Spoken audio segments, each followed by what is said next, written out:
and Vidarbha is the women's scheme. Now, I will cite you two anecdotes. I went to the Well, cotton belt. we'll talk about Ladki okay. Behan one by one because that's a huge conversation point in itself. Issue, the BJP was able to break the Congress hegemony by breaking the Congress's key vote. Now, the Congress's key vote used to be Dalit, Muslim and Kunbi, the DMK formulation. The BJP managed to make inroads into Dalit and Kunbi votes.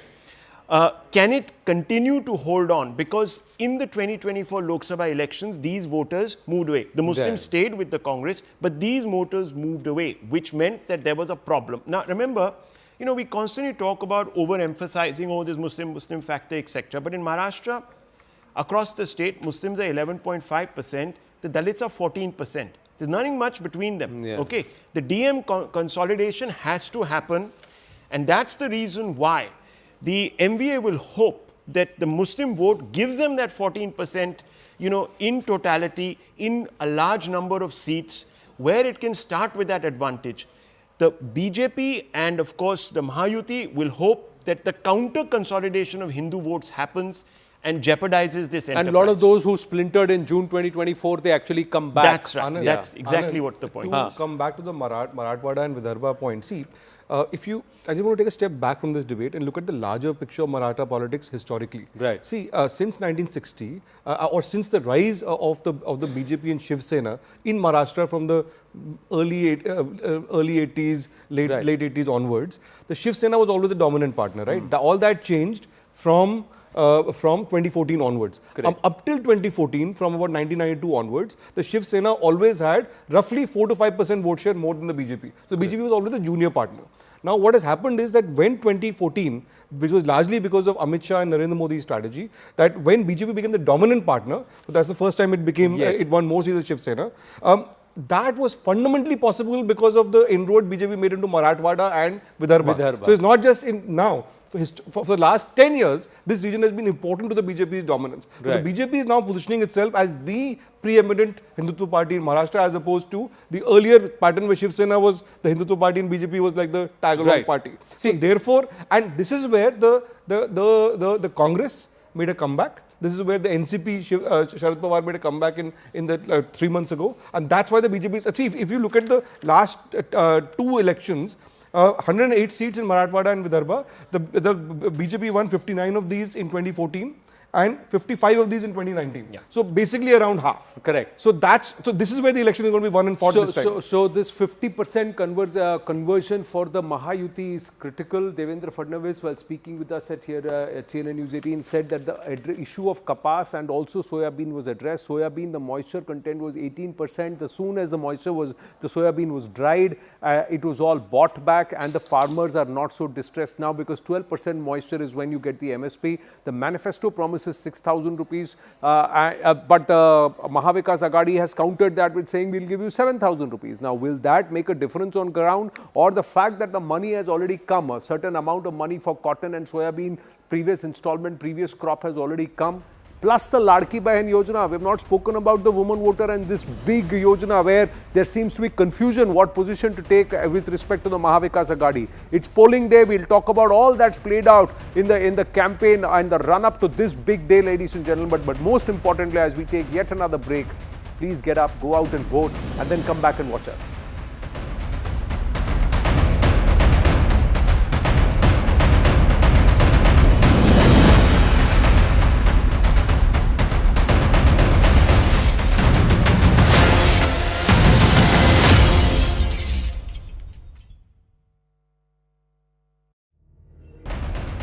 And I'm joined by a battery of reporters from Maharashtra who are in fact reporting on ground. Mayuresh is in fact reporting from Bandra East, tracking the Thackeray family. Payal is in fact reporting from Central Nagpur, tracking RSS Chief Mohan Bhagwat. Yesha from Thane, tracking Eknath Shinde.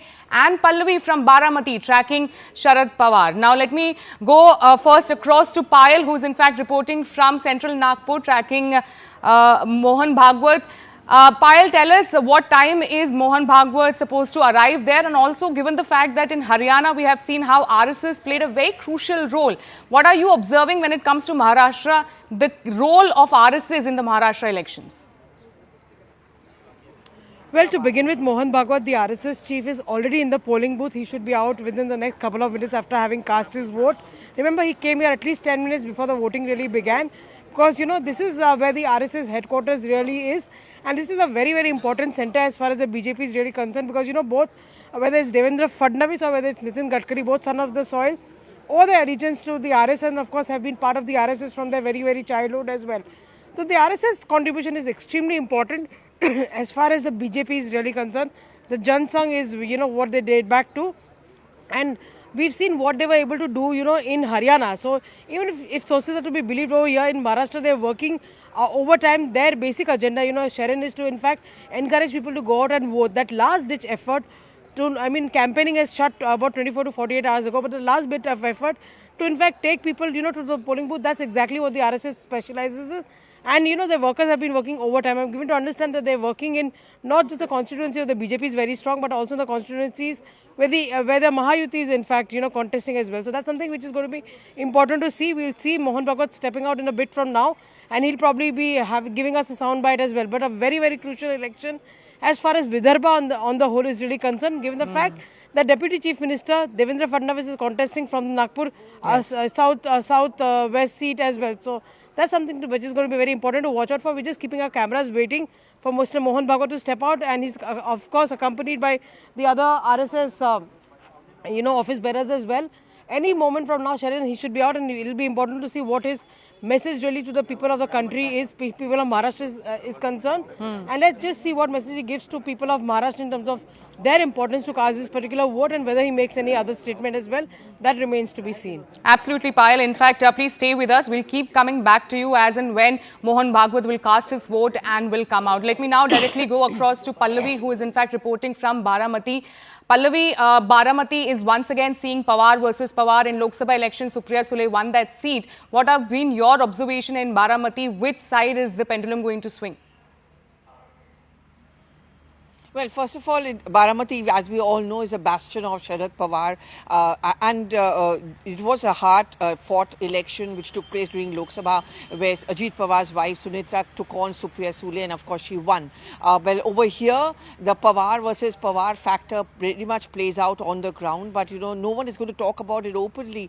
But many people do indicate that what works in the Lok Sabha may be very different as far as the assembly is concerned. In many more ways than one, it is a prestige battle really for Mr. Sharad Pawar himself. As we know, he's almost the fulcrum of the MVA. Both the Congress as well as the Uddhav Thackeray Shiv Sena are depending a lot on his good performance. And should they be, and there's a big if about it, a hung assembly, then they are depending on Mr. Sharad Pawar's and his acumen, his maturity, and the fact that he has good equations across political spectrums to be able to swing the fortunes in favor of the MVA. But interestingly, in a late night development, there were huge allegations which were made by the BJP against Supriya Sule, and she of course rebutted it. She should be here at around 8 a.m. we are told to cast her vote over here. She's accused the BJP of dirty politics.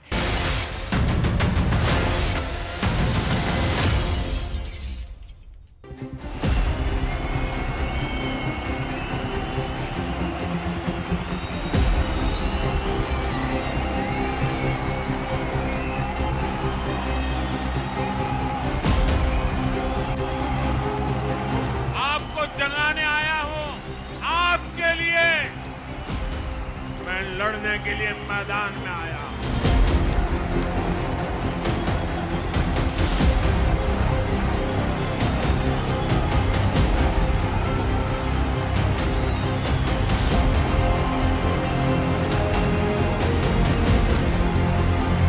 हर परिवार को सालाना करीब 3 लाख रुपए का सहयोग मिलेगा। हर महिला को 3,000 रुपए प्रति माह मिलेगा। हम एक रहेंगे तो सेफ रहेंगे।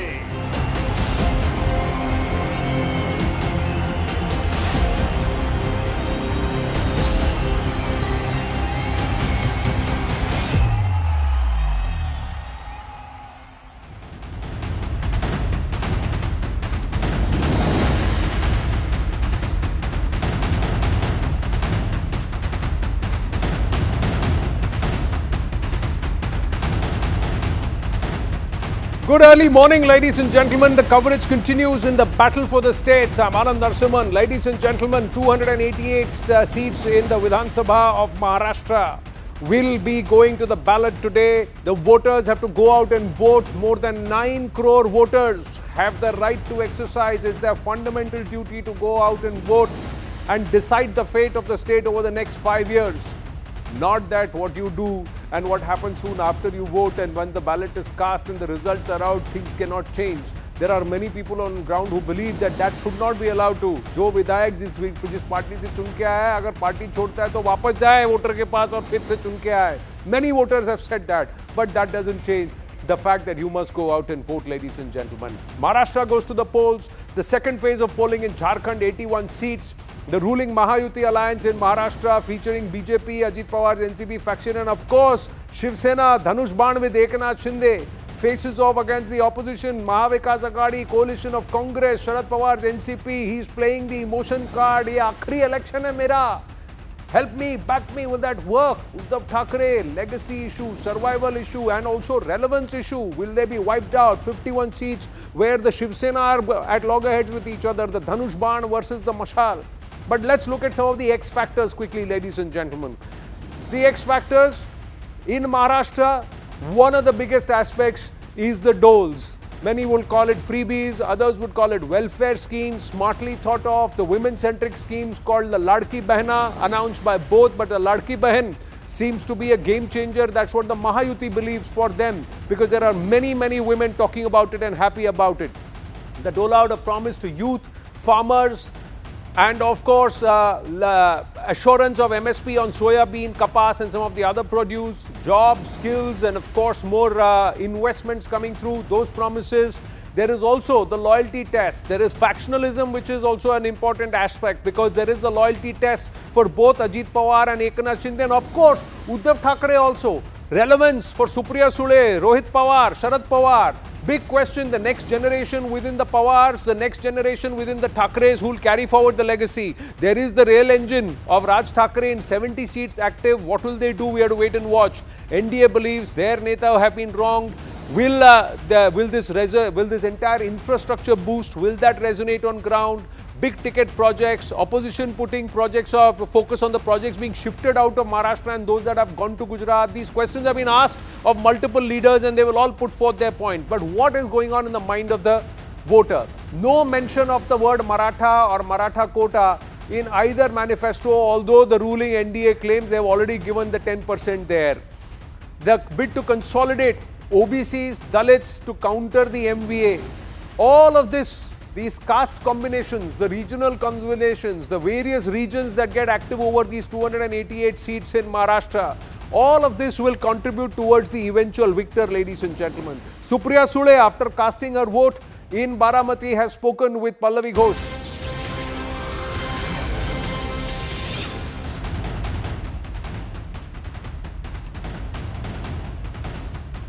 The timing is something you've been talking about. 5 questions thrown at you by the BJP. Your response to the BJP on this? I'm very happy to answer them. I'm more than happy because I'm somebody who believes in complete transparency and I live by the Constitution of India. So I'm very happy to answer any question that the BJP asks me. Gaurav Mehta is someone they're linking you to. Nana Patole they're linking you to. All of this happened a couple of hours before polling began in Maharashtra. Do you know Gaurav Mehta? You, I remember, correctly said just now that on Bitcoin, you have been very vociferous inside the parliament. I have spoken against Bitcoins. Yes. I have spoken against cryptocurrency. I am somebody who has raised very serious issues about all this. So when I have raised, I have spoken against something. And I am with full humility, honesty and transparency and my commitment to the Constitution of India. All the 5 questions, I'm happy to reply to them. A place of their choice, a time of their choice, and a platform of the BJP. Ajit Pawarji, your own relative, of course, in the family, insists that it's your voice, it's not AI. Your rebuttal to him and a criminal defamation against him as well? I am first making a criminal defamation case against Mr. Trivedi, who's done 2 things I've done. First, I've lodged a cyber crime complaint. I've spoken to the Pune Commissioner. I have told him and I requested him when I spoke to him. I told him what had happened. and he has assured me a fair trial, and I've lodged a cyber complaint.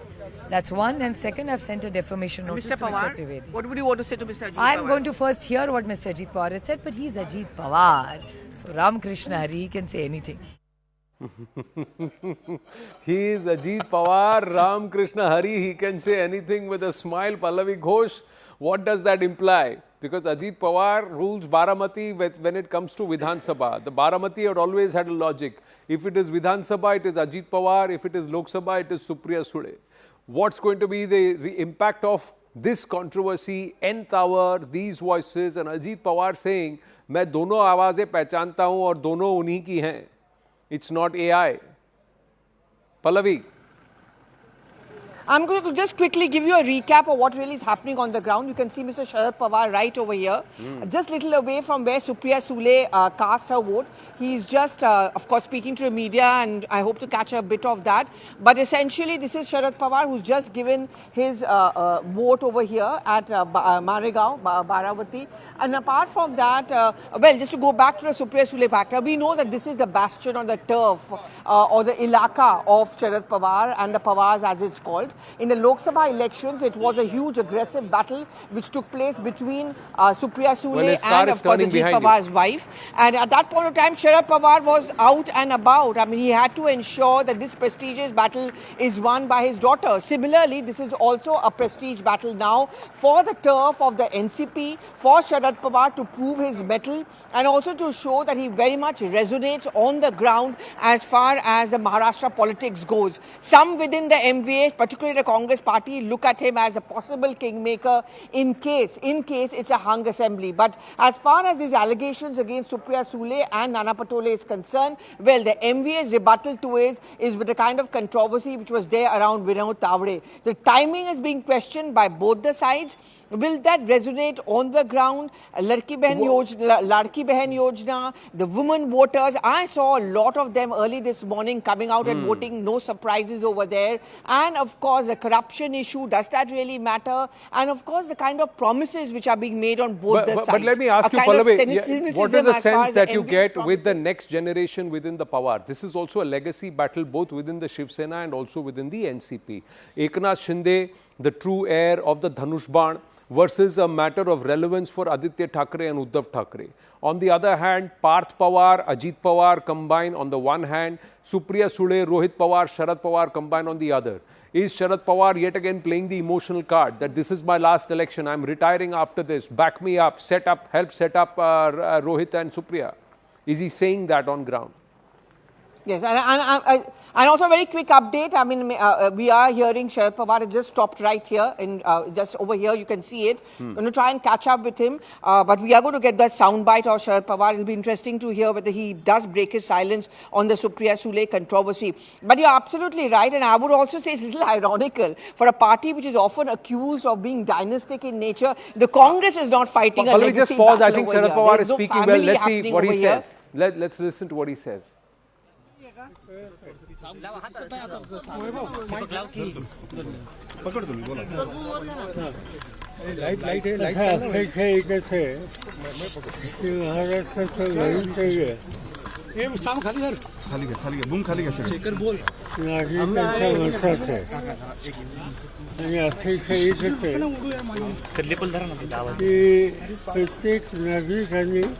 मतदानाचा हक्क हा बजावला पाहिजे.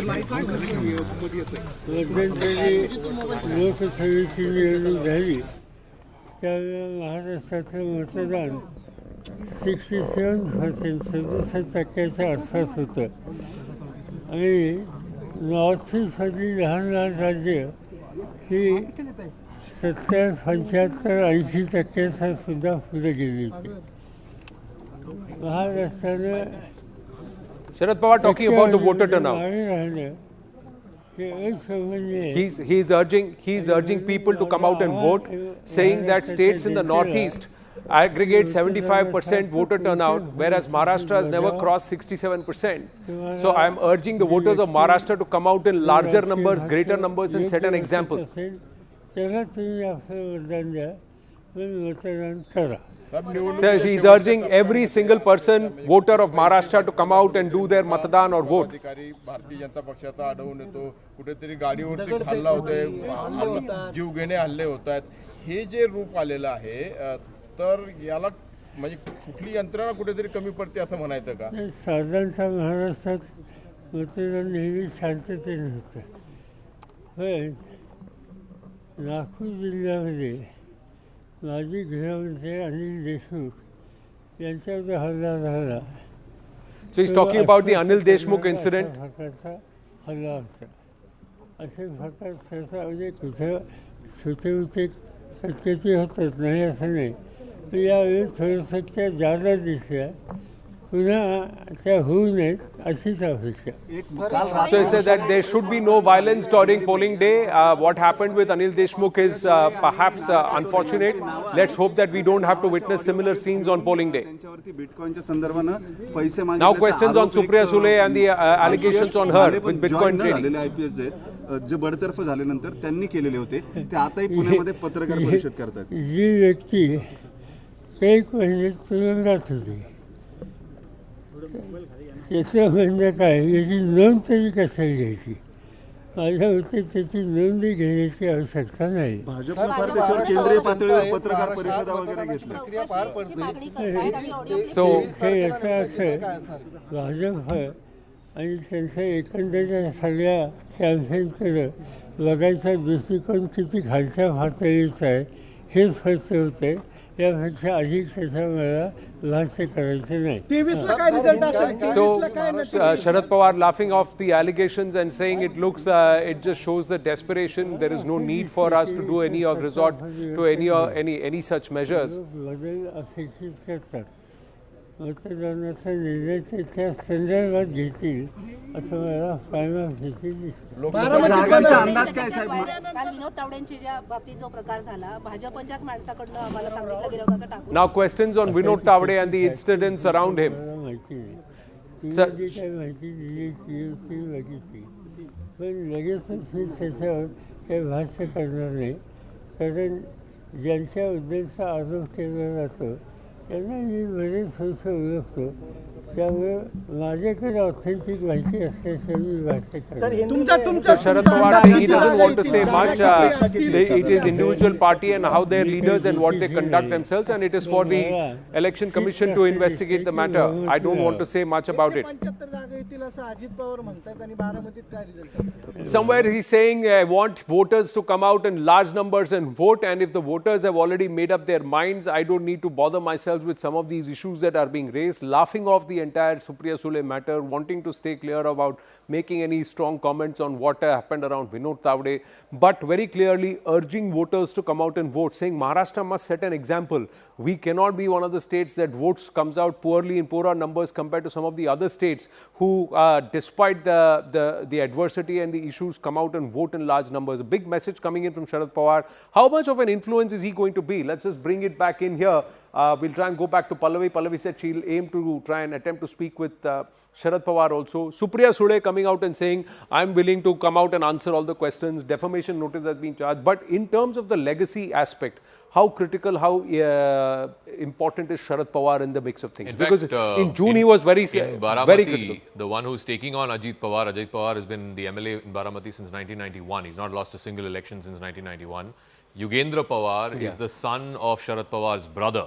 So it is again really a matter of legacy. But in Western Maharashtra, which is really the gud of the NCP, Mr. Pawar, the reason, I mean, you go even in 2019, where the Congress-NCP alliance lost quite badly to the BJP United Shiv Sena, in Western Maharashtra, the Congress-NCP was higher in terms of seats. They were almost 10 seats higher than the BJP Shiv Sena. And if you look at the breakup in the Congress alliance, the vote share is the same. Yeah, the NCP is higher than the Congress. Again, twice, 21 to 10 of the Congress. The NCP's vote share was 26%. And the reason for that is Mr. Sharad Pawar's vote is concentrated. It's highly concentrated in Western Maharashtra, in Sangli, Satara, Kolhapur, Solapur, anything south and west of Pune is basically his stronghold, and his vote is much more concentrated than the BJP's vote or the Congress's vote, which is spread across regions, which is why even in the 80-odd seats that he's fighting this time around, a bulk of those seats are in Western Maharashtra. 58 seats,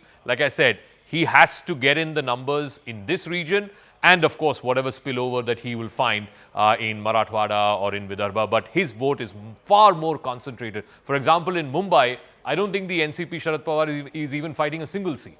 So they have hardly any votes in Mumbai. So the point is that his vote is restricted largely to this 58 seats in Western Maharashtra, where it is one part is Maratha politics, there is the sugar cooperatives. He's controlled the sugar cooperatives for the last God knows how many years. But really this battle, this time's battle, is really about who will take forward his legacy. Will it be his nephew or will it be his daughter? Well, in the fight within the family, somewhere Ajit Pawar had said soon after the Lok Sabha elections that it was a mistake to field my wife against Supriya Sule. I shouldn't have done that. But then he now finds that his own nephew is fighting against him. He's laughed that off and he says, I'll go ahead and do my work. Some people got back to campaigning, got back to setting right things in the Mahayuti.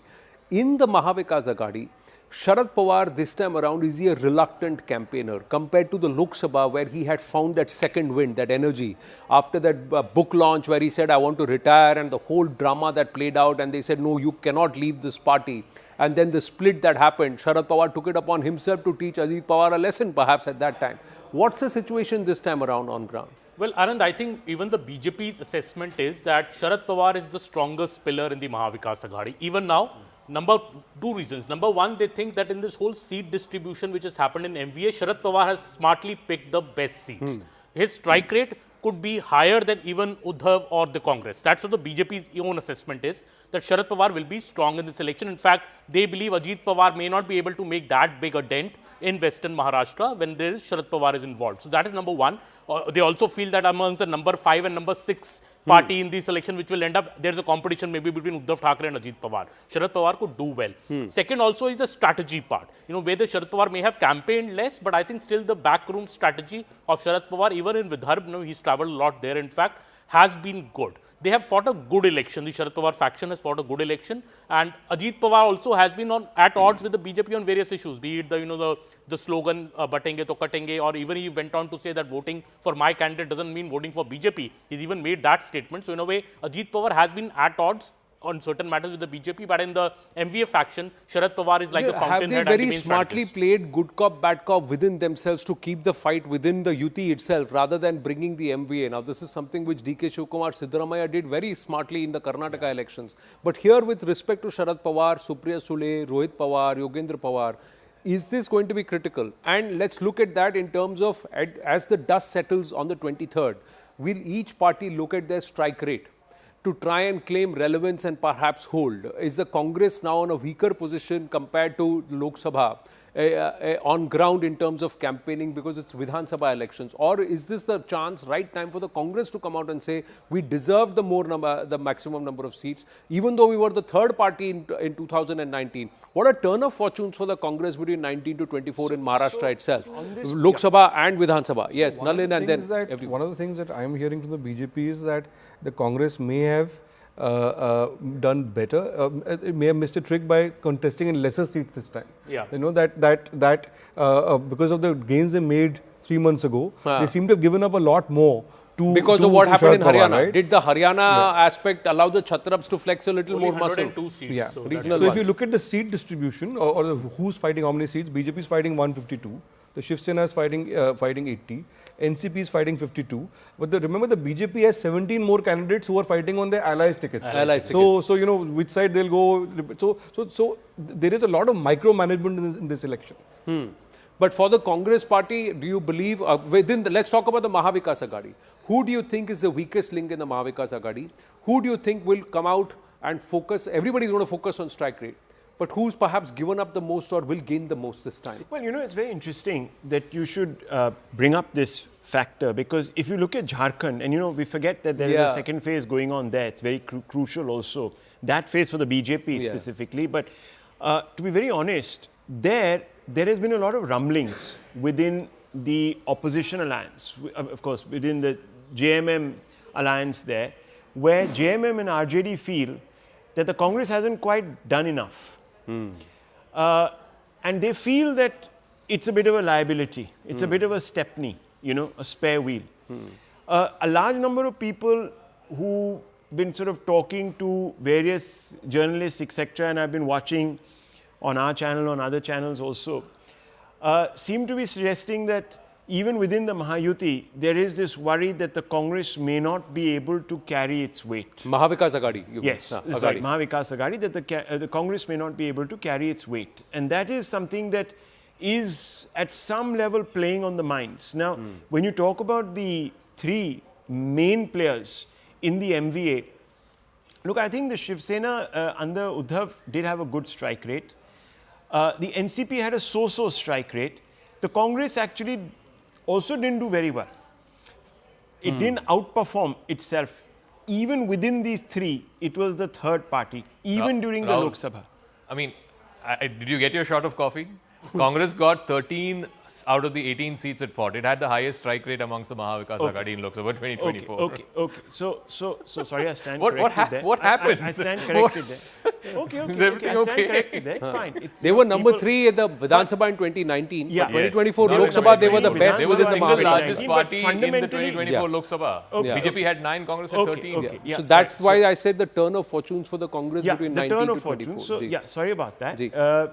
The fact of the matter is that fundamentally speaking, this time after Haryana and the so-called reversal in Jammu, there is a fear that the Congress may not be able to go up against the BJP in straight contest. That's the worry. But the straight contest, BJP straight contest, maximum number of contests are against the Congress again in Maharashtra. 75. Correct me if I'm wrong. Daniel Francis is also with us. Daniel, your thoughts? You've been listening to this conversation. Strike rate, who's the weakest link, who's the strongest one on both sides, and especially within the MVA, what do you think are going to be the critical aspects? It would be not right to underestimate the Congress in Maharashtra. One is that Lok Sabha has shown that a certain caste base, which was the original Congress caste base, has come back to them. Secondly is that Congress at least had 40 to 50 micro satraps, who control their talukas, who control their regions, who control their districts. And most importantly, the alliance, this MVA, this Uddhav and Sharad Pawar and the Congress and their vote coming together is a workable alliance. We have seen in Lok Sabha that it works on the ground. People come, Muslims can join with Uddhav, the backwards can join with Marathas. So there is a lot of combination, permutation. It's a real threat to the BJP in particular. You believe the Congress should have contested more seats? The Congress wanted to contest more seats, but they couldn't contest more seats. There was a lot of... Did the Haryana reversal have to have a role to play there? I don't think Haryana, what they could actually command? Haryana, Jammu Kashmir has any impact on this election. Haryana is a very different election. No, not the impact. I'm saying the perception of the party. In the sense, had they won Haryana, would they have been able to flex muscle over UBT and NCP Sharad Pawar and say over the Mashal and now you take Congress on one side and the BJP on the other side. They cannot do without the regional parties. Cannot do without the regional parties. Do you think that if Mr. Shinde... No. What I'm asking is very clear. The Mashal and the Tutari would have had to bow to the hand had the hand demanded 120 seats. Had the Congress won Haryana.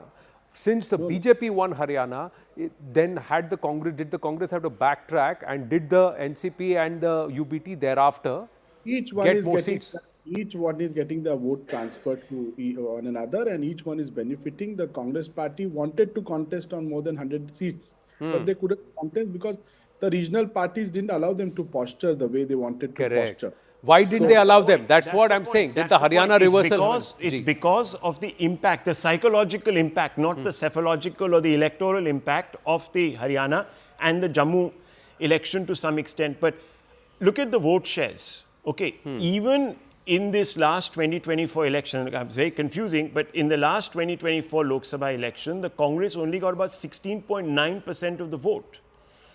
The BJP got significantly more than the Congress did. I'm not saying that it was, the seats and all of that, forget about that. My point is that the Congress even beyond the Shiv Sena, UBT didn't do much better on vote share terms. I think one was 16.9 and the other one was 16.3%. Yeah, but or something but like when- that. So but when it they were comes in to the same ballpark. What I'm trying to say is that the Congress, even in 2024, even when there was this massive wave in its favor and it did very well, in vote share terms, didn't dramatically increase its number. No, but please educate me here.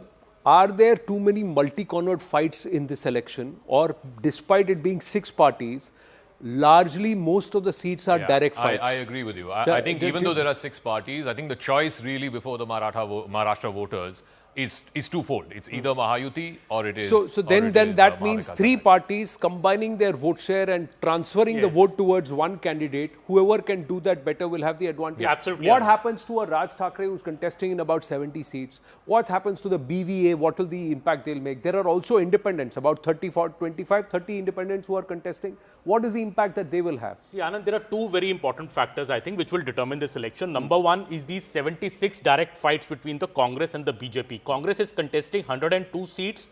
Out of that, in 2/3 of the seats, it's going up against the BJP. BJP is only going up against Congress candidates in half of the seats it's contesting, about 150. Correct. So who wins these 76 seats ka battle could determine who is the single largest party, because higher the strike rate of the BJP, lower will be the strike rate of the Congress. See, that in could Lok reverse from Sabha last also time. the BJP claimed that they had a 60% strike rate against the Congress across the seats they contested. Absolutely. So the Congress's claim that it's actually clawing back and it's got the better of the BJP perhaps fails. That's what their aggregate. So 69% I think was their conversion. Yes, absolutely. So that is very important. Who wins the 76 seats ka battle? BJP's assessment is it could win over 50 out of these 76 seats. So the Congress is expected to do badly in the seats it's directly contesting with the BJP. Second, I think the important point, So that who means can they are saying ensure that out of 102 they are contesting 76 50%. against the yeah, BJP. no, I'm saying 50% of their seats Yes. they may not win at all. So their conversion Absolutely. ratio will be less than 50% by default. So that is the BJP's calculation. Yeah. Congress strike rate could come down by a big way in this election. Number 2, I think very important point that you said, who can ensure a better vote transfer? You know, who can ensure, because parties can be very strong independently, but can you ensure a vote transfer inside your alliance? In that way, I think the BJP is better placed because there is a more coordinated strategy rather than on the other side. Is it better placed, Rahul, or if does the Lok Sabha and Nalin, does the Lok Sabha actually show the MVA had a better vote transfer than the Mahayuti did? So, firstly, when it comes to the BJP the BJP Congress direct fights, which Aman was talking about, in the last election, the BJP had a strike rate of 64%. The Congress had a strike rate of 29.9%. But that's also because the BJP now bear in mind that in Maharashtra, BJP is the only party that has an even spread across every region. See, the other parties are far more concentrated. Shiv Sena, yeah, NCP, Western Congress, Maharashtra, right? yeah, BJP, if you look at the last 2 elections, 2014, 2019, and Lok Sabha as well, including Lok Sabha where BJP had reverses, its vote share is evenly spread across regions. So it is the pan-state party. Now, in terms of vote share transfers, I think that's a tricky one. Simply because on the ground also there's a lot of confusion about both symbols, and very often people have been changing sides so much, people often get confused on the ground, right? So it's so, but in. So we don't really know the answer to that. I don't think anyone can predict that because the equations in Maharashtra have been changing so much in the last year and a half. It's a very difficult election to call. Okay, let's say, I'm not even going to get into the bellwether seats per se, but is there a bellwether region? If this region votes in a particular pattern, this could actually shape the result. Because the race is for 146 seats. Now, last time also 2019, the BJP plus or the Mahayuti got 162, if my memory serves me right. 162. So correct. So, but this time around, which region could decide? I think it's not one. Election? I think it would be 3 regions. To my mind, regions. It would be Vidarbha, which is the biggest, 62 seats. It would definitely be Marathwada because of this whole Maratha agitation, and Western Maharashtra because again it's 58 seats. It's the second biggest region. So essentially about 160 seats. In these 160 seats, if BJP and its Mahayuti alliance runs away with it, they had a 14-seat lead in this 160. If they run away with it in Vidarbha, in Marathwada and in Western Maharashtra, then they are winning. The other 2 regions are much smaller. Mumbai, of course, if you add Mumbai, Thane, Kalyan, the outskirts, it's about 50-odd seats. But it doesn't necessarily reflect the rest of this state. The issues that matter here, whether it is agrarian distress or whether it is Ladki Bahin, it's not so much voters in Mumbai who depend on Ladki Bahin. It's the people who are in the rural areas. If you see higher women voter turnout, for example, in many of these seats, again, this will have an impact. in these 160 odd seats, if you were to look at again the direct contests that we've been talking about, Congress versus BJP, there are 75 across the state. There are 35 of them in Vidarbha alone. But in these three regions, there's a direct fight of 75. 43 the BJP won last time. Only 27 the Congress alliance got. Congress, again, I'll break up that, of which the BVA had 2, the NCP had 1. This time the BVA is fighting separately, Mr. Prakash Ambedkar's party. The NCP had only 1. The Congress had 24 out of 27. If you look at the BJP out of the 43, the alliance 43, all 43 were won by the BJP. There was only a 3% vote share of the United Shiv Sena in these seats. And if you look at where those seats are, a large number of them are in Vidarbha. There are a few in northern Maharashtra and a few in Marathwada. So again, the point I'm coming back to, just like Mr. Sharad Pawar's vote is concentrated in western Maharashtra, the Shiv Sena's vote was largely a Mumbai vote, a Thane vote, a Konkan vote, and some pockets of Marathwada, which is why even when you look at the direct fights, the transfer of the Shiv Sena vote did not matter as much to the BJP versus Congress direct fights when you're talking about vote consolidation. Right. The opposite is what we saw in the Lok Sabha election in 2024, where you had Congress votes, what Rahul was talking about, the DMK votes, the Dalit votes, the Muslim votes, and some section of the Marathas. They moved even when a UBT candidate was fielded. And I think in Mumbai, you saw this in the Lok Sabha, where people were talking about Muslims voting for Mr. Thackeray's party. And the numbers came, and Eknath Shinde very clearly said that the 19% vote share, almost just about a 0.5% dip, but the entire core Shiv Sena voter voted for the Dhanush Ban with Eknath Shinde, and UBT got its benefits because the entire Cong NCP voter base, they voted for, and that's where the vote transfer actually happened. Interestingly, gentlemen, LADKI is Ladki in Hindi, that means girl, and Bahin or Behen. But in Marathi, Ladki becomes dearest. So it's Ladki Bahin. So it's the dearest sister. So the whole Yojana, it is, and there is something that which is very interesting. The BJP says Ladki Bahin Yojana, and the Shiv Sena Eknath Shinde says Mukhyamantri Ladki Bahin Yojana. The reason why is because this is Eknath Shinde's thought process, and it was started by him, this Ladki Bahin Yojana. So the Shinde faction claims credit for this, and this they many believe will be a game changer, and it is inspired from what Shivraj Singh Chauhan did in Madhya Pradesh. How much of an impact will that have on ground, gentlemen? Yeah. So I think this. I'll bring in Daniel scheme, also on this after the scheme story. Yeah. is a very important scheme. This turnaround thing for BJP in Maharashtra, similar version in Madhya Pradesh, similar version in Haryana. No, but you see, apart from this scheme, I think this apart from this scheme, there are 4 or 5 things that have happened which have allowed the BJP to pull to pull back the distance it was encountering. Number one, if you see the National Commission for Backward Castes on October 9th, it announced that 19 new castes and subcastes should be part of the OBC classification. On October 10th, the government announced that the creamy layer, the benchmark should be lifted from 8 lakh rupees to 15 lakh rupees, which again is seen as an outreach towards OBCs. There has been if you see there were MLC elections soon after the Lok Sabha elections. The Mahayuti won 9 of those 11. Out of the 5 that BJP won, 4 were OBCs. Right? So what's happening is that the BJP is focusing very specifically on the OBC vote, and 3 things are different in this election compared to 2024 Lok Sabha. The first is that the RSS is on the ground much more than it was earlier. We also saw that in Haryana. There is also a much more concerted effort by the BJP organizationally. You see that also in the fact how much Yogi Adityanath is campaigning. For example, this is not his state. And then these correctives the BJP has taken both on the constitution Khatre Mein Hai issue and the outreach to different castes. So that's why there is a different election from 3 months. See, the women voter are not so far away from the male voter. It's 48 to 50% in terms of the strength. When you're talking about the conversion of votes, etc., I just want to quickly weigh in here because there's some corrections that need to be made. First of all, the highest strike rate within the MVA was the NCP Sharad Pawar, which was 80%. So they contested, if you look at the number to Assembly, 48, they won out of 60 seats they contested. So that's the 80%. So it wasn't the Congress that did the best in that side, it was actually the NCP Shiv Sena, NCP Sharad Pawar, which tells you that basically a large amount of conversion did actually work in its favor.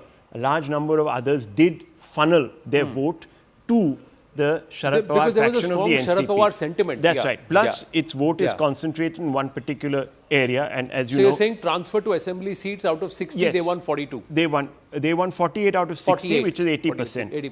80%. Then came the Congress, which contested 102 seats, out of which it won 63, which is a roughly 60% conversion rate. The laggard here was SSUBT. Now, that only won 45% of the seats it actually contested, 57 out of 126. So, I think we all got it a bit wrong. The point is that fundamentally SSUBT didn't get the benefit of the other alliance partners and their vote because there was suspicion clearly about its credentials amongst a large number would you of say that, or would you say that it only got the others' vote and it did not have its own core voter voting for it, and it actually moved away from it to Eknath Shinde? That may be a bit debatable. Yeah. I don't know if a large number of Muslims actually did eventually vote They for did, the and SSUBT. the numbers have been put out. Okay, the so numbers maybe back that's themselves what on explains it. especially But in Mumbai. clearly, maybe the Shinde Sena then really ate into the UBT vote. I don't know, but I can't hazard that. Now, that's why from whose prism you speak, because Yes. Eknath Shinde believes the core Dhanushban voter retained with him. So 19% came away. So Uddhav Thackeray, did not move with Uddhav Thackeray. That's their point of view. Obviously, something didn't work for them. Correct. The other two parties seem to be fairly decently placed in the MVA to either transfer interestingly, votes or the 63% strike rate of the Congress party over 102 assemblies constituency. It's the same 102 seats that is it the same 102 seats that the Congress is fighting this time, which will be very interesting. No, he's made a Lok Sabha to Assembly No, conversion. I'm just saying. Yeah, but I that's don't the know why only he's one. doing that even after Haryana. But that's the only one we can do. Absolutely. No, I think it's flawed. I think we should not do a Lok Sabha to Assembly conversion. See, Anand, no two back elections to are the same. We'll keep the cameras rolling even after the break, during the break, for you Anand, to know what's Anand, happening Coming here. Coming back to the Ladki Behan Yojana impact, which you were 2019 to 2024 when nothing applies. So, It's Assembly to Assembly. I mean, that's how the comparison Yeah, should but- be. It can never be Lok Sabha to... I'm just very keen If to it was Lok understand. Sabha to Vidhan No, Sabha, Congress what would I'm have won interested in Haryana. understanding Now you're is that stressing the the point. Congress is Come on. fighting 102 seats this time. Is it somewhere reflecting the 102 seats where they were actually in action? If we were to translate from Lok Sabha seats into Assembly seats for 2019, June 2024, where they had a 63% strike rate, have they come back to those 102 seats Yeah, trying to that's all capitulate? that's We'll the have to point I'm making. capitalize, we'll have That's to the wait and point watch. I'm making. Yeah, Coming back to Ladki the- Behan and also Ladki Behan and with Daniel also. Yes, See, Aman coming and back then to the Daniel. Ladki Behan Yojana, the impact, I think, Anand, on the ground, see, 2.5 crore women have got 5 installments of 7,500 rupees. There are about 4.7 crore women voters in Maharashtra. Yes. So, effectively, every family, because it's not going to every woman, every family in Maharashtra has got the money. Now, my experience of, this schemes in other states is whoever gives it first has the advantage. Because once you give the money in somebody's pocket, the people feel that, this money is like coming for sure, our budget is made. We don't want to trust another party promising another amount, wo aayegi, nahi degi, kuch pata nahi hai. 1,500 to 2,100, I think was also a masterstroke by the BJP, because when I went to the ground, some women who got 1,500 were complaining ki, 700 ka cylinder aa jata hai, 500 ka tel aa jata hai. By Eknath Shinde. By, so Eknath They are Shinde or the touchy about it. Mahayuti. The Fadnavis also seems he's the architect of the scheme, he also claims. Anyways, so that is the major point. I think the impact of this on the ground, what the BJP is hoping for, that this scheme can transcend caste barriers. I will cite you quickly 2 anecdotes. I went to the cotton farmers in Vidarbha. Farmers were angry with the BJP still saying cotton ka price, but I saw these women cotton farmers who plucked the cotton saying, no, we have got the money. And it is a good thing. Second anecdote, I went to this Dalit colony, Ambedkarite Dalit colony in Nagpur. Again, people were saying that, we don't vote for the BJP, we don't. But women there were saying that this money has come, and we are very sure if another government comes, this money will not come. So I think BJP is hoping that this scheme can transcend caste barriers. It can work like the way it worked in Madhya Pradesh, like the promise worked in states like Odisha and Chhattisgarh, where BJP promised this money. So I think who gives it first matters. What is the counter promise? People really don't believe it that The woman much. vote matters. It always did, and it's mattering more now. That's what's happening. 4.7 crore voters. If a bulk of them vote one way, they can change the election. Vote matters in this election is that after the Ladki Behan Yojana was launched, look at what the Congress has promised on the women vote. The Congress said, we will give you 3,000 rupees a month. The currently women are getting about 1,500 rupees a month. The BJP is in its manifesto said will increase it to 2,100. 2,100. Look at the promises the Congress made apart from that to so just the women vote itself.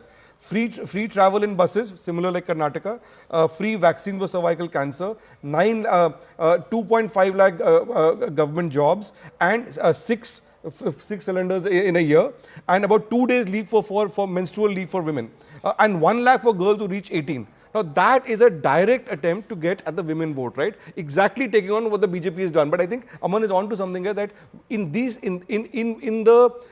in direct benefit transfers, it is the party which has first mover advantage or often takes it all in that election at least. No, and not just that, in other Congress ruled states, have all these schemes been implemented to the way they have been committed, or has there been some backfire? There was also a lot of dissonance on ground with these guarantee credit cards, which they say, which a lot of women went and queued and they said, sorry, it's not going to be honored. Daniel, 1 second, Jets. Let's just get Daniel in and then I'll come back. Yes, Daniel.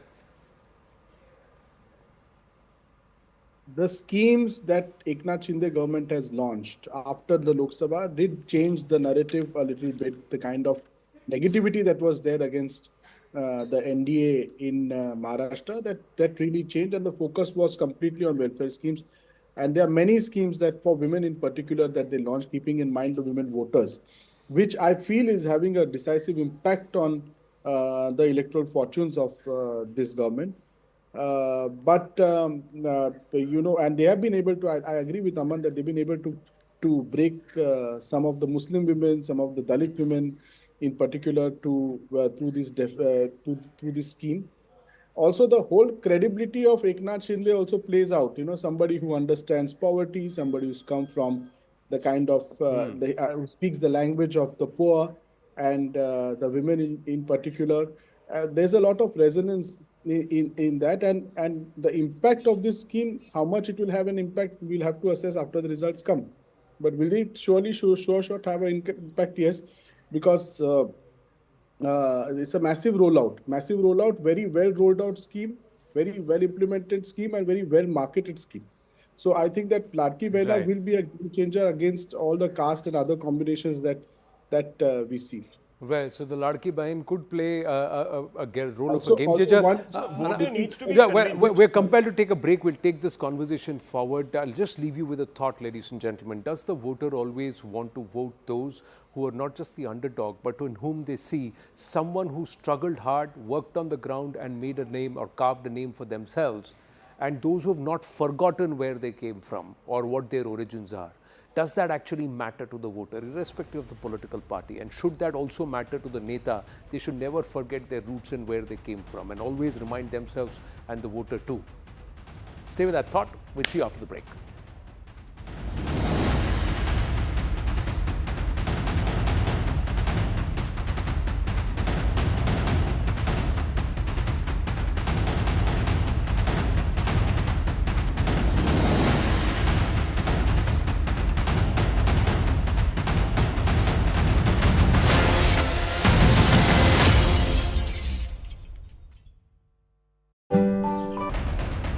And I'm joined by a battery of reporters from Maharashtra who are in fact reporting on ground. Mayuresh is in fact reporting from Bandra East, tracking the Thackeray family. Payal is in fact reporting from central Nagpur, tracking RSS chief Mohan Bhagwat. Yesha from Thane, tracking Eknath Shinde.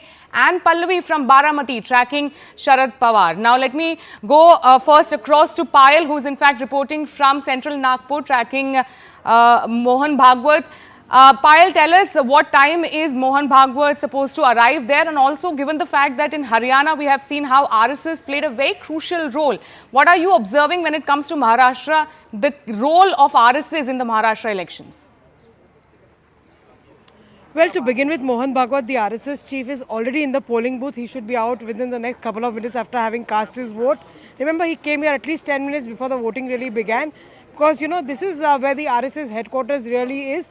And this is a very, very important center as far as the BJP is really concerned. Because, you know, both, whether it's Devendra Fadnavis or whether it's Nitin Gadkari, both son of the soil, or their allegiance to the RSS, and of course have been part of the RSS from their very, very childhood as well.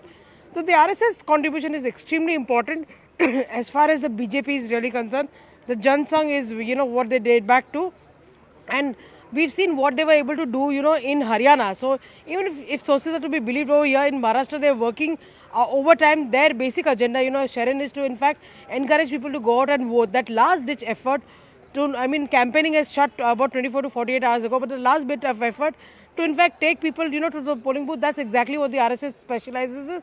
And the workers have been working overtime. I'm given to understand that they're working in not just the constituency of the BJP is very strong, but also in the constituencies where the Mahayuti is in fact contesting as well. So that's something which is going to be important to see. We'll see Mohan Bhagwat stepping out in a bit from now, and he'll probably be giving us a soundbite as well. But a very, very crucial election as far as Vidarbha on the whole is really concerned, given the fact that Deputy Chief Minister Devendra Fadnavis is contesting from Nagpur south-west seat as well. So that's something which is going to be very important to watch out for. We're just keeping our cameras waiting for Mr. Mohan Bhagwat to step out, and he's of course accompanied by the other RSS office bearers as well. Any moment from now, Sharon, he should be out, and it will be important to see what his message really to the people of the country is, people of Maharashtra is concerned. And let's just see what message he gives to people of Maharashtra in terms of their importance to cast this particular vote, and whether he makes any other statement as well. That remains to be seen. Absolutely, Payal. In fact, please stay with us. We'll keep coming back to you as and when Mohan Bhagwat will cast his vote and will come out. Let me now directly go across to Pallavi, who is in fact reporting from Baramati. Pallavi, Baramati is once again seeing Pawar versus Pawar in Lok Sabha election. Supriya Sule won that seat. What have been your observation in Baramati? Which side is the pendulum going to swing? Well, first of all, Baramati, as we all know, is a bastion of Sharad Pawar, and it was a hard-fought election which took place during Lok Sabha, where Ajit Pawar's wife Sunitra took on Supriya Sule, and of course she won. Well, over here, the Pawar versus Pawar factor pretty much plays out on the ground, but no one is going to talk about it openly. But many people do indicate that what works in the Lok Sabha may be very different as far as the Assembly is concerned. In many more ways than one, it is a prestige battle really for Mr. Sharad Pawar himself. As we know, he's almost the fulcrum of the MVA. Both the Congress as well as the Uddhav Thackeray Shiv Sena are depending a lot on his good performance. And should there be, and there's a big if about it, a hung assembly, then they are depending on Mr. Sharad Pawar's and his acumen, his maturity, and the fact that he has good equations across political spectrums to be able to swing the fortunes in favor of the MVA. But interestingly, in a late night development, there were huge allegations which were made by the BJP against Supriya Sule, and she of course rebutted it. She should be here at around 8 a.m. we are told to cast her vote over here. She's accused the BJP of dirty politics. The BJP hit by the Vinod Tavre, hit by those allegations of distributing money among the party workers and the voters. So those factors are going to be important. But I think at the end of the day, the local factors, Baramati is pretty well developed, is the sugarcane hub or bowl of Maharashtra. In that sense, there's a lot of development on the ground. But people are also deeply divided. The Pawar.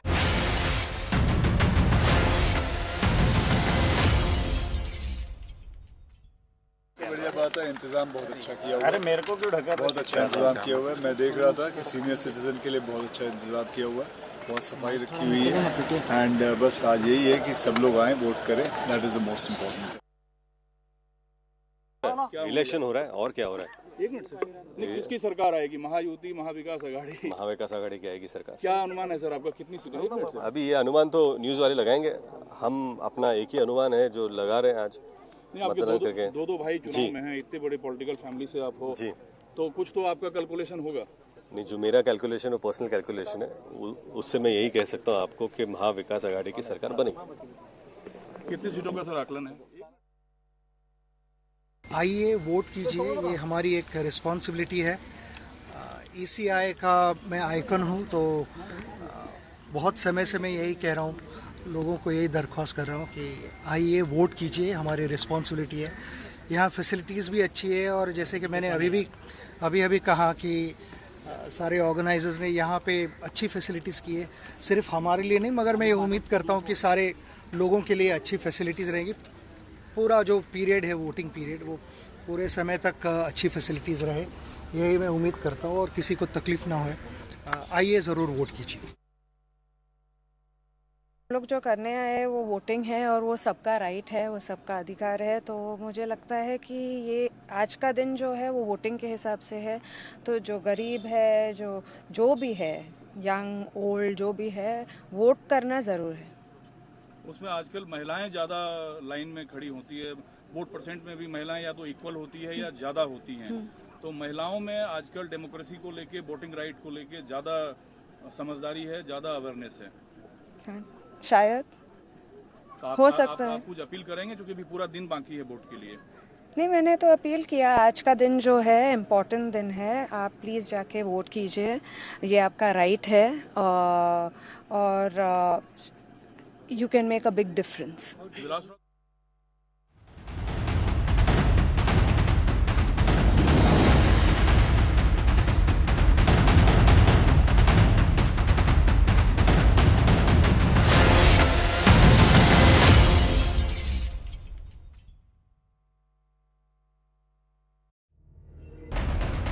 And I'm joined by a battery of reporters from Maharashtra who are in fact reporting on ground. Mayuresh is in fact reporting from Bandra East, tracking the Thackeray family. Payal is in fact reporting from central Nagpur, tracking RSS chief Mohan Bhagwat. Yesha from Thane, tracking Eknath Shinde. And Pallavi from Baramati, tracking Sharad Pawar. Now let me go first across to Payal, who is in fact reporting from central Nagpur, tracking Mohan Bhagwat. Payal, tell us what time is Mohan Bhagwat supposed to arrive there, and also given the fact that in Haryana we have seen how RSS played a very crucial role. What are you observing when it comes to Maharashtra, the role of RSS in the Maharashtra elections? Well, to begin with, Mohan Bhagwat, the RSS chief, is already in the polling booth. He should be out within the next couple of minutes after having cast his vote. Remember, he came here at least 10 minutes before the voting really began. Because, you know, this is where the RSS headquarters really is.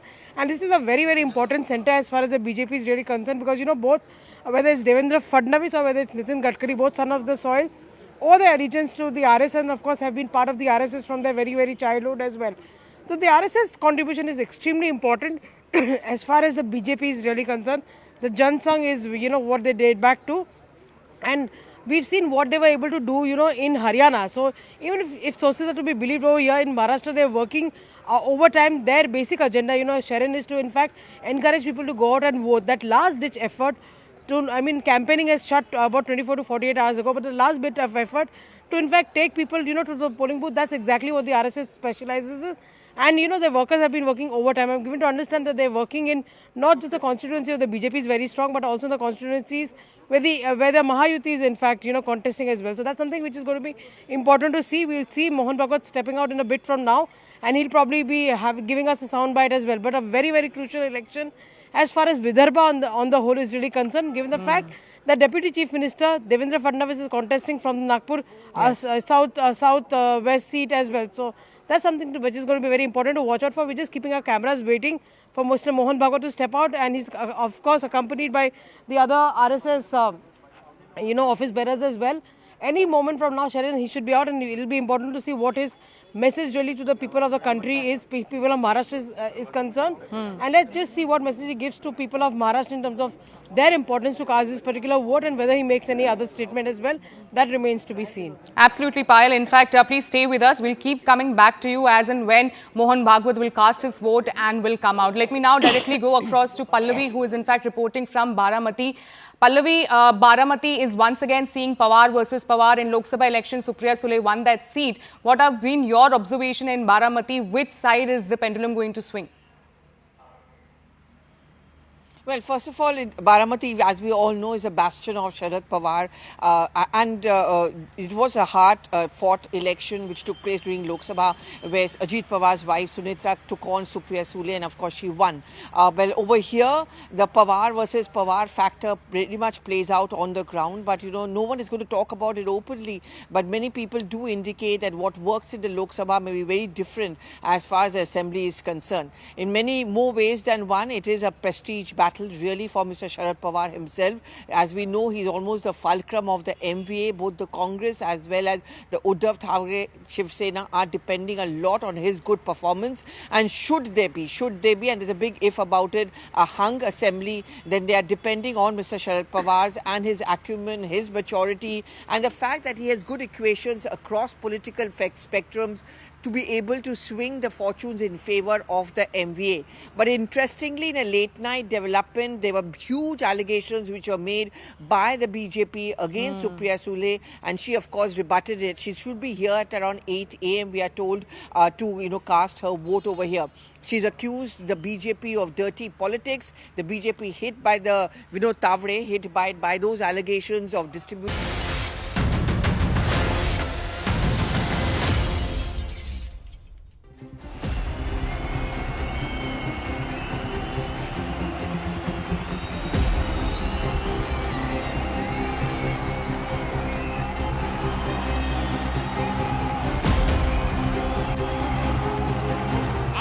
जलाने आया हूं आपके लिए, मैं लड़ने के लिए मैदान में आया हूं।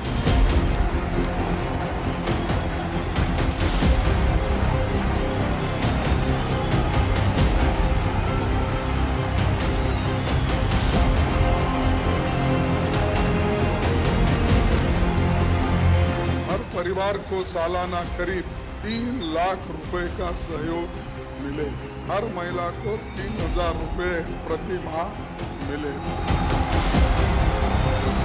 हम एक रहेंगे तो सेफ रहेंगे।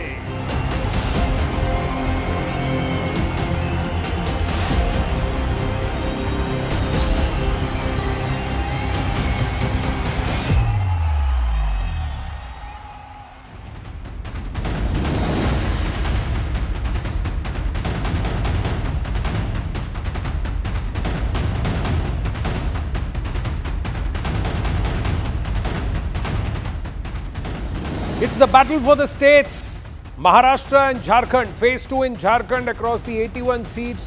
Phase 2, Jharkhand, which way will it go? Maharashtra, single phase polling. Today is the big day. 288 Vidhan Sabha seats.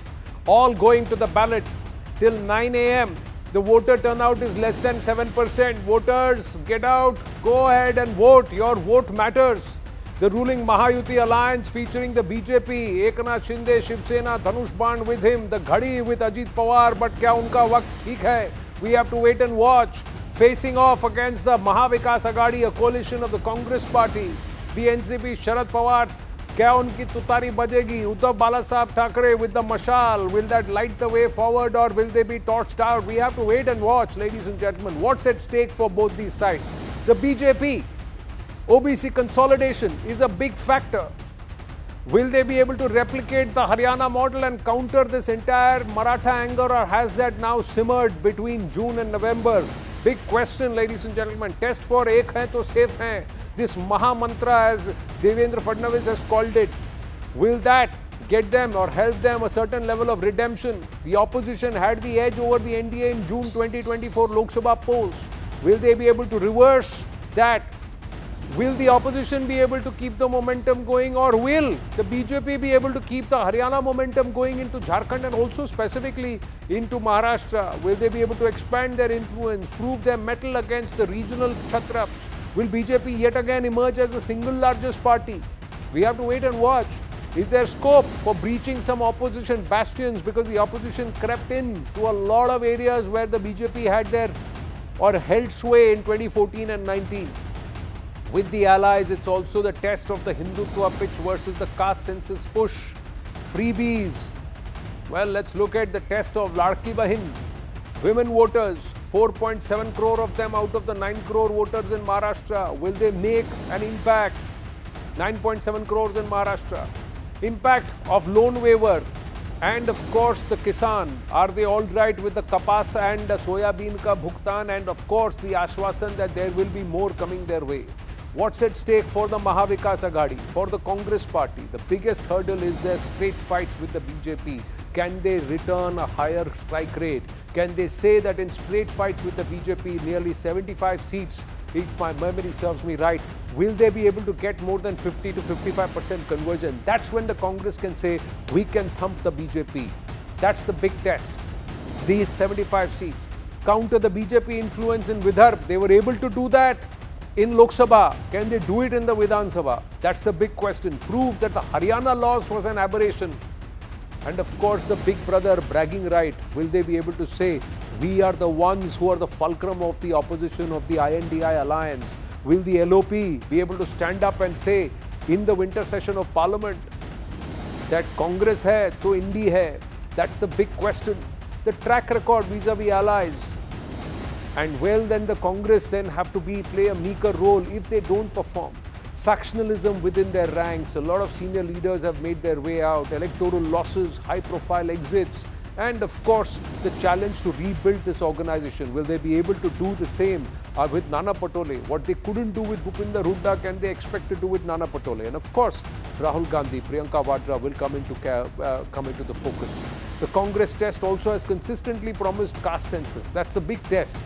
But then again, they seem to be confused with their own reservation narrative. That's what the opposite or the BJP is making it out to be. Will they be able to then, this Samvidhan Khatre mein hai, take this forward?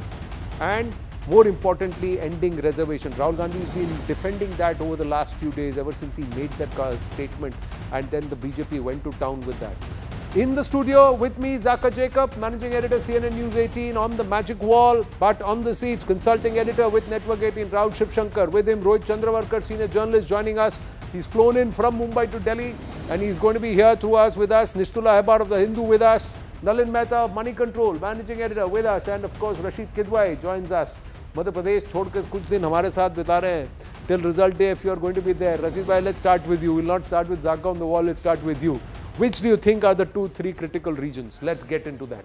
I think Vidarbha is going to be most important region. Direct fight between Congress and BJP, lot at stake. The kind of that pro-Hindutva pitch that BJP unleashed during the campaign. So I think Vidarbha is make or break. I won't go even over 2-3 regions. Of course, Western Maharashtra continues to be very important, but that's where Pawar versus Pawar kind of narrative. Will they come together? That's one region. Of course, every region has its own importance. Anand, but it is Vidarbha which is going to decide the fate of Maharashtra. He's got Rahul Shivshankar as an interesting projection of the leads. Lok Sabha seat strike rate, nahi, Lok Sabha to Assembly constituencies, the leads. Vidarbha was critical for the Mahavikas Aghadi. Yeah, in fact, the Vidarbha, the Mahavikas Aghadi won 42 out of 62. It was a complete sweep. The Mahayuti only had 20 of those seats. That's really where this election was won and lost. And of course in Marathwada, where the Mahayuti had 11 out of 46, when the MV had 32 out of 46. Those are the most significant. Between them, they have more than 100 seats between those two regions. If that number holds, then... Well, just a few days ago, the News 18 Lokmat, and I was talking with the managing editor Mandar Farse and also Dhruva Jyoti, the cluster editor, and they had done an internal conversation with journalists and their own reporters. And they said the Mahavikas Aghadi, Mahayuti, it's quite neck and neck. Across Maharashtra. And some said 5 plus minus 10 seats, either ways you were to see. But there were about 40 seats, 40-45 seats, which they said are critical, because nobody knows which way they will go. And they said that a lot of it comes in the Vidarbha, Marathwada, and some seats in Mumbai region also. Rohit, agree, disagree with this kind of assessment? Is that possible? I can say that this is but the most unpredictable election that I have seen in 30 odd years, and that's very evident if you go around in Vidarbha area, Marathwada region, or any other place, mainly because of the alliances being very odd. Nobody imagined, what I mean to say is nobody imagined just 3 years ago that Ajit Pawar and BJP would be together, right? And we don't know whether the vote transfer is going to happen. In fact, in Lok Sabha, that vote transfer just didn't happen between Ajit Pawar and BJP. Similar is the condition on the other side also. We didn't imagine that Shiv Sena and Sharad Pawar will be together. Now, this brings that unpredictability because you don't know what the voter is thinking. We don't know what is going to happen on the ground. Is it so difficult to get clarity? Can they establish mashal, tutari, etc.? But if we have to go by Lok Sabha, it actually didn't matter. Anand, the only thing that I could see when I went there was that this was not the situation that was there on June 4th. So there has been some recovery by the Mahayuti, and there has, just as reporters and observers are looking for clarity, political parties were also looking for clarity, because they're as much in the dark as the rest of us on whether this vote transfer is going to happen or not. So what we now see towards as the campaign season came to an end were these two overarching narratives which were kind of sought to be placed on the two alliances. So you have the Mahayuti with the Ladki Behin, which is, giving an income support of 1,500 per month to women, much like in Madhya Pradesh. That's the Madhya Pradesh model, and that was credited by turning around the Madhya Pradesh election. This was adopted by the Mahayuti pretty like a few months ago. And you have the agrarian distress Chhattisgarh model, which is being taken over by the Mahavikas Aghadi, which is that they promised rupees 7,000 per quintal bonus to soya-bean farmers. So soya-bean farmers have been really troubled. They're saying that we're not getting enough remunerative prices for our crop. It depends on the moisture content of the soya plant, and that is determined by whoever is procuring it. So their income was pretty stagnant or low. 12% to 18%. Fadnavis himself said that. So there's an agrarian distress with regard to them, the onion farmers and the cotton farmers. And whatever the Mahayuti government had done, obviously that didn't seem to be quite enough for the farmers there. So I think the Mahavikas Aghadi saw what they did in Chhattisgarh in 2018, which is that they promised a paddy bonus and managed to vote out a 15-year BJP rule in that state. So they said, okay, we are going with agrarian distress. Mahayuti says we are going with women. These are two big overarching constituencies that can be carved out or carved above that of caste cleavages and those kind of categories. Interestingly, what Devendra Fadnavis said when he spoke with us at News 18 is that this 12% moisture rate, it was 18%. We asked the Kisan to go ahead and dry out the soya because there was excessive monsoon, the moisture content was high. And it says, we've bought the soya now. So the dried up soya has been bought and we'll buy more. And that money is gone. That's what he said. Now, whether that distress remains or not, we have to wait. And then in their manifesto also promised 6,000. The Congress or the MVS promised 7,000. Yeah, but in Chhattisgarh, they waited, if you recall. Yeah, correct. They said, okay, let the election be over. If the Congress comes, we get more money. So, we don't know which way it swings. And this Vidarbha Marathwada, largely Kisan belt, so you will have a lot of impact there. Yes, Nalin. So, in many ways, Anand, this is a post-ideology election in Maharashtra, right? ये सारे celebrities vote कर रहे हैं नलिन. ये voter क्यों नहीं vote कर रहे हैं? 7% at 9 AM. क्या बोलेंगे आप बोलो? So, well, see, the point I'm trying to make is that the voter is also confused, just as political parties were, as Nisola was saying. This is a post-ideological election. Despite the narrative of batege to cutting on top and the garib and mahila on the bottom, it's like a jigsaw puzzle and it keeps shifting. After the election, like Zaga was saying a few minutes ago, you don't know who will switch sides immediately after. This is an election where Ajit Pawar, who's allied with BJP, has said, I don't need Prime Minister Narendra Modi to campaign in my backyard. He should campaign elsewhere. I don't need unheard of any ally of the BJP in the past to say this so publicly, right? So, therefore, it'll boil down a lot, I think, to micromanagement and local contests. Now, and I completely agree with Rashid, Vidarbha is critical because in the last 10 years, when the two elections where BJP became the single largest party in Maharashtra for the first time, Vidarbha was critical. Out of 62 seats in 2014, BJP won 44 and the Congress won 10. In 2019, the BJP won 29 and the Congress won 15. And in 2024 Lok Sabha, this is where the Congress made gains, and so did the NCP. So therefore, what happened in Vidarbha, I think, is critical more than what happened in other regions. Yeah. What happened in Vidarbha happened in Maharashtra. Well, I think there are pictures of Nana Patole and Piyush Goyal going out to cast their vote. So they are doing their job. So the leaders, the celebrities, the known faces, they are all going out to cast their vote. Devendra Fadnavis should also be going out to cast his vote at about 10:20 in Nagpur. But point is, where is the voter? The bulk voter is not coming. Now, how much is that going to affect? Let's come back to those 166 seats, what you put together. And I was saying that Vidarbha is important. I'm not saying it is not. 62 seats is the biggest region. Marathwada is important as well. It's 46 seats. This whole narrative about Maratha versus OBC, will it have any impact? Will Jarangi Patil have any impact? We'll have to wait and see in those 46 seats. And of course, the 50-odd seats in Western Maharashtra, which is Sharad Pawar's guard, whether the concentrated vote that he has in Western Maharashtra will continue to come his way like it did in Lok Sabha 2024. So that's about 160 seats. Another way of looking at it, you know, in football, there's this term called man-to-man marking, right? You've got Ronaldo on one side, you've got somebody sort of man-to-man marking him. I think this election is also going to be about man-to-man marking. We talked about BJP versus Congress direct fights. It's also about Sena UBT versus Shinde Sena direct fights. So let's take a look at those. Those are about 50-odd seats, I think 55 seats if I'm not mistaken, 51 seats. There are a large number of them are in Mumbai, Thane, some of them in the Konkan belt as well. There are a few in northern Maharashtra, in the Nashik belt, in the Nandurbar belt. There are very few outside of that. There are very few. If you look at Vidarbha, there's only one constituency, or two, I think, two constituencies where there is a Sena versus Sena fight. So there are about 50-odd seats where it's Sena versus Sena. The BJP United Sena won 45 of those 51 last time around. The Congress NCP had only 2. So again, this is going to be a critical factor. There is also NCP versus NCP.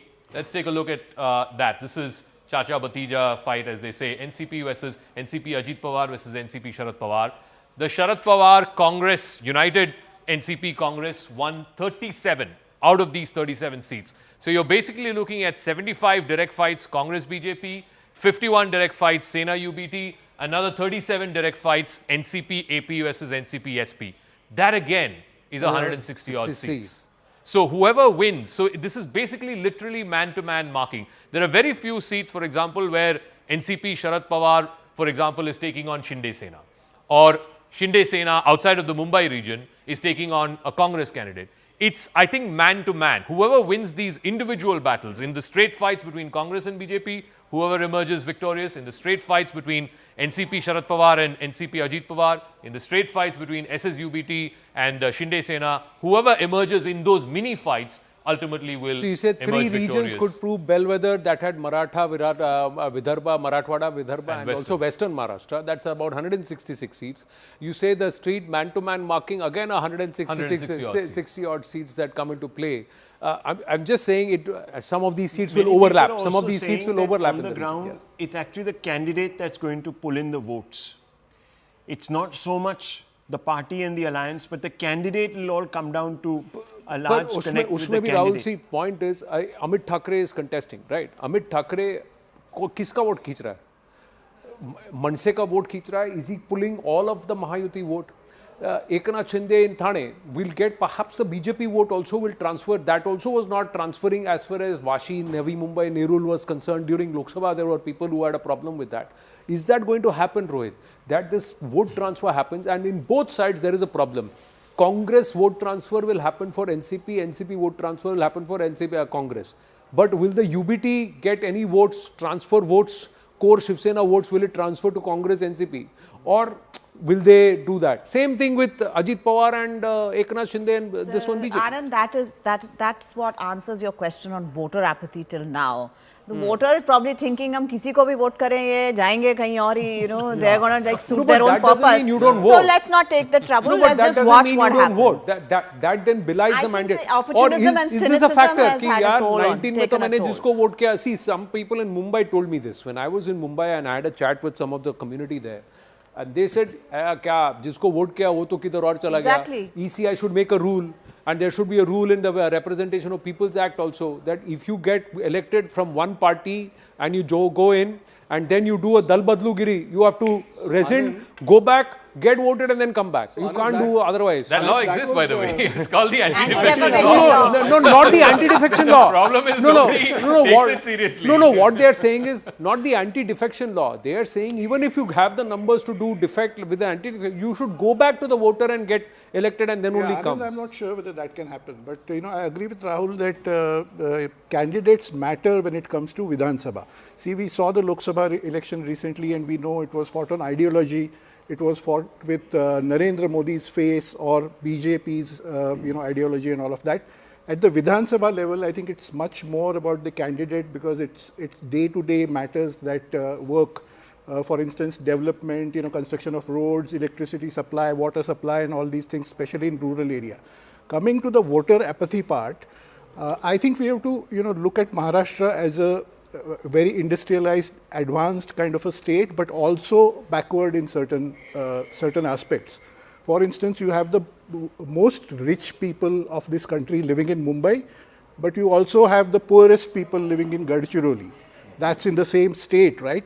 So you see this voter apathy in Mumbai, in South Mumbai, in Central Mumbai, where the voting percentage is just 45, 49. It's high in the Vidarbha region. It's high where politicians matter to people.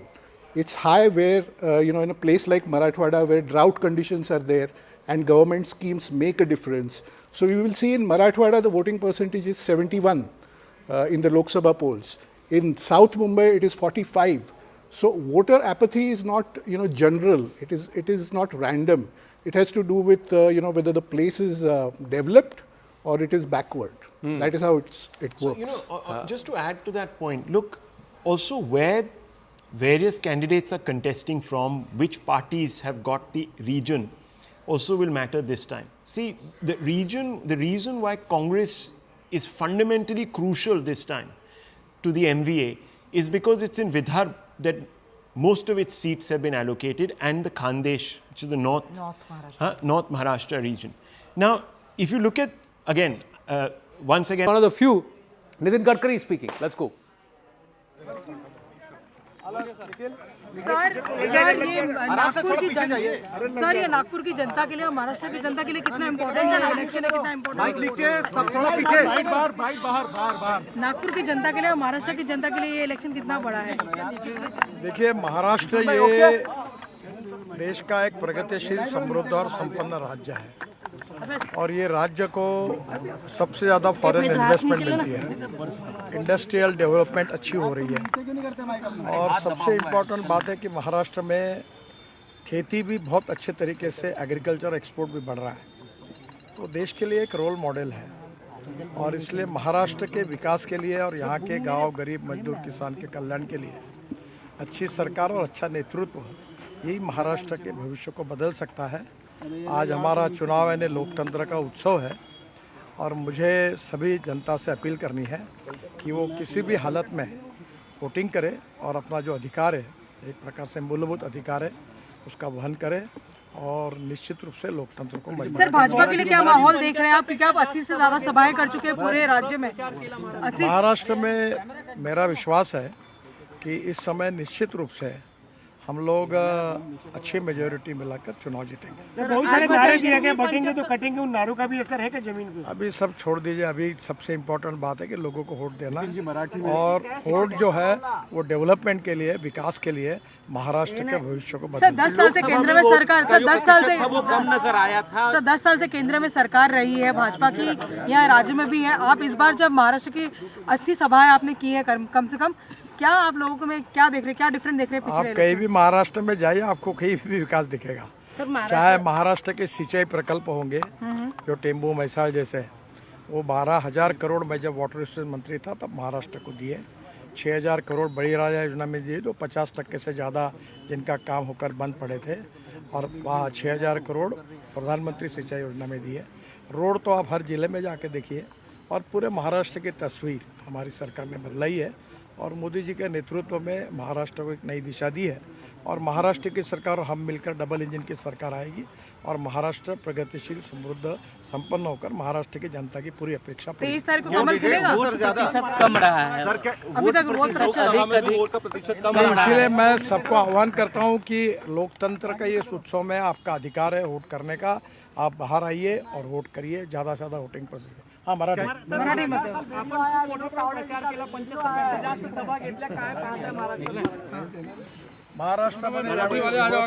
So you asked him questions and he said, let's focus on development. He's urging voters to come out and vote. But Nitin Gadkari quite confident of the performance of the Mahayuti in Maharashtra in these elections. Nana Patole, we just saw, has reacted on the entire audio tape controversy. We'll try and play that out the moment that is ready.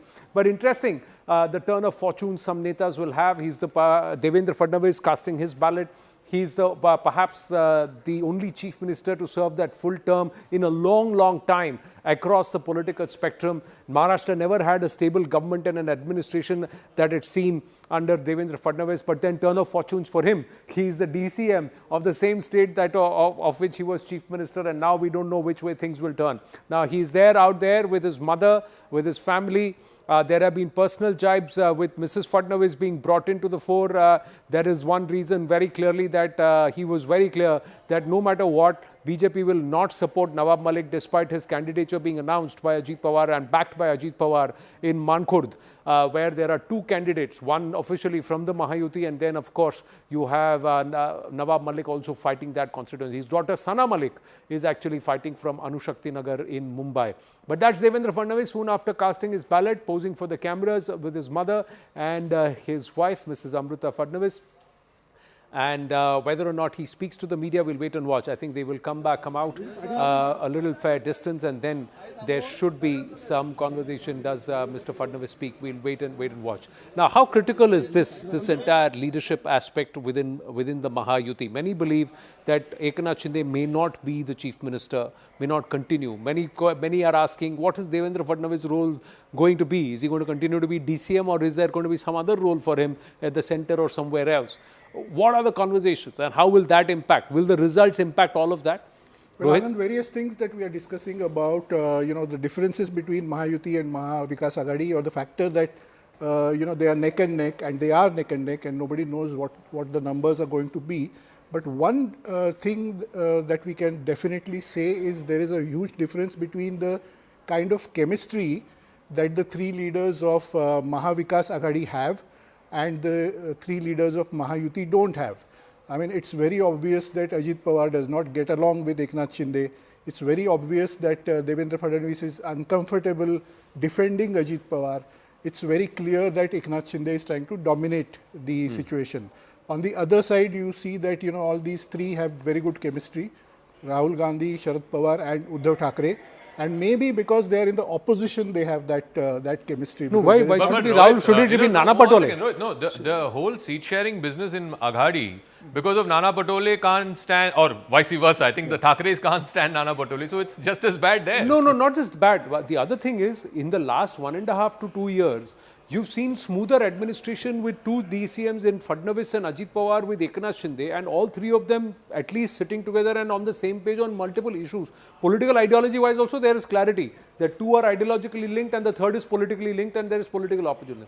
Compared to the time through COVID, etc., when it was Ajit Pawar running the administration, Uddhav Thackeray was indisposed and he never even came to the Mantralaya. That's what was the question, that he never came to the Sachivalaya Mantralaya for about 18 months. At that time, they said, who's leading? And Sharad Pawar was the one who's sitting there outside calling the shots, and the Congress said, Hamari to koi sunta nahi. Everybody was trying to push their own bureaucrats. Do you see that situation currently, or a faster execution of projects, completion of projects, and also things moving faster all around? So, I think I'm giving you a comparative picture. When I said that the chemistry is there or it is not there, I'm not saying that, Nana Patole and Sanjay Raut are the best of friends. Obviously, they are fighting openly against each other. But I'm saying, when it comes to comparison, I told you what the difference is. Now, the thing is, maybe it is because they are in power and there is too much at stake, and there is some dispute about some file getting cleared, not cleared, which we hear between Ajit Pawar and Eknath Shinde especially. But I think, politically speaking, because things are controlled a lot from Delhi, in case of Mahayuti and the government, you see better kind of discipline, or you see decisions coming out fast or whatever, because there are no questions asked, and things get controlled from top and disputes get resolved. But in politics, doesn't this discipline matter? In administration, doesn't discipline and control matter? Hasn't Devendra Fadnavis been a better sutradhar in being able to moderate and manage both Eknath Shinde and Ajit Pawar, and still being able to push administration over the last 18 months? And you cannot take away from the fact that all three of them are hard workers. It's That's not true. that they are hardly working. You cannot say Ajit Pawar was one of the most able administrators, hard working person. Eknath Shinde, tireless. So much so he's gone through ill health over the last, and Fadnavis has been on display over the last 6-7 years. So three hard working individuals versus on the other side, equally so hardworking individuals, or in some factions. No, You cannot take hard work away from Sharad Pawar. But can you say the same from some of the other yes. political parties? So what you are saying right now is related to administration and running the government. And I agree with you, you know, this lot seems better in terms of administration, decision making and other things. But when it comes to politics, electoral politics especially, you can't depend only on the leaders. You have to take your cadre, party cadre, your karyakartas, everybody along, and what you see on the ground is what I'm telling you. Yeah, so the past master is in the Aghadi camp. As far as electoral politics, past master is in the Aghadi camp, that's Sharad Pawar. Last point, the vote transfer not happening, for instance, just one example, the vote transfer not happening between Ajit Pawar and BJP is mainly because of the karyakartas being unhappy at the BJP end. And you know, that's what I mean when they know that the chemistry is not there. 30 साल से तो आपस में लड़ रहे हैं, अभी साथ में कैसे आएंगे? जी. See, about Indian politics, you said whatever you say about Indian politics, the opposite is equally true.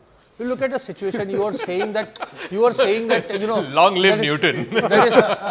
Then Mahayuti is very cohesive and all. You look at the kind of that allegation that came yesterday about Mr. Tawde.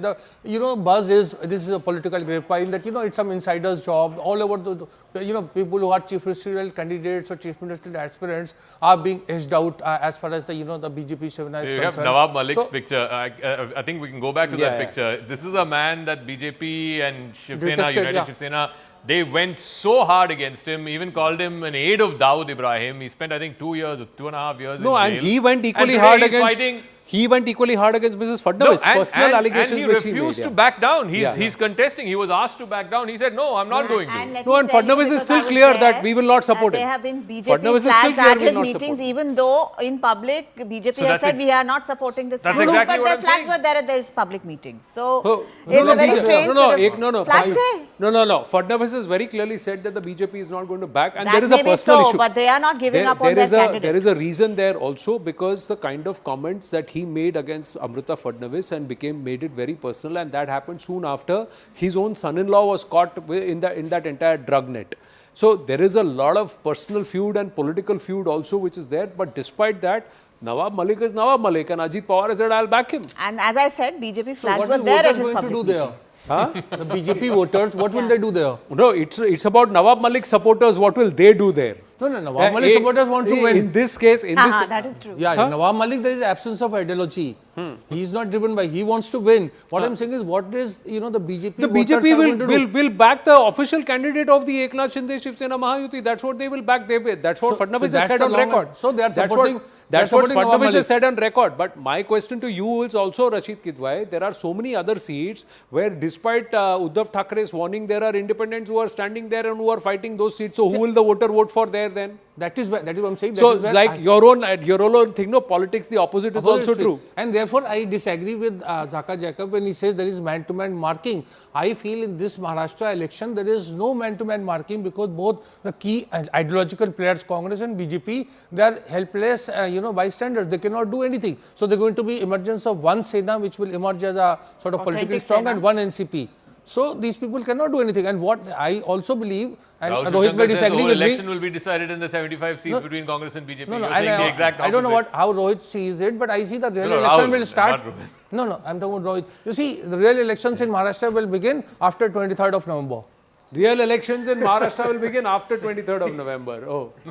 So you are saying aur bhi khel hone wala hai. The one thing that we have forgotten in this whole thing is that there are many people who are suggesting, that at least 30 seats might go to the 20 seats independents are there. There are a lot of 25 seats there are independents at play. So I mean, this could even be hung. This could be MVA hung. Which was the reason? This has been hung. This is likely to be hung. There is a chance. And in 1999, we saw almost 30 independent candidates getting elected. And they were the ones who decided who should, come to power. And many of them, in 95 also, we saw many independents, and in fact, many independents became ministers.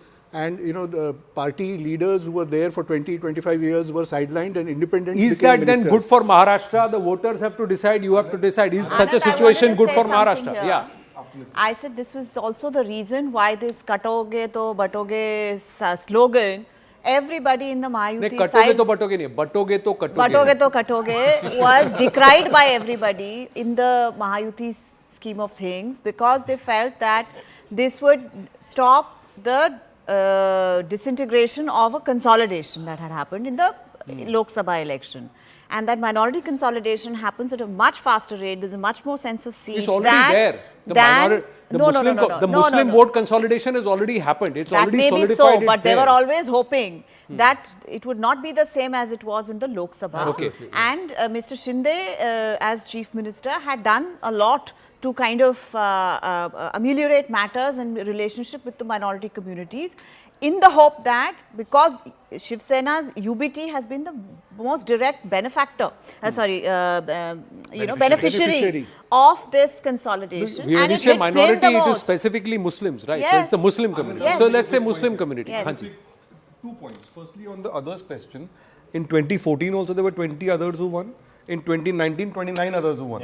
So if you have a similar repeat. So 29 to 30 20 average is normal. I have one, even though it's confusing and 6 parties and voters don't know, BJP voter, will they vote for Nawab Malik and all of that? I think the choice is binary.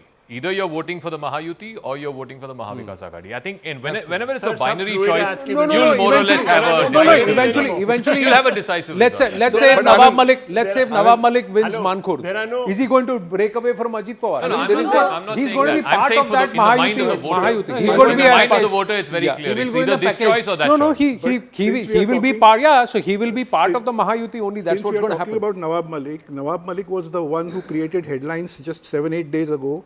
Speaking to Marathi channels, he said, चुनाव के बाद कुछ भी हो सकता है, ऐसा नहीं कि हम इनके साथ ही रहेंगे. It has to be decisive. That's the reason why I'm constantly coming back to this BJP Congress contest. If it has to be decisive, the BJP and the Congress have to ensure that they damage each other extensively for it to be all of decisive. this can happen I'll only give if you the just voter a comes out. And I finally damn well found that damn statistic.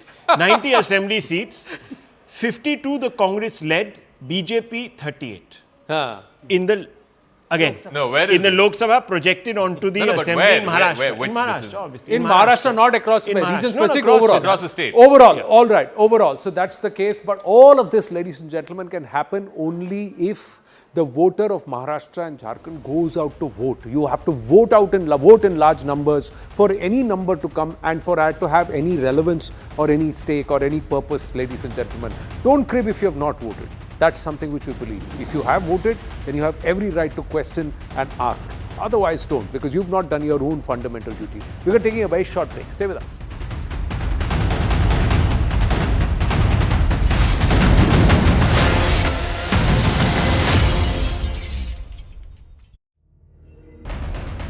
And I'm joined by a battery of reporters from Maharashtra who are in fact reporting on ground. Mayuresh is in fact reporting from Bandra East, tracking the Thackeray family. Payal is in fact reporting from central Nagpur, tracking RSS chief Mohan Bhagwat. Yesha from Thane, tracking Eknath Shinde.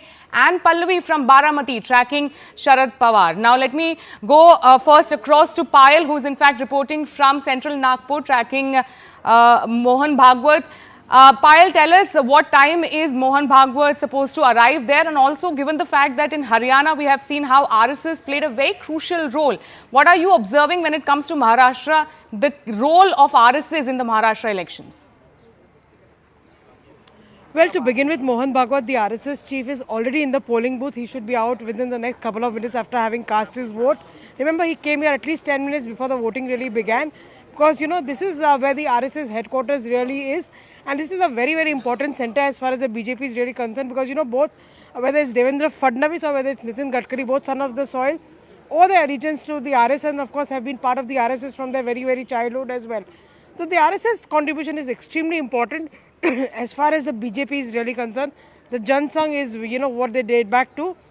And we've seen what they were able to do, you know, in Haryana. So even if sources are to be believed over here in Maharashtra, they're working overtime. Their basic agenda, you know, Sharon, is to in fact encourage people to go out and vote. That last ditch effort to, I mean, campaigning has shut about 24 to 48 hours ago, but the last bit of effort to in fact take people, you know, to the polling booth, that's exactly what the RSS specializes in. And you know, the workers have been working overtime. I'm given to understand that they're working in not just the constituency of the BJP is very strong, but also in the constituencies where the Mahayuti is in fact, you know, contesting as well. So that's something which is going to be important to see. We'll see Mohan Bhagwat stepping out in a bit from now, and he'll probably be giving us a soundbite as well. But a very, very crucial election as far as Vidarbha on the whole is really concerned, given the fact that Deputy Chief Minister Devendra Fadnavis is contesting from the Nagpur south-west seat as well. So that's something which is going to be very important to watch out for. We're just keeping our cameras waiting for Mr. Mohan Bhagwat to step out, and he's of course accompanied by the other RSS office bearers as well. Any moment from now, Sharon, he should be out, and it will be important to see what his message really to the people of the country is, people of Maharashtra is concerned. And let's just see what message he gives to people of Maharashtra in terms of their importance to cast this particular vote, and whether he makes any other statement as well. That remains to be seen. Absolutely, Payal. In fact, please stay with us. We'll keep coming back to you as and when Mohan Bhagwat will cast his vote and will come out. Let me now directly go across to Pallavi, who is in fact reporting from Baramati. Pallavi, Baramati is once again seeing Pawar versus Pawar in Lok Sabha election. Supriya Sule won that seat. What have been your observation in Baramati? Which side is the pendulum going to swing? Well, first of all, Baramati, as we all know, is a bastion of Sharad Pawar, and it was a hard-fought election which took place during Lok Sabha, where Ajit Pawar's wife Sunitra took on Supriya Sule, and of course she won. Well, over here, the Pawar versus Pawar factor pretty much plays out on the ground, but you know, no one is going to talk about it openly. But many people do indicate that what works in the Lok Sabha may be very different as far as the assembly is concerned. In many more ways than one, it is a prestige battle really for Mr. Sharad Pawar himself. As we know, he's almost the fulcrum of the MVA. Both the Congress as well as the Uddhav Thackeray Shiv Sena are depending a lot on his good performance. And should there be, and there's a big if about it, a hung assembly, then they are depending on Mr. Sharad Pawar's and his acumen, his maturity, and the fact that he has good equations across political spectrums to be able to swing the fortunes in favor of the MVA. But interestingly, in a late night development, there were huge allegations which were made by the BJP against Supriya Sule, and she of course rebutted it. She should be here at around 8 a.m. we are told to cast her vote over here. She's accused the BJP of dirty politics. The BJP hit by the Vinod Tavre, hit by those allegations of distributing money among the party workers and the voters. So those factors are good. Election में भी सुप्रिया सुले और नाना पटोले उसका प्रयोग कर रहे हैं. केवल इतना नहीं, जो चैट बॉक्स में सिग्नल में चैटिंग्स आई हुई है, उसमें तो सुप्रिया सुले और नाना पटोले के अलावा few other big players, और भी कुछ बिग प्लेयर्स हैं. मुझे तो पता है कि कांग्रेस पार्टी में द बिगेस्ट प्लेयर तो आप भी जानते हैं, द मॉम एंड द सन. उनसे बड़ा प्लेयर तो कोई नहीं. इस लूट पर खसौट के खेल में, करप्शन के खेल में अगर इस देश में सबसे बिगेस्ट प्लेयर कोई है तो वो सोनिया जी और राहुल जी ही. और एलिजेडली जिस प्रकार की ये बातें हो रही हैं और करोड़ों करोड़ रुपए इसमें इन्वॉल्व है, 235 करोड़ जो हमें सुनने को मिल रहा है, तो इसमें किसी प्रकार का संदेह नहीं होना चाहिए कि मार्केट में आज जो लोग चर्चा कर रहे हैं कि कहीं ना कहीं इसमें राहुल जी का निर्देश अवश्य होगा. ये मैं केवल ये न कहूंगा कि ये हम एलेज कर रहे हैं. हम तो चाहेंगे कि राहुल जी इस पर प्रेस कॉन्फ्रेंस करें और अपनी तरफ से सफाई भी दे कि क्या उन्होंने नाना पटोले को निर्देशित नहीं किया. क्या सुप्रिया सुले जी जिस प्रकार से निर्देश दे रही है कि don't play games with me, I want the money immediately, और ये 235 करोड़ रुपए का ट्रांजैक्शन दुबई से हो रहा है, इसके पीछे का हकीकत क्या है. आपको ये लग रहा होगा कि आखिर ये गौरव मेहता ये 2 दिन पहले चुनाव के समय ये सब बातें क्यों कह रहा है. हमें भी लगा कि आखिर अभी क्यों खुलासा हो रहा है. तो बड़े ध्यान से मैंने रविंद्र पाटिल के इंटरव्यू को सुना, रविंद्रनाथ पाटिल के इंटरव्यू को सुना.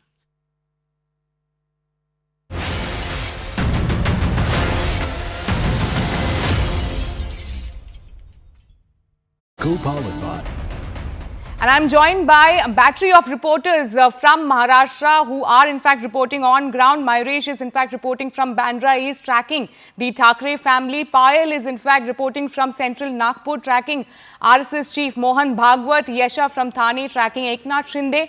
And Pallavi from Baramati, tracking Sharad Pawar. Now let me go first across to Payal, who is in fact reporting from central Nagpur, tracking Mohan Bhagwat. Payal, tell us what time is Mohan Bhagwat supposed to arrive there, and also given the fact that in Haryana we have seen how RSS played a very crucial role. What are you observing when it comes to Maharashtra, the role of RSS in the Maharashtra elections? Well, to begin with, Mohan Bhagwat, the RSS chief, is already in the polling booth. He should be out within the next couple of minutes after having cast his vote. Remember, he came here at least 10 minutes before the voting really began. Because, you know, this is where the RSS headquarters really is. And this is a very, very important center as far as the BJP is really concerned. Because, you know, both, whether it's Devendra Fadnavis or whether it's Nitin Gadkari, both son of the soil, or their allegiance to the RSS, and of course have been part of the RSS from their very, very childhood as well. So the RSS contribution is extremely important as far as the BJP is really concerned. The Jan Sangh is, you know, what they date back to. And we've seen what they were able to do, you know, in Haryana. So even if sources are to be believed, over here in Maharashtra, they're working overtime. Their basic agenda, you know, Sharon, is to in fact encourage people to go out and vote. That last ditch effort to, I mean, campaigning has shut about 24 to 48 hours ago, but the last bit of effort to in fact take people, you know, to the polling booth, that's exactly what the RSS specializes in. And, you know, the workers have been working overtime. I'm given to understand that they're working in not just the constituency of the BJP is very strong, but also in the constituencies where the Mahayuti is in fact, you know, contesting as well. So that's something which is going to be important to see. We'll see Mohan Bhagwat stepping out in a bit from now, and he'll probably be giving us a soundbite as well. But a very, very crucial election as far as Vidarbha on the whole is really concerned, given the fact that Deputy Chief Minister Devendra Fadnavis is contesting from the Nagpur south-west seat as well. So that's something which is going to be very important to watch out for. We're just keeping our cameras waiting for Mr. Mohan Bhagwat to step out, and he's of course accompanied by the other RSS, you know, office bearers as well. Any moment from now, Sharon, he should be out, and it will be important to see what his message really to the people of the country is, people of Maharashtra is concerned. And let's just see what message he gives to people of Maharashtra in terms of their importance to cast this particular vote, and whether he makes any other statement as well. That remains to be seen. Absolutely, Payal. In fact, please stay with us. We'll keep coming back to you as and when Mohan Bhagwat will cast his vote and will come out. Let me now directly go across to Pallavi, who is in fact reporting from Baramati. Pallavi, Baramati is once again seeing Pawar versus Pawar in Lok Sabha election. Supriya Sule won that seat. What have been your observation in Baramati? Which side is the pendulum going to swing? Well, first of all, Baramati, as we all know, is a bastion of Sharad Pawar, and it was a hard-fought election which took place during Lok Sabha, where Ajit Pawar's wife Sunitra took on Supriya Sule, and of course she won.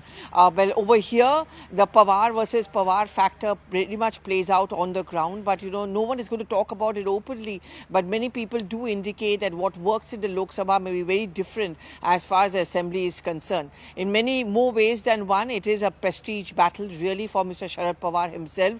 As we know, he's almost the fulcrum of the MVA. Both the Congress as well as the Uddhav Thackeray Shiv Sena are depending a lot on his good performance. And should there be, and there's a big if about it, a hung assembly, then they are depending on Mr. Sharad Pawar's and his acumen, his maturity, and the fact that he has good equations across political spectrums to be able to swing the fortunes in favor of the MVA.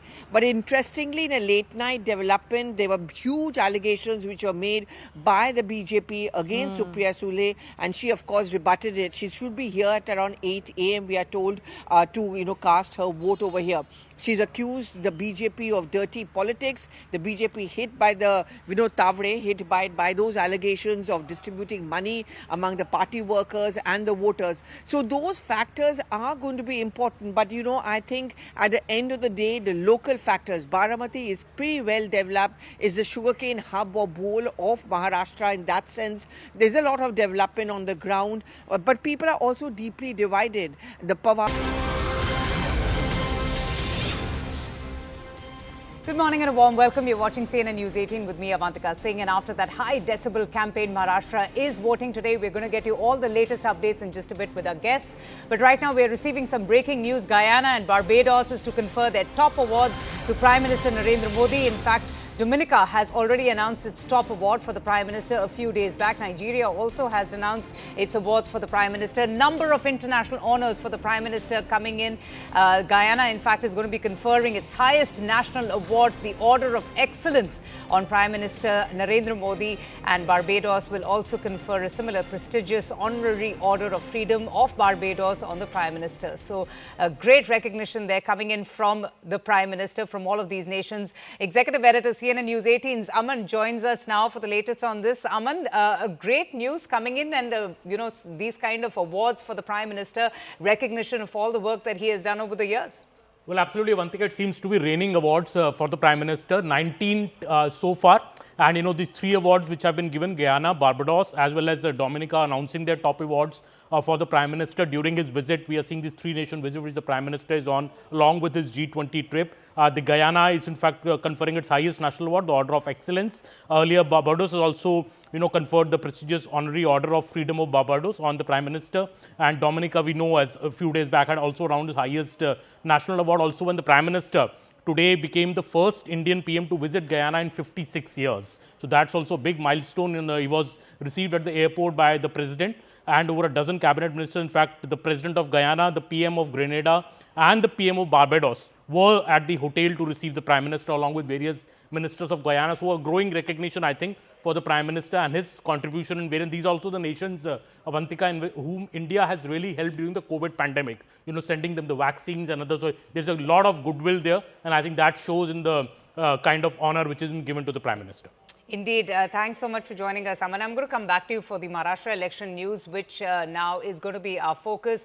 Just a few hours before polling in battleground Maharashtra, BJP's national spokesperson Sudhanshu Trivedi has accused the Congress leader Nana Patole and NCP leader Supriya Sule of being involved in this big cryptocurrency fraud to influence the election result in favor of the Maha Vikas Aghadi.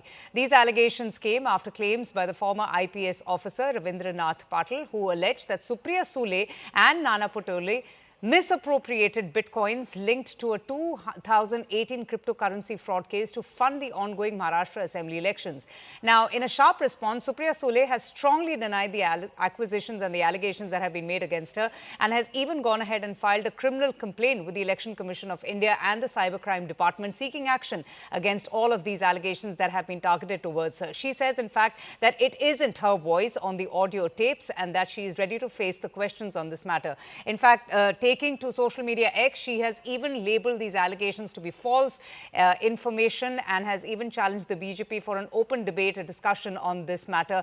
Even after Supriya Sule's denial, the Maharashtra Deputy Chief Minister Ajit Pawar has broken his silence on this matter. In fact, he said that he actually recognizes his sister's voice on the tapes, despite the fact that Supriya Sule has been maintaining that all of that voice is fake, it's been altered.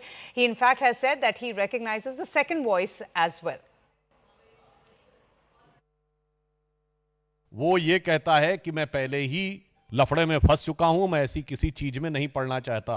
तो वो दूसरा व्यक्ति ये कह रहा है कि नहीं साहब, इसमें बड़े लोग इन्वॉल्व हैं और वो कांग्रेस के महाराष्ट्र के अध्यक्ष नाना पटोले जी का तथा कथित रूप से नाम लेता है और सुप्रिया सुले जी का तथा कथित रूप से नाम लेता है। सबसे पहले वो ये बताएं कि जो इस वीडियो क्लिप में और ऑडियो क्लिप में दिखाई पड़ रहा है, क्या कांग्रेस पार्टी अथवा उनके किसी भी नेता, सुप्रिया सुले जी के बारे में दावा किया गया है, क्या वो बिटकॉइन के किसी भी ट्रांजैक्शन में इन्वॉल्व हैं या नहीं? I have spoken against bitcoins. I have spoken against cryptocurrency. I am somebody who has raised very serious issues about all this. ये व्यक्ति कई महीने तुलनात होती याचं म्हणणं काय, याची नोंद तरी कशाला घ्यायची? माझ्या मते त्याची नोंद घेण्याची आवश्यकता नाही. भाजप आणि त्यांच्या एकंदरीत सगळ्या कॅम्पेनकडे बघायचा दृष्टिकोन किती खालच्या पातळीचा आहे हे स्पष्ट होते. यापेक्षा अधिक त्याचा मला भाष्य करायचे नाही. उसके बारे में जो कुछ ऑडियो दिखा रहे हैं, वो आवाज़ के बारे में मुझे इतना ही जानकारी है. मैं दोनों को भी बहुत अच्छी तरह से जानता हूँ, बहुत सालों से जानता हूँ. एक तो मेरी परिवार की मेरी बहन है और दूसरे हमने जिनके साथ बहुत साल काम किया है, एक दूसरे के विरोध में भी किया है, एक दूसरे के साथ भी किया है, महाविकास आघाड़ी में भी किया है। वो बीच में बीजेपी के भी मेंबर ऑफ पार्लियामेंट थे। ऐसे सभी जगह उन्होंने काम किया, तो वो भी आवाज़ उनका ही है, उनका बोलने का टोन, उनका आवाज़ दोनों का वही है। अभी इसके बारे में इंक्वायरी हो जाएगी। इंक्वायरी होने के बाद पता चलेगा कौन है, क्या है, इसके पीछे सच राज क्या है, वो पता चलेगा।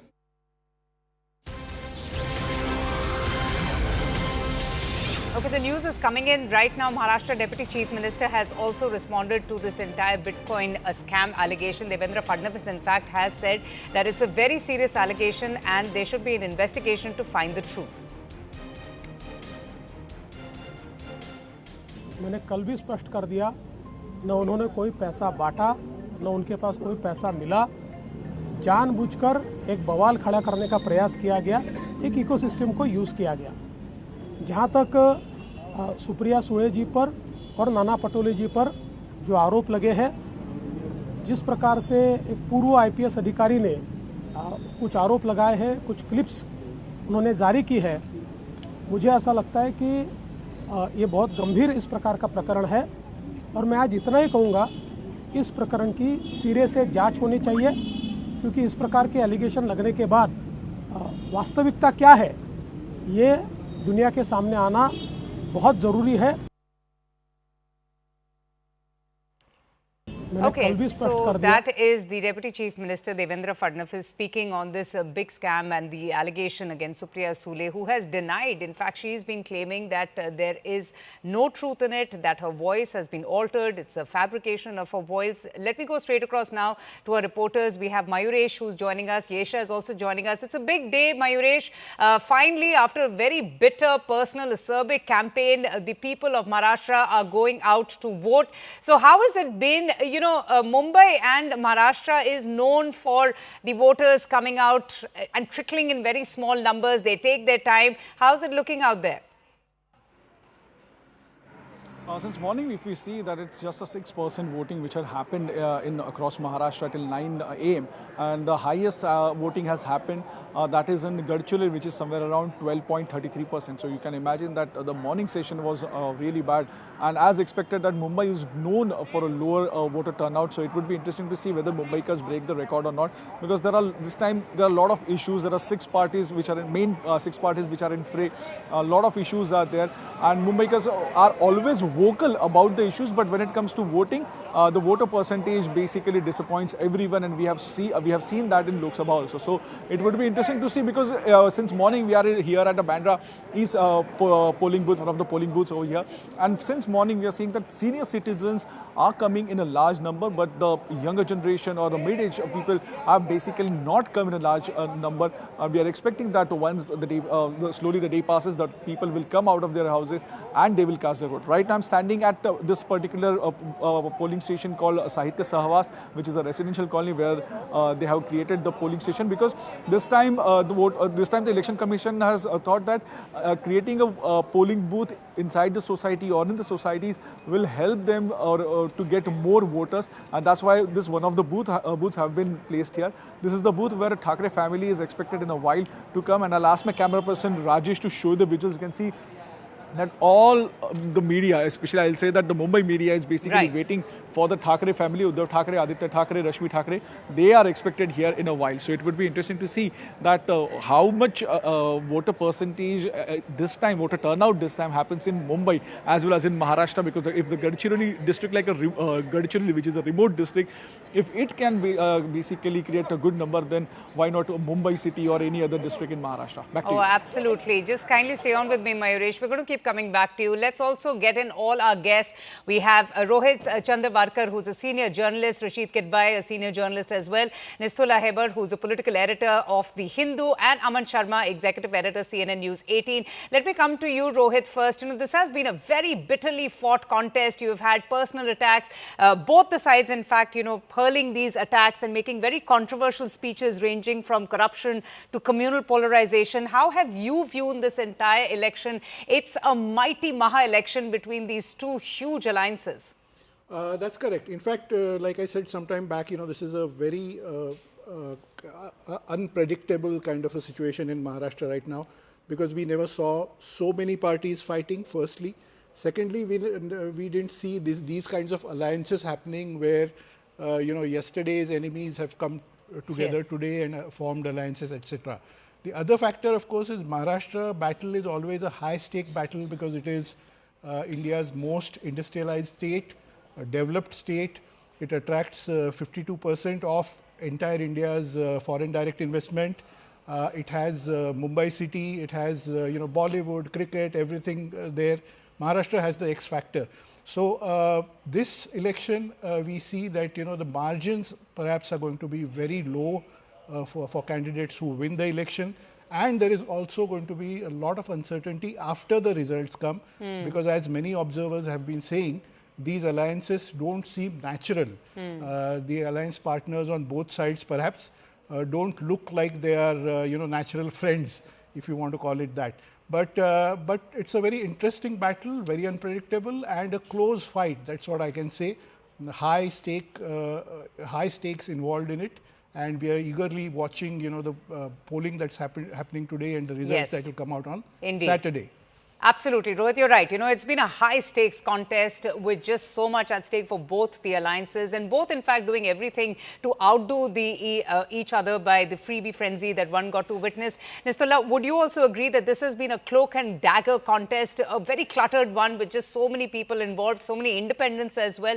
And do you feel from your observations and your travels in Maharashtra that Vidarbha and Marathwada are the two battleground regions which actually hold the key to Mantralaya? So I have frequently referred to these elections as confused and confusing, not just for observers, but for the participants and certainly for the voter as well, because there has been so much of toing and froing between all these parties and alliances, splits, very opportunistic politics, plus at the same time, very ironically, each breakaway faction trying to invoke ideology and saying we are the authentic ones. So there are just too many things that are going to come out of the reckoning of this election. Who is the authentic Shiv Sena? Who is the authentic NCP? Is Congress a good alliance partner, or is it a parjivi or a parasite on its other alliance partners, as Prime Minister said right after the Haryana debacle that the Congress suffered? There are too many questions that are to be answered in this particular poll. The point is that, will we get a proper cohesive sort of a government out of it is the actual question that is to be decided. All the other things just contribute to that particular this thing. It is after 1999, the most complicated election that the state has seen. And there are too many unknown factors that are affecting it. So if anybody is telling you at this point of time that they know who's going to be coming to power, they're either lying or just, deluding themselves. So that's my really very short take on this particular election. Oh, it's been an interesting one, really. And you're right. Aman, you have also spent a lot of time, too many things and too many people and too many parties. And Aman, you were also there in Maharashtra. After weeks of a high decibel election campaign and rallies, finally now it has culminated to polling day. But a big, it hasn't stopped yet. Yesterday, we saw that whole cash for vote scam involving Vinod Tawde, and FIR was registered. And today we have Supriya Sule, the whole Bitcoin scam. So it hasn't even stopped even while the people are going out there and voting. Well, certainly, Avantika, there is allegations from both sides on each other, but I don't know how much these events have an impact on the election. I think people's mind is made up, and these events I don't think have a major impact on the way people may change their voting preferences. I don't really buy into that. That said, as Nistula was saying, that this is an extremely complex election. I think the fight is really between that the narrative in the Lok Sabha of the Mahavikas Aghadi that Samvidhan Khatre mein hai. Does that narrative continue into the Lok Sabha election? If it continues in the Lok Sabha election, I think the MVA will ultimately have the edge. Or is the alternate slogan from the Mahayuti camp that sab ek hai to safe hai, given by the Prime Minister, is that slogan gonna reign supreme in this particular election? Because if ek hai to safe hai reigns supreme, it shows that the coalition on the other side of the voters, the Maratha, the Muslim and the Dalit voter, there'll be a break in that. BJP is trying to break that gutshot on the other side, which happened in the Lok Sabha. It is trying to consolidate the OBC vote in its favor in this particular election. if the OBC consolidation happens. Has there been a lot of effort to do that, the OBC consolidation? Well, absolutely. That's been the #1 agenda of the BJP in this election. They want to consolidate the OBC vote, which is like 37-38%, the biggest vote bank in the state. Okay. We must remember that in Lok Sabha, the Marathas were against the BJP, but even the OBCs in some measure turned against the BJP because they thought BJP is being too soft on the Maratha cause. Yes. So it was a double whammy for the BJP, for the Mahayuti rather, in the Lok Sabha. This time, if you see, Maratha reservation has not been mentioned by any of the top leaders of the BJP from the election stages. They are very clearly looking at consolidating the OBC vote, getting a bit of the Dalit vote, a chunk of the Dalit vote back with them, especially the Ambedkarite Buddhist vote, around 11%. If that reversal happens, I think the Mahayuti will be in a stronger position. If that reversal doesn't happen, I think the MVA would continue with its theme, which we saw in the Lok Sabha election. Interesting. We've just received also some breaking news, Aman, while you were speaking, that Maharashtra Congress chief Nana Patole has also spoken up on this raging Bitcoin scam controversy. In fact, he said that Ravindranath Patil is a fraudulent IPS officer, so they're even casting doubt on the investigating officer. The audio that was shown yesterday by Sudhanshu Trivedi doesn't feature my voice. Everyone in this country, including the Prime Minister, knows my voice, is very familiar with my voice as well. So let's listen into what he has to say. Ravindra Chavan Patil जो नावाचा व्यक्ती आहे तोच तोतिया IPS आहे.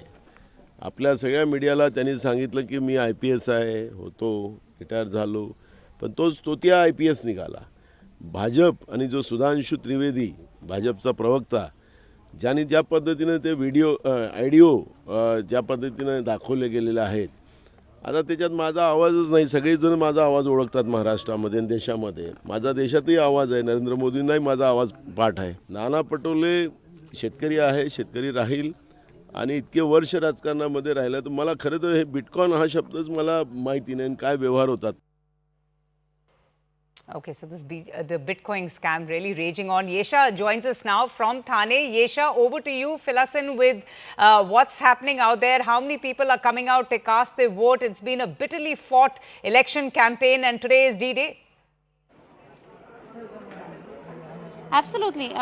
In fact, right here you see that ever since this morning, people have been trickling in. Of course, like we've been discussing how people in Mumbai and nearby areas do not really come out and vote. But right now, of course, there are people who've gathered here. Right here, in fact, you see that Chief Minister Eknath Shinde's father, he is already here to cast his vote. And parallelly, we've seen Chief Minister Eknath Shinde come in. Now, Chief Minister would be casting his vote. In fact, before leaving this morning, we also saw how he had, his wife and his daughter-in-law had offered him some prayers, and which is where now Chief Minister Eknath Shinde is here. In fact, over the last couple of days, we've seen the kind of massive support that Eknath Shinde has received. In fact, apart from Eknath Shinde, his son, Dr. Shrikant Shinde, who's the MP from the Kalyan Dombivli area, and also his wife and daughter-in-law are here. So yes, they'll be casting the vote now. Over the last couple of weeks, in fact, Antika, like we've been telling you, while we were here covering Eknath Shinde's campaign fields, there's been massive support that Eknath Shinde has received in this very constituency. In fact, he's been 3 times MLA here. While we spoke to some of the women who gathered here, they've given a word saying that Eknath Shinde has worked well in this very area, and it is the 4th time mandate that he seeks. Thousands of people gathering to meet him to kind of express their gratitude towards him is something that shows the kind of popularity that he has here, right? Oh, absolutely. In fact, he does enjoy a lot of popularity, and it's interesting how Eknath Shinde has also come into his own. He's going to be fighting Thane against Kedar Dege, who's from the Shiv Sena UBT. Yesha, I'm going to keep coming back to you. Stay on with me. It's clearly the day of the Maharashtra Assembly polls. People are coming out. They're casting their vote. In fact, we've seen a lot of celebrities, big prominent leaders coming out to cast their vote because all the 288 seats are set for polling today. The ruling Mahayuti alliance featuring the BJP, Ajit Pawar, Pawar, NCP faction, Eknath Shinde, Shiv Sena, they're all facing off against the opposition Maha Vikas Aghadi. It's a coalition of the Congress, Sharad Pawar's NCP, Uddhav Thackeray's Shiv Sena, from Maharashtra Deputy Chief Minister Ajit Pawar and Devendra Fadnavis to NCP, SP, MP Supriya Sule. Political leaders are coming out in huge numbers to cast their vote. In fact, when asked about the poll verdict, Ajit Pawar, the Deputy Chief Minister, exuded confidence, saying that the people of Maharashtra will shower the alliance, Mahayuti, and all of their leaders with a lot of love. On the other hand, the Maha Vikas Aghadi is also exhibiting the same confidence. The leaders also said that the alliance is committed to the development of the state and are extremely confident of a resounding victory. Joining us right now from central Nagpur, where we are standing at, is a group of women who just come out and cast their vote. सबसे पहले voting जो आपने किया उसका sign दिखाइए ताकि हम सारे लोगों को बता सकें कि उनको जाकर के वोट करना है। कितना अहम होता है वोट करना? बहुत ही अच्छा है करना। अपना जो अधिकार मिला है उसका अपने पूरेपूर फायदा लेना चाहिए, उसको वेस्ट नहीं जाने देना चाहिए। आप यहाँ की वोटर है सेंट्रल नागपुर की, कितना ज़रूरी है वोट करना? क्या मुद्दे सोचती है महिलाएं यहाँ पे? प्रगति होनी चाहिए, इसलिए वो तो करना ही चाहिए। कोई भी आए जो आए उन्होंने अच्छा ही करना चाहिए। महिलाओं को लेके कुछ विशेष आपकी मांग है कि जो भी सरकार आए वो उनको क्या करना चाहिए आप लोगों के लिए? महिला को ये दे रहे वो अभी स्कीम दे रहे, वो देने के अलावा काम दिया तो अच्छा होगा। घर में बैठे काम दिया तो ज़्यादा बेहतर है। ऐसे पैसे देने से वो ज़्यादा और आलसी हो जाएंगे। Well, of course important issues. आप बताइए, आप युवा है, आपका फर्स्ट टाइम वोट है? Yes ma'am, first time vote है। What would you want to tell the voters, why should they come out and vote? क्यों वोट करना चाहिए? क्योंकि अच्छी सरकार चाहिए, अच्छे अपने हित में चाहिए और सबको पता चलना चाहिए कि वोटिंग का महत्व क्या है, एक हद मतलब एक वोट क्या क्या कर सकता है। और बेटर सरकार तो अपने को चाहिए, विकास है, प्रगति की राह पर चलना है। सांस्कृतिक से दिखाने से कुछ नहीं होता, करना भी पड़ता है, ऑन ग्राउंड लेवल पे उतरना पड़ता है। आज के युवा ये देखेंगे तो आगे जाके उनको भी पता चलेगा ना कि आप अपना नेता कैसा है, अपना वार्ड मेंबर कैसा है। इसलिए अपने को अलर्ट रहना चाहिए पहले तो। Yesha, you know, you've also spoken to Eknath Shinde. Do you think that the person that he is, his accessibility, in fact, Payal also spoke to him, and the fact that RSS is so involved in these elections, their ground role could perhaps give the BJP alliance an edge in these elections? So, you know, when you speak, when we spoke to Chief Minister Eknath Shinde, he of course sounded confident. In fact, you know, when we spoke to him, apart from it, we also spoke to Deputy Chief Minister Ajit Pawar. There was one bit that Ajit Pawar happened to mention, was that Ladki Bahin Yojana would be the game changer in this very elections. Of course, we've seen that when it came to the Lok Sabha election results, there were certain comments that were made by RSS, by also a mouthpiece of RSS, critiquing the role of Ajit Pawar in this election. But all throughout, when you speak of Eknath Shinde has been someone who has, in fact, followed to the T about the instructions that usually come in, and which is where now, you know, when it comes to his popularity amidst people, amidst you know, amidst Thanikars, it is quite evident the kind of role he plays.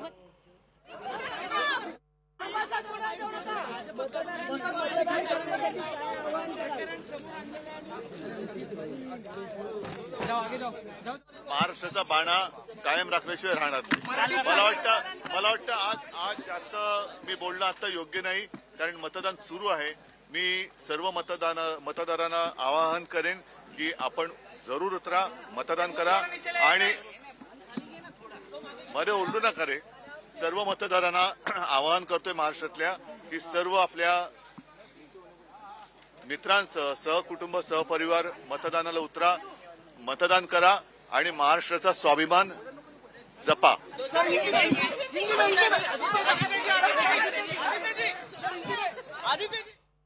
All right, so all the reactions coming in from the big political leaders. We just heard from Eknath Shinde as well.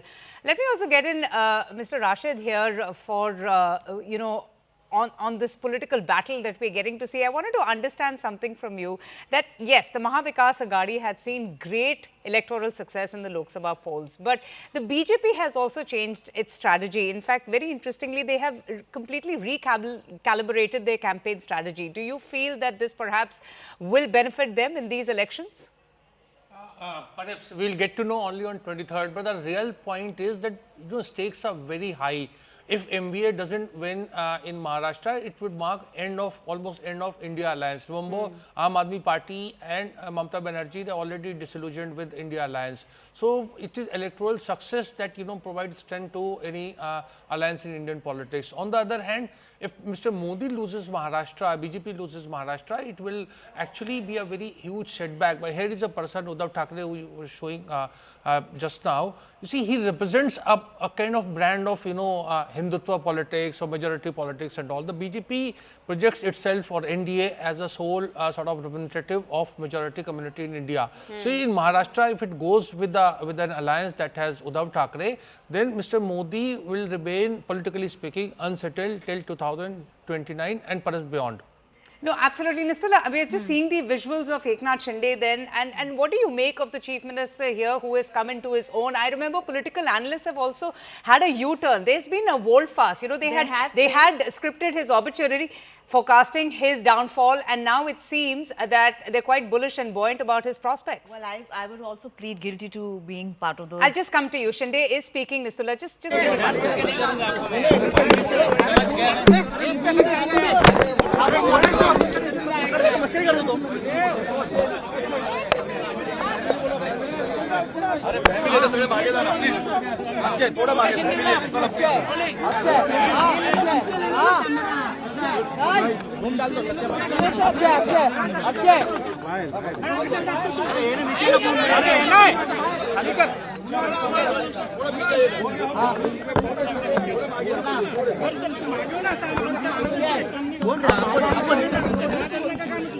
खाली गेला boom यार अरे मुंह क्यों face check कर रहा है sir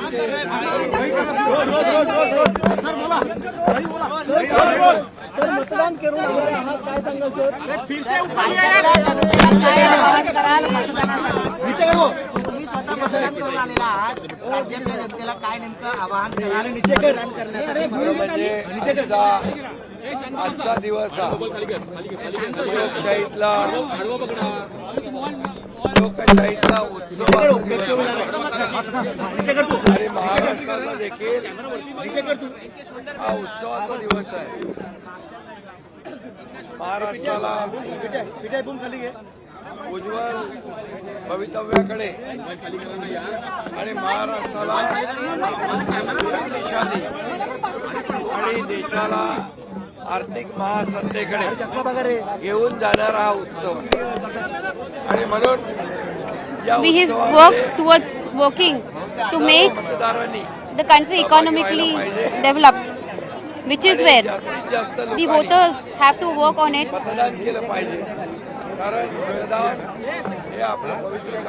A lot of people should come ahead and cast their vote because it is for the development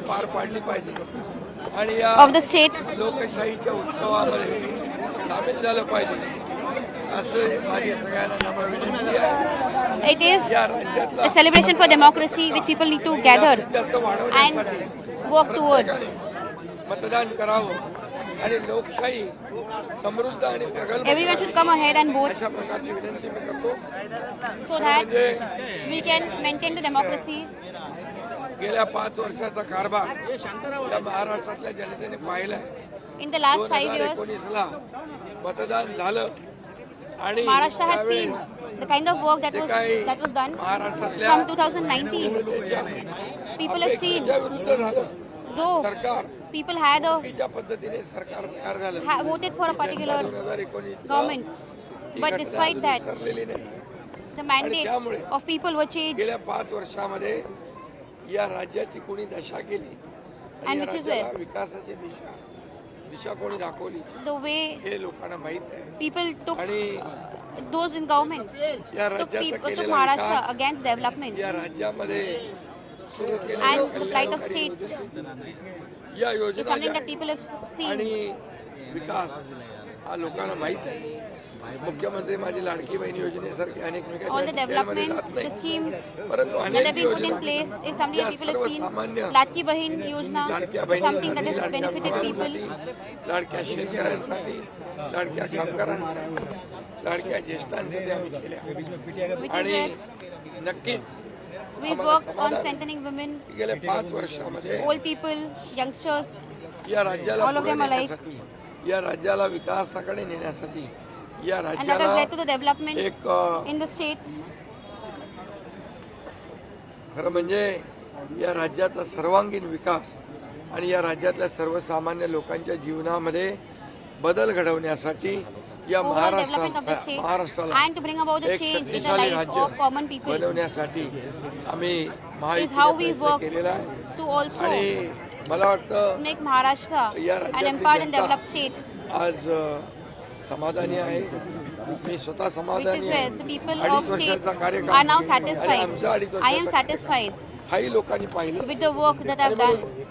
या आजच्या दिवशी Our work has been done, has या been looked महाराष्ट्रातील up जनता by several भरभरून voters, by people, and which आम्हाला is where मतदान today करतील. people of विकासाला Maharashtra मतदान करतील आणि म्हणून will vote for us. मतदानाचा टक्का मतदान हे लोकशाहीला प्रगल्भ करणार आहे, लोकशाहीला मजबूत करणार आहे आणि म्हणून सगळ्यांनी मतदान करावं Is how असं आवाहन one can विनंती maintain democracy. Which is where I request people to go ahead पूर्णपणे and vote.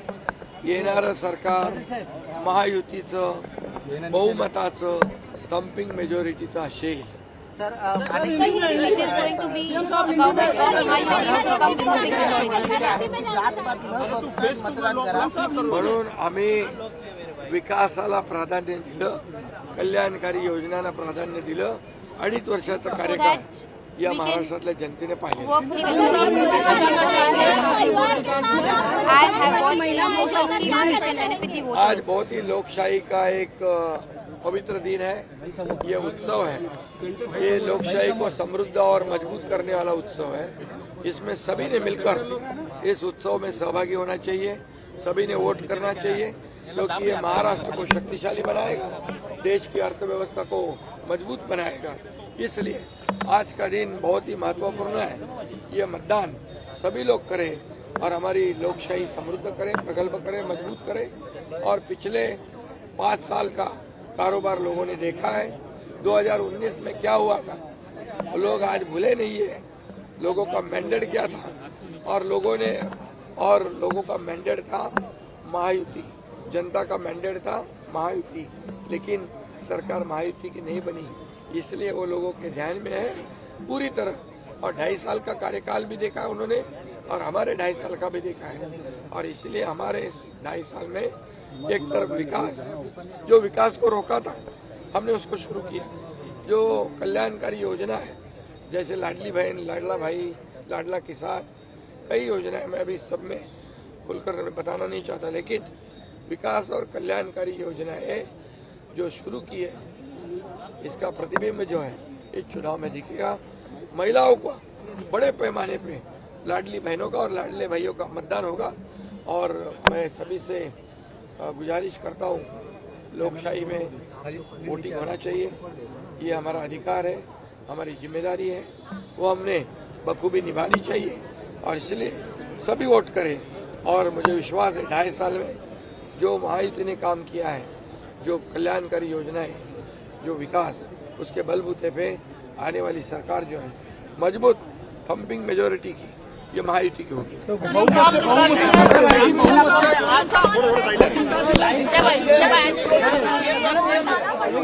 Okay, that's Chief Minister Eknath Shinde, the Maratha face, and someone who has been credited for running a very efficient campaign on development and issues.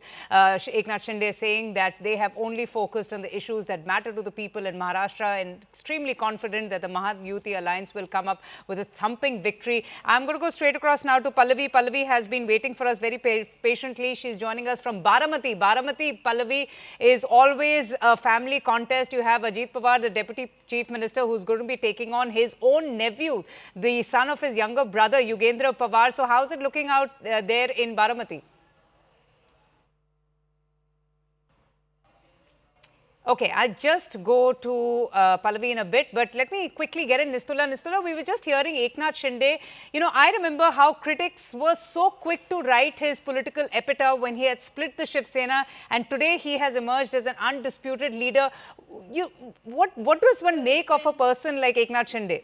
It's been a journey, and I can say that I was also guilty of kind of also underestimating him because a few months ago I had done a story for the Hindu where you know, I had revealed that the BJP in Maharashtra had requested the central leadership to hold the state assembly and general election, Lok Sabha election for the state together, to bring forward the assembly elections because they wanted to kind of gain from brand Modi, because they weren't very confident about what had happened, you know, with Eknath Shinde coming up, and that they were not very confident of the narrative that they had set by splitting the Shiv Sena. They felt that they were getting too much of a backlash from Sena supporters, and Mr. Shinde was not really up to telling his side of the story. That has changed over the last few months. He has managed to kind of build a certain narrative around him of being the true Shiv Sainik with all the virtues that are supposed to be in a Shiv Sainik, that of being, you know, Hindutva warrior, Marathi Manus, and of course keeping away from the Congress, which Mr. Uddhav Thackeray has not done. So he says Bala Sahib would never have done it. I am the actual true inheritor. And he also invoked his other mentor, who's the former Thane chief of the Shiv Sena, Anand Dige. And when I went there for you know, covering the campaign this time, there were two films that were out, Dharamveer 1 and Dharamveer 2, which was on the life of Anand Dige. It was playing in theatres, playing on OTTs, and basically more than Mr. Dige's story, it was about Mr. Shinde's story and his involvement with the Shiv Sena from the get-go, etc. And he's going to be playing on that powerful legacy of Anand Dige in Thane also, UBT right? Shiv Sena has pitted Mr. Dige's nephew, Kedar Dige, against Mr. you know, Shinde in his assembly constituency. I spoke to Mr. Dige himself and he said, look, I am the real inheritor. I don't know why he has come out. Even the movie has many inaccuracies, etc. But it's doing well. The movie is doing well. So the narrative, the movie, and also the Ladki Bahin. And I think he has also gone into the details of what exactly happened during the Lok Sabha. You know, he was set on 7 seats and Shiv Sena UBT at 9. So they were not that much you know, far behind each other. And Shiv Sena UBT did not cross the psychological point of a double figure. All right. So he kind of then got into the facts and figures of what happened. Okay. And he realized that this minority consolidation in a huge way did help Shiv Sena UBT. And he has gone out of his way of setting up, you know, this Aurangabad Minority Development Corporation. He has done, you know, increased the salaries of Maulanas across masjids in Maharashtra. He has also played a very soft sort of a role within that Shiv Sena worldview. So he has done a lot to change the way that his story and the way that people look at him. He goes out at night, does inspections of his infrastructure projects, considered very down to earth, approachable sort of a person. Very accessible. And something that even Payal had, my colleague Payal had mentioned. I'll just come to you, Nistula. I really have to go to Pallavi now. She's joining us from Baramati. And Pallavi, it's always a fight of the parivars in Baramati. And this time it's the Deputy Chief Minister Ajit Pawar who's taking on his nephew Yugendra Pawar, who has the backing of his aunt Supriya Sule and Sharad Pawar. How's it looking out there in Baramati? Well, I mean, barring the Congress party, I would say, almost every other political party in Maharashtra as a stakeholder are actually fighting a legacy, you know, kind of a battle to show that we are really the inheritors of that legacy tag, and that applies to the Pawars most. We saw, for example, during the Lok Sabha elections, how it was a prestige battle for Mr. Sharad Pawar, and who can miss those pictures of him very much in the rain, getting wet and still appealing to the people. He's doing pretty much the same as far as the assembly campaigning is concerned, where he says that whether I'm 82 or whether I'm 90, as long as I'm alive, I'm going to fight against the BJP. You know, that has been the kind of battle he's pitching for. In fact, Mr. Sharad Pawar was one of the first ones to cast his vote roughly around 9 a.m. There he did not speak much about the controversy surrounding Supriya Sule as well as the Bitcoin. But what he certainly did was indicate that for him, it's a diversionary tactic coming in from the BJP. After that, Avantika, he's actually crisscrossing through the Baramati constituency, then heading back back to Pune, very clearly being the main, campaigner. And this really matters. His political prestige depends a lot on how much the NCP performs here, whether the Ajit Pawar faction of the NCP is actually going to be defeated, whether it's going to be the Sharad Pawar supporters who are going to be winning from the turf or the bastion or the killa, as it's called, of the Pawar family or of Sharad Pawar specifically. Within the MVA, he's certainly one who the Congress is counting on, the Uddhav Thackeray is counting on. If there is a possibility of a hung assembly, and I usually tend to think that voters are much, much clearer, there usually isn't a hung assembly. But in case it's a hung assembly, both the Congress as well as Uddhav Thackeray are going to look at Sharad Pawar's acumen very closely. Right. He's one of those old-style politicians, who has friends across the border. He's respected by all. You can often see the camaraderie between him and the Prime Minister. And all of that is now going to be put to test depending on what is going to be the performance of the NCP from this area. Oh, absolutely. Pallavi, thanks so much for joining us. We also have an interview with the Union Minister Nitin Gadkari, who was recently in the news after he made that big poll promise ahead of polling ahead of the elections about how anyone in Mumbai can now reach the upcoming Navi Mumbai International Airport within 17 minutes. And that, in fact, was music to the ears of every Mumbaiker. Here he is speaking to CNN News 18's Payal. Listen in. पिछले 24 घंटे हमने काफ़ी controversy देखी, चाहे वो विनोद तावड़े के बारे में विपक्ष का आरोप हो या विपक्ष के खिलाफ आरोप हो। आपको लगता है ऐसे आरोपों का कुछ संज्ञान लेगी जनता? देखिए, मैं आपको एक बात बताता हूँ, ये चुनाव के समय ऐसी वैसी बातें एक दूसरे को गुमराह करने के लिए कभी मीडिया का उपयोग करके आती रहती है।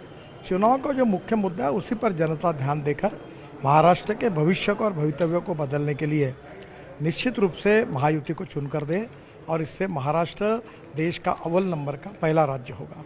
आप हमेशा विकास की बात करते हैं, आप हमेशा डेवलपमेंट की बात करते हैं। अगर डेवलपमेंट इतना स्ट्रॉन्ग एजेंडा है तो क्यों भाजपा के नेता एक है तो सेफ है की बात करते हैं? क्यों भाजपा के नेता ये कहते हैं कि जो वोट जिहाद के खिलाफ हमें धर्म युद्ध करना पड़ेगा? पहली बात तो भाजपा के नेता कोई गलत नहीं बोलते हैं, उसका इंटरप्रिटेशन कुछ लोग गलत करते हैं।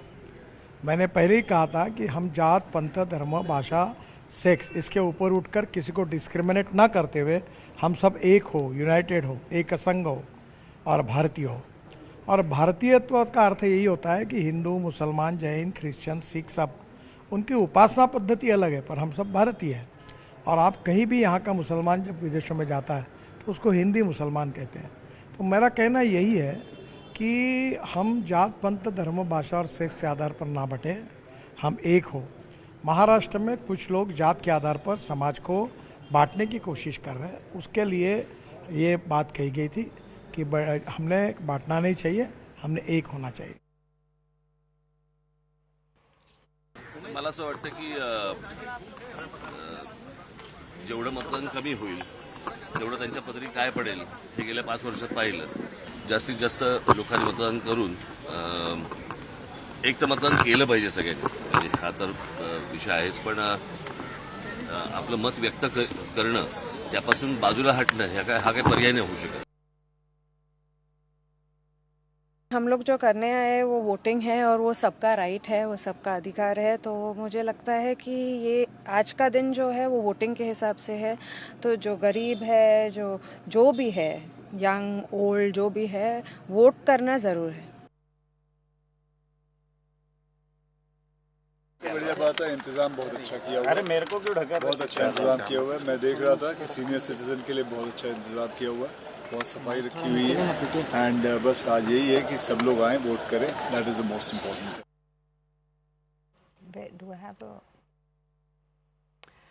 Okay, let's shift our focus now to the politics in Jharkhand, and there's also a lot that has been going on there. One has seen a very bitter campaign by all the political parties, and most importantly, the issue of infiltration from Bangladesh has really been something which has been on top of the mind and the agenda of every political parties. All eyes will be on Jharkhand as the second phase of assembly elections and voting taking place across 38 of the constituencies. The spotlight is on the key constituencies, which starts with Barhait, where the Chief Minister Hemant Soren of the Jharkhand Mukti Morcha is facing an extremely tough challenge. from BJP's Hembrom. In Jamtara, the battle is between Congress's Irfan Ansari and BJP's Sita Soren, focusing on family legacies and political influence, while Girid is seeing a contest centered on employment and education. Dhanbad, in fact, is seeing an economic concerns taking center stage. That is one of the main priority issue that has been talked by political leaders during the course of campaigning, with both parties focusing on mining industry reforms and local job creations. In Dumka, tribal rights and development have been some of the key issues of contention, key points of contention, with both sides vying for that ST vote. Nishikant ji, क्या माहौल है? आज दूसरे चरण का मतदान शुरू हो चुका है। भारतीय जनता पार्टी अपने दम पर पूर्ण बहुमत की सरकार बना रही है। एनडीए के जो सहयोगी दल हैं वो उसमें केवल सहयोग भर करेंगे। हम 2/3 बहुमत से झारखंड में सरकार बनाएंगे। एक हमेशा यहाँ पर सवाल आप लोग उठाते रहे, वो है घुसपैठियों को लेकर। क्या घुसपैठियों का मुद्दा उतना बड़ा है झारखंड में? घुसपैठियों का मुद्दा सबसे बड़ा है, भ्रष्टाचार सबसे बड़ा मुद्दा है। और कल रात में जो नंगा नाच किया है इंडी गठबंधन के उम्मीदवार ने, आप उसकी कल्पना नहीं कर सकते। मैंने समय समय पर वीडियो डाले हैं हमारे सोशल मीडिया अकाउंट पे, आप देखिए। पैसे का जितना बड़ा लूट और छूट इन्होंने किया सारे प्रशासन ने मिलकर, मैंने अपने जीवन में ऐसा नहीं देखा। प्रत्येक घर में प्रत्येक वोटर को 500-500 रुपये पहुँचाए गए और ग्रामीणों ने उसको खदेड़ा। ये चारों तरफ ये दिखता है कि यहाँ की जनता अब जागरूक हो गई है।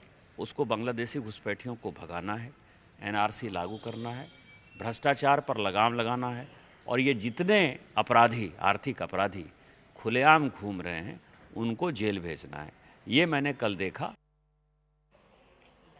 Arunima joins us now for more on Jharkhand. Arunima, the issue of infiltration has been central to the BJP's campaign. Other than that, what has been some of the dominant issues that have been taken up in this very high-stakes political landscape? See, Bharatiya Janata Party wants the focus on illegal immigrants, Bangladeshi migrants coming in, and the alleged vote bank. Then the JMM-led India Front wants the focus on economic guarantees that they have allowed. Maiya Samman, for example, is something that Hemant Soren is really hoping will turn the fortunes of his party and his front. He's promising 1,000 rupees. I mean, 3 installments of that money has already been delivered into the accounts of some of the tribal women, and he has promised them that if voted back to power, 2,500 rupees is what he will increase the Maiya Samman Yojana to. Bharatiya Janata Party has also promised 2,000 rupees in the accounts of women. Plus, there are other economic guarantees because unemployment is a big issue for the youngsters there. Reduced prices of gas cylinder is what the Congress's state president also promised, stoking a controversy because he said that he would provide it even to the immigrants. So the big issue here is the BJP pitting it as an existential issue for the tribals or the economic well-being, as JMM wants to put it too. But in reality, this is also about the existence of Hemant Soren, who's facing an ED case, who's out on bail. If he does not win this election, politically and legally speaking, there could be more trouble for him. Absolutely. Arunima, thanks so much for joining us. Aman, I want to ask you that the BJP has continuously accused the JMM and the Congress of encouraging infiltration in order to get votes. In fact, they also say that this has impacted the demographic makeup of that space. Do you think that the arrest of Mr. Soren and all the ED cases against him will play a significant role in these elections? Well, Avantika, did play a role in the Lok Sabha elections. BJP could not win any of the 5 ST in-marked seats in Jharkhand in the Lok Sabha election, and that was seen as a result of BJP not having a clear tribal leadership. Last time BJP contested an election, assembly election in Jharkhand, they lost because they had a non-tribal chief minister. So that is, I think that is why the big reason for the BJP to this time reach out to the tribal community, paint this entire campaign that infiltrators are coming in, taking away tribal land, marrying tribal women, and that is what the BJP has pinned its entire campaign on. That said, I think another factor which has BJP has tried to do is get Champai Soren into their fold. Yes. So, in a way, trying to tell the people that, look, we do have tribal leadership, we don't know who will be the chief minister if we win, but I think Hemant Soren's sympathy factor because you went to jail and after when the Lok Sabha elections were held, JMM gained from that sympathy factor. Maybe that factor, I think, has waned a bit, and BJP is hoping that can ride on this whole infiltration issue. And, though Hemant Soren says, where are the infiltrators? Give me a list. There's no infiltrators. There's no list as such. He said this is a divisive campaign. But I think BJP is mainly banking, I think, on the issue to appease the tribals and also cite the Champai Soren factor to get some foothold in Jharkhand region. Right. Mr. Kidwai, would you like to add to that? So this about, infiltration, actually Jharkhand is one state does not, have a sort of international border. So if indeed, infiltration is taking place, it must be coming from some, international border. And that is where the central government's role also comes in. As Aman was saying, it's, about numbers and all, that's of course a debatable thing, but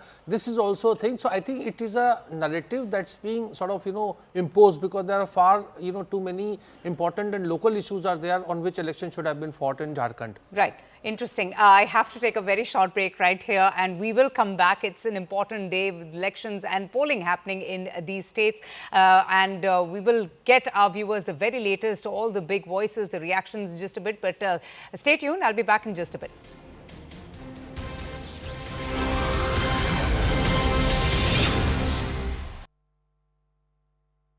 Brought to you by...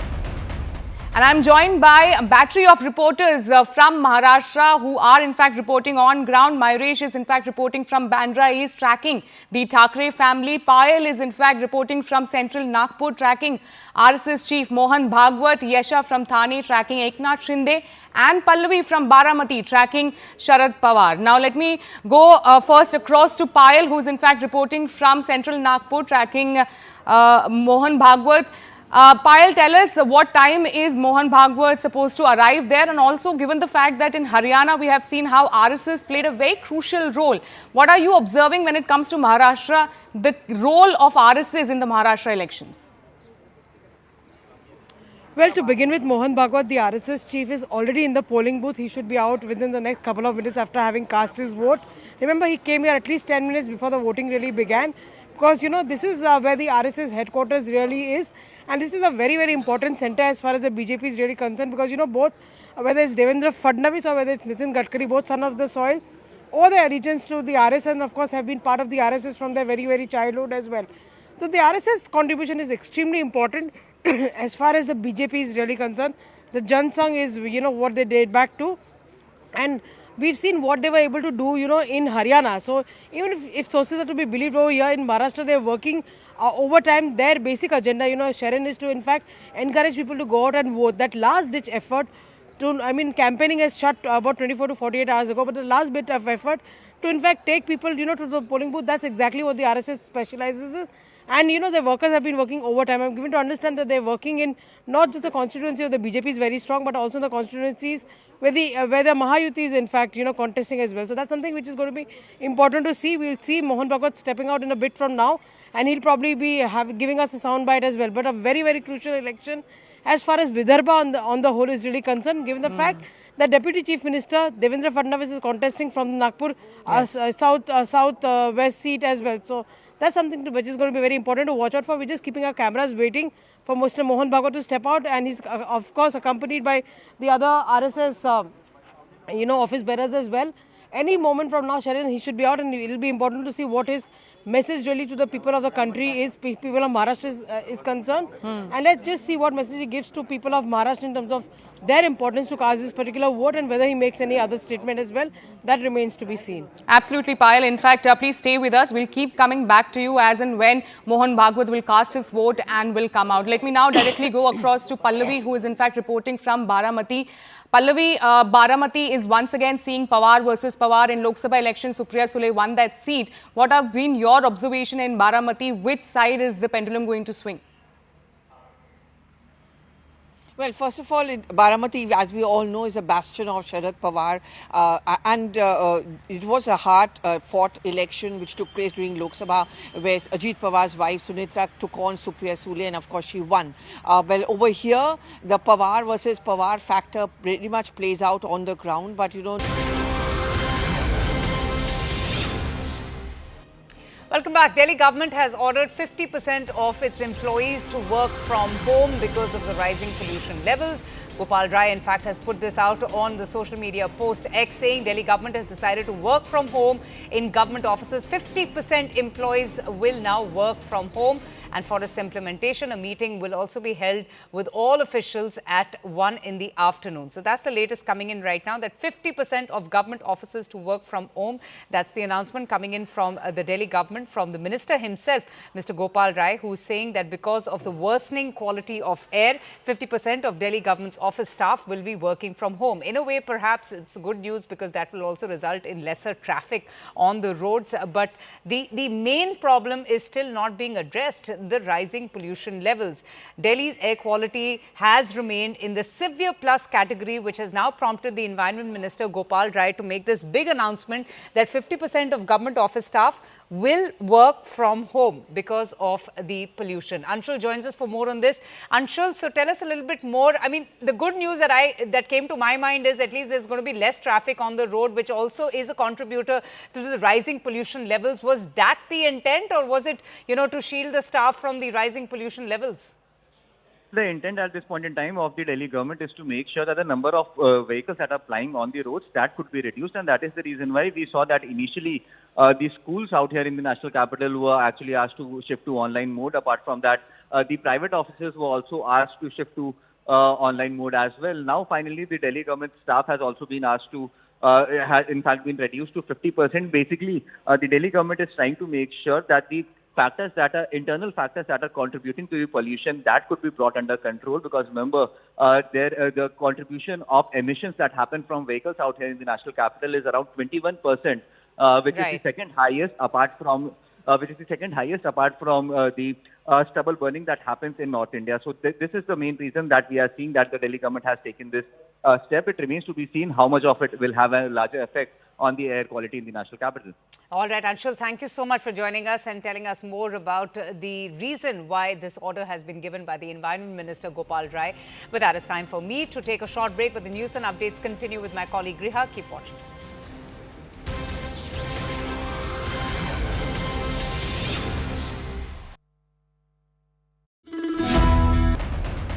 And I'm joined by a battery of reporters from Maharashtra who are in fact reporting on ground. Mayuresh is in fact reporting from Bandra East, tracking the Thackeray family. Payal is in fact reporting from central Nagpur, tracking RSS chief Mohan Bhagwat. Yesha from Thane, tracking Eknath Shinde. And Pallavi from Baramati, tracking Sharad Pawar. Now let me go first across to Payal, who is in fact reporting from central Nagpur, tracking Mohan Bhagwat.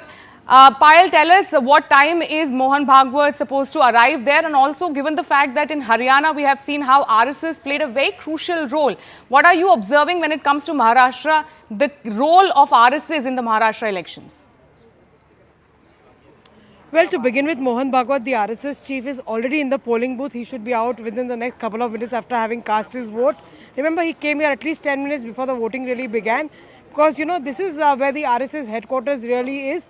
And this is a very, very important center as far as the BJP is really concerned. Because, both, whether it's Devendra Fadnavis or whether it's Nitin Gadkari, both son of the soil, or their allegiance to the RSS, and of course have been part of the RSS from their very, very childhood as well.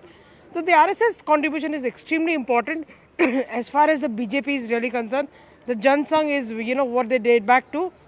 And we've seen what they were able to do, in Haryana. So even if sources are to be believed over here in Maharashtra, they're working overtime. Their basic agenda, Sharon, is to in fact encourage people to go out and vote. That last ditch effort campaigning has shut about 24 to 48 hours ago, but the last bit of effort to in fact take people, to the polling booth, that's exactly what the RSS specializes in. And the workers have been working overtime. I'm given to understand that they're working in not just the constituency of the BJP is very strong, but also in the constituencies where the Mahayuti is in fact contesting as well. So that's something which is going to be important to see. We'll see Mohan Bhagwat stepping out in a bit from now, and he'll probably be giving us a soundbite as well. But a very, very crucial election as far as Vidarbha on the whole is really concerned, given the fact that Deputy Chief Minister Devendra Fadnavis is contesting from the Nagpur south-west seat as well. So that's something which is going to be very important to watch out for. We're just keeping our cameras waiting for Mr. Mohan Bhagwat to step out, and he's of course accompanied by the other RSS office bearers as well.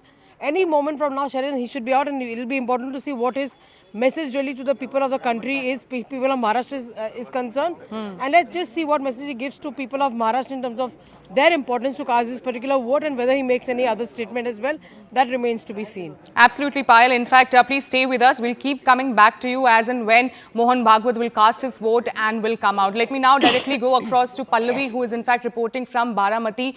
Pallavi, Baramati is once again seeing Pawar versus Pawar in Lok Sabha election. Supriya Sule won that seat. What have been your observation in Baramati? Which side is the pendulum going to swing?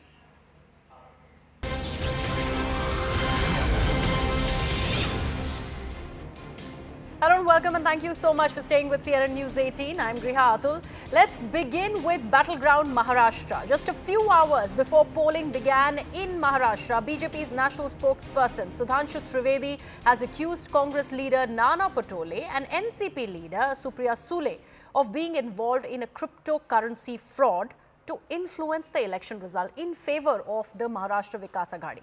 The allegations came after the claims by former IPS officer Ravindranath Patil, who alleged that Sule and Patole misappropriated bitcoins linked to a 2018 cryptocurrency fraud case to fund the ongoing Maharashtra Assembly elections. In response, both Patole and Supriya Sule strongly denied these accusations and filed a criminal complaint with the Election Commission of India and the Cybercrime Department seeking action against these claims. Supriya Sule also said that it is not her voice on the audio tapes and that she is ready to face questions on the matter as well. Even after Sule's denial, though, Maharashtra Deputy Chief Minister Mr. Ajit Pawar has broken his silence on the matter, and he has said that he recognizes his sister's voice on the tapes. He's also said that he recognizes the second voice too. वो ये कहता है कि मैं पहले ही लफड़े में फंस चुका हूं, मैं ऐसी किसी चीज में नहीं पड़ना चाहता। तो वो दूसरा व्यक्ति ये कह रहा है कि नहीं साहब, इसमें बड़े लोग इन्वॉल्व हैं और वो कांग्रेस के महाराष्ट्र के अध्यक्ष नाना पटोले जी का तथा कथित रूप से नाम लेता है और सुप्रिया सुले जी का तथा कथित रूप से नाम लेता है। सबसे पहले वो ये बताएं कि जो इस वीडियो क्लिप में और ऑडियो क्लिप में दिखाई पड़ रहा है, क्या कांग्रेस पार्टी अथवा उनके किसी भी नेता सुप्रिया सुले जी के बारे में दावा किया गया है, क्या वो बिटकॉइन के किसी भी ट्रांजैक्शन में इन्वॉल्व हैं या नहीं? I have spoken against bitcoins. I have spoken against cryptocurrency. I am somebody who has raised very serious issues about all this. ये व्यक्ति कई महीने तुरुंगात होते, त्याच्या म्हणण्यात आहे याची नोंद तरी कशाला घ्यायची? माझ्या मते त्याची नोंद घेण्याची आवश्यकता नाही. भाजप आणि त्यांचा एकंदरीत सगळ्या कॅम्पेनकडे बघायचा दृष्टिकोन किती खालच्या पातळीचा आहे हे स्पष्ट होते. यापेक्षा अधिक त्याचा मला भाष्य करायचं नाही. उसके बारे में जो कुछ ऑडियो दिखा रहे हैं वो आवाज़ के बारे में मुझे इतना ही जानकारी है. मैं दोनों को भी बहुत अच्छी तरह से जानता हूँ, बहुत सालों से जानता हूँ. एक तो मेरी परिवार की मेरी बहन है और दूसरे हमने जिनके साथ बहुत साल काम किया है, एक दूसरे के विरोध में भी किया है, एक दूसरे के साथ भी किया है, महाविकास आघाड़ी में भी किया है. वो बीच में बीजेपी के भी मेंबर ऑफ पार्लियामेंट थे. ऐसे सभी जगह उन्होंने काम किया. तो वो भी आवाज़ उनका ही है, उनका बोलने का टोन, उनका आवाज़ दोनों का वही है. अभी इसके बारे में इंक्वायरी हो जाएगी. इंक्वायरी होने के बाद पता चलेगा कौन है, क्या है इसके पीछे, सच राज क्या है वो पता चलेगा. मला तो रवींद्र चव्हाण पाटील जो नावाचा व्यक्ती आहे तोच तोतिया IPS आहे. आपल्या सगळ्या मीडियाला त्यांनी सांगितलं की मी IPS आहे, होतो, रिटायर झालो, पण तोच तोतिया IPS निघाला. भाजप आणि जो सुधांशु त्रिवेदी भाजपचा प्रवक्ता ज्यांनी ज्या पद्धतीने ते ऑडिओ ज्या पद्धतीने दाखवले गेलेले आहेत, आता त्याच्यात माझा आवाजच नाही. सगळेजण माझा आवाज ओळखतात महाराष्ट्रामध्ये आणि देशामध्ये. माझा देशातही आवाज आहे, नरेंद्र मोदींनाही माझा आवाज पाठ आहे. नाना पटोले शेतकरी आहे, शेतकरी राहील आणि इतके वर्ष राजकारणामध्ये राहिलं. तर मला खरं तर हे बिटकॉइन हा शब्दच मला माहिती नाही काय व्यवहार होतात. मैंने कल भी स्पष्ट कर दिया न उन्होंने कोई पैसा बांटा, न उनके पास कोई पैसा मिला। जानबूझकर एक बवाल खड़ा करने का प्रयास किया गया, एक इकोसिस्टम को यूज़ किया गया। जहाँ तक सुप्रिया सुले जी पर और नाना पटोले जी पर जो आरोप लगे हैं, जिस प्रकार से एक पूर्व आईपीएस अधिकारी ने कुछ आरोप लगाए हैं, कुछ क्लिप्स उन्होंने जारी की है, मुझे ऐसा लगता है कि ये बहुत गंभीर इस प्रकार का प्रकरण है। और मैं आज इतना ही कहूँगा, इस प्रकरण की सिरे से जांच होनी चाहिए, क्योंकि इस प्रकार के एलिगेशन लगने के बाद वास्तविकता क्या है ये दुनिया के सामने आना बहुत ज़रूरी है।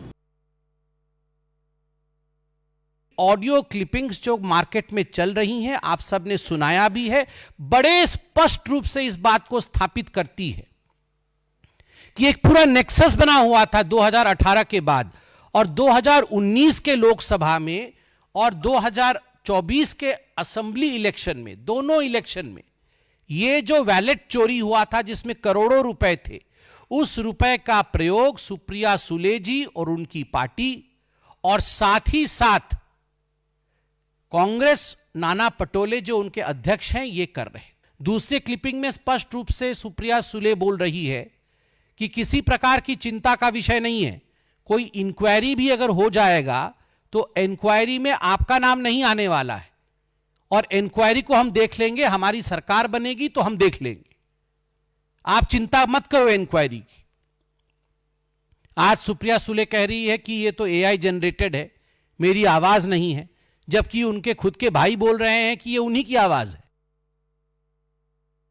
आंसर दे देना चाहिए था, कल और आज के बीच में आंसर दे देना चाहिए था। ऐसे भविष्य के लिए चीजें छोड़ने के बदले अच्छा रहता अगर हाथ की हाथ में चीजें का खुलासा हो जाता। एमवीए मतलब महा वोट बैंक अघाड़ी ही नहीं, बल्कि महा वसूली अघाड़ी भी है। और वसूली जब सरकार थी तब भी चल रही थी। किस प्रकार से उद्योगपति के घर में बम लगाकर कैसे वसूली 100-100 करोड़ की उनके गृह मंत्री कर रहे थे, वो भी हमने देखा। अब तो बिट बाय बिट इनका क्रिप्टो करप्शन सामने आ गया है। आज सवाल सिर्फ इतना बनता है, नाना पटोले जी और सुप्रिया सुले जी, क्या आप बिटकॉइन का ट्रांजैक्शन करवा रहे थे? क्या ये वैध ट्रांजैक्शन था? क्या विदेशी स्रोत से इस ट्रांजैक्शन के माध्यम से चुनावों को प्रभावित करने के लिए पैसा आ रहा था? ये वोट बैंक की दुकान, भ्रष्टाचार की दुकान, यही एमवीए का काम है, यही एमवीए की पहचान है। देखिए, उबाटा सेना और संजय राउत का कट जिहाद है, क्योंकि उनकी पार्टी कट गई जिहाद का नाम लेके भी, इनके वोट कट गए जिहाद को लाने के बाद भी, और इनकी भाषा है कि लोगों को कटकट लगने लगी है। तो ये कट जिहाद हुए, उबाटा सेना बढ़ गई है, ये इनका फ्रस्ट्रेशन बोल रहा है। मामला कुछ है ही नहीं। एक पार्टी की अंदरूनी बैठक चुनाव आयोग के सूचना के अनुसार क्या करना चाहिए कार्यकर्ताओं ने, ये बैठक लेने का अधिकार तो संगठन को ही है। वहां कोई पैसा मिला नहीं, 5 करोड़ बोला गया, कुछ मिला नहीं। ये खूब झूठ और कुम्भांड चुनाव में अपनी हार को देखकर उन्होंने शुरू किया। My colleague Yesha Kotak is with us on the broadcast now. Yesha, first of all, about the retired IPS officer Ravindranath Patil, how has he come into the picture? Was he involved with this case and the investigation in 2018? Just take our viewers through it. So, when it comes to this very retired IPS officer, he has gone for an alleged, he was aware of the 2018 cryptocurrency scam which took place, and which is where he's gone for the alleged that it was Supriya Sule and Nana Patole who've gone ahead and in fact used the money to use this cryptocurrency scam to fund the Maharashtra elections. Now, particularly here, this is an allegation that was made by a couple of hours before people could vote for the Maharashtra Assembly election. But however, now we've seen this has led to another war of words between both the opposition as well as the current ruling government. Of course, we'll have to wait and watch and see what happens on 23rd. But as of now, of course, we saw Supriya Sule speaking about it, and so was the case with Ajit Pawar. And there have been several other leaders who've gone for the question. Supriya Sule, in her defense, has gone for the and said that she's the one who's been vocal in the Lok Sabha about cryptocurrency. So she clearly says that whoever it is, whatever allegations they've leveled against me, they can go ahead and, she's willing to hold a debate with the concerned BJP person who's put this allegation. We've also seen how there have been several other BJP leaders who've put this allegation, saying that they were also aware of this very cryptocurrency scam. However, on the other hand, we've seen how Ajit Pawar has said that he recognizes the voice of that were there in the sound clips. One he said was someone from the family, and the other one he's closely worked with. In fact, there were audios of what seemed to be Supriya Sule speaking to an official, speaking about how the cryptocurrency could be used to fund the Maharashtra election. However, as of now, Supriya Sule has also gone further and said that there's a defamation case that has been filed, that she has filed, and also raised this complaint with the Election Commission when it comes to these allegations that are being levelled against her. Right. In fact, just a couple of hours, in fact, a day before, we could have polls in Maharashtra. There have been several such allegations, counter allegations that have been levelled, that against Vinod Tavre for cash for vote, and then against Supriya Sule and Nana Patole as well. Yes. Right, Yesha, stay with us. We also have Pallavi Ghosh on the broadcast. Pallavi, the fact that Supriya Sule and Nana Patole were quick to, in fact, reply with a defamation suit against these allegations that have been levelled by this retired IPS officer, also in a way is sort of giving credence to what their response is, because they are talking about 2018, the scam that happened back then. What purpose does it serve to bring in that case in this Maharashtra elections is the question that the opposition here in the state is asking. Well, I mean, one of the main platforms on which the elections are also being fought is that of corruption. I mean, if you look at the manifesto and the campaigns and the posters of the Mahayuti Alliance, they're constantly making the point that a vote for the MVA and the return of the MVA essentially would mean that, one, your development projects will never get completed, and second is that it's only the politicians who are going to fill up their pockets, where the money or the taxpayers' money will be wasted, and there will be no development or redevelopment which is going to take place. So therefore, if the opposition parties are playing up the Vinod Tavre, videos and that narrative, because they are also making a similar point that the only way the BJP wins election is not through the power of democracy, it is through muscle power and money power.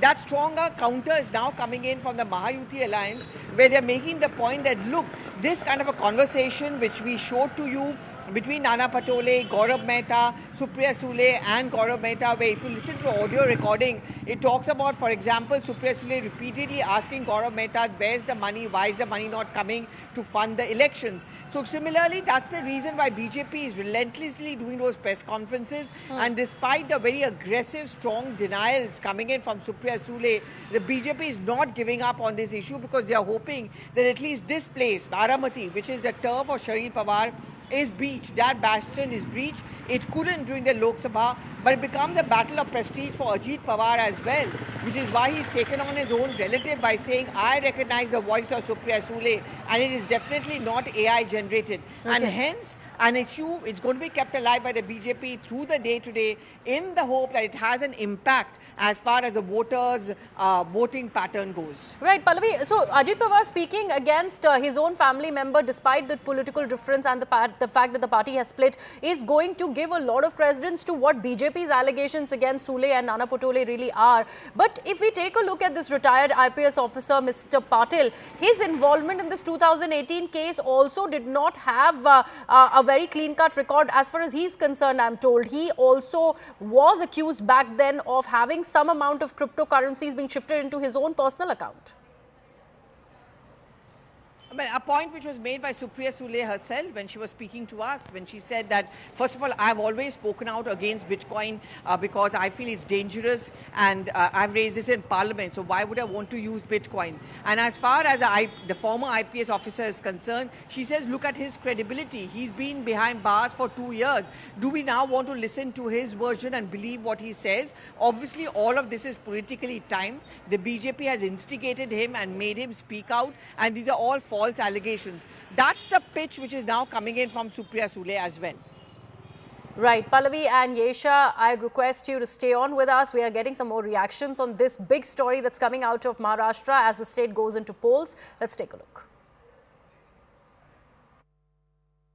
मुझे कोई speculation में नहीं जाना है. आज दिन है महाराष्ट्र के फैसला को लेने महायुति सरकार ने जिस ढंग से काम किया उसी रफ्तार से हम काम करना चाहेंगे और हम सब प्रधान सेवक या प्रधान सेविका हैं और उस दृष्टि से आशीर्वाद यहाँ मिलता है और काम करने की ऊर्जा मिलती है। वो ऑडियो क्लिप मैंने देखा नहीं है, पर बीजेपी के कुछ नेतों का कुछ वीडियो क्लिप भी कल वायरल हुआ था, उस पर थोड़ा आप ध्यान दीजिए। Now, there is high drama that is unfolding a day before Maharashtra's assembly elections. And as BJP General Secretary Vinod Tawde was gheraoed by Bahujan Aghadi workers yesterday who accused him of distributing cash to influence the voters.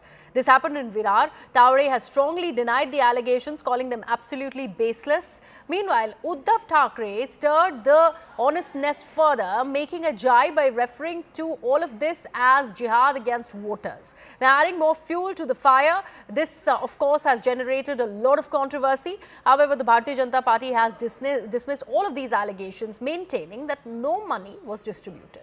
However, an FIR has in fact been registered against Vinod Tawde, but sources from the Election Commission have clarified that this case is not linked to any money distribution. The FIR pertains to his presence in another constituency after the campaign officially ended.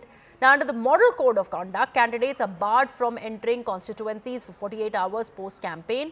While Tawde faces accusations, the case remains focused on a violation of election rules and not bribery.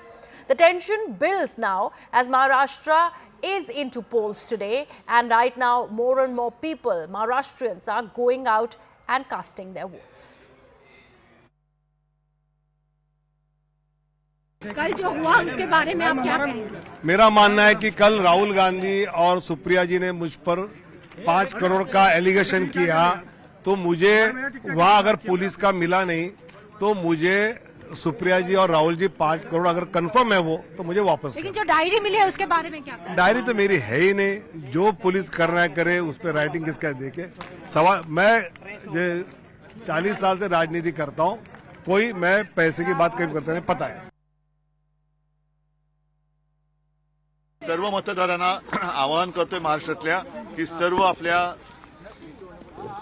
मित्रांसह, सहकुटुंब, सहपरिवार मतदानाला उतरा, मतदान करा आणि महाराष्ट्राचा स्वाभिमान जपा। देखिए, विनोद तावड़े जी हमारे राष्ट्रीय महामंत्री हैं। वो वहां पर केवल कार्यकर्ताओं को मिलने के लिए गए थे। न कोई पैसा उनके पास था, न कोई पैसा मिला है, न कोई पैसा बांटा गया है। एक प्रकार से प्लान करके हमला बोला गया। हमारे ही जो उम्मीदवार है राजन नाइक, उनको मारा पीटा गया, हमारे कार्यकर्ताओं को मारा पीटा गया और एक माहौल इस प्रकार से बनाया गया। मैं तो ये कहता हूँ कि कल जो पराजय दिख रहा है, उस पराजय को कवर करने के लिए ये सारी बहानेबाजी चल रही है और इसमें कहीं पर भी विनोद तावड़े इनका कोई दोष नहीं है। एक प्रकार से जानबूझकर उनके ऊपर आरोप लगाने का प्रयास चल रहा है। Let me take this across to my colleagues, Yesha Kotak and Payal Mehta. Payal, coming to you first. The fact that this has been a complete turnaround from the allegations yesterday that Bahujan Vikas Aghadi was levelling, that this indeed was cash for votes that Vinod Tawde was involved in. Now, Election Commission officials say otherwise, that he breached a model code of conduct. This, of course, is going to be giving enough ammunition to the opposition, because on the one hand, you've had Uddhav Thackeray's bags that were being checked by EC officials, and here that entire claim of bag or 5 crore rupees has completely been refuted. Well, of course, the 5 crore figure has come from where? That's what the BJP really is asking, because they've been saying this from yesterday evening itself, that there has been no money which has been found on Vinod Tawde, and whatever they were speaking about, whatever allegations were made were completely baseless, were completely pointless as well. And from yesterday afternoon, in fact yesterday late evening itself, the BJP has been saying that yes, he violated the model code of conduct by going into another constituency, and that is something which is something which they stand by as well. So obviously that is something which the BJP and the Mahayuti has been saying is the dirty tricks department of the Congress party and the opposition party trying to bring disrepute to a leader. Because remember, Vinod Tawde is an experienced candidate. He's been somebody who's been into business or politics for the last 40 years, has served as a minister in the NDA government in the state as well, is the party's general secretary right now. So all these allegations are really baseless. But what really will its impact really be? Because counter allegations have also come in, and which has also been refuted by Supriya Sule. Now Vinod Tavda over there, when I was speaking to our colleague, Preeti Sompura has also said that if they found any cash on me, why don't they return that cash back on me? The fact is that they completely denied any of these allegations. The question that the BJP seems to be asking is, Griha, that what about the allegations that have been made against Supriya Sule? Why doesn't she come clean on that?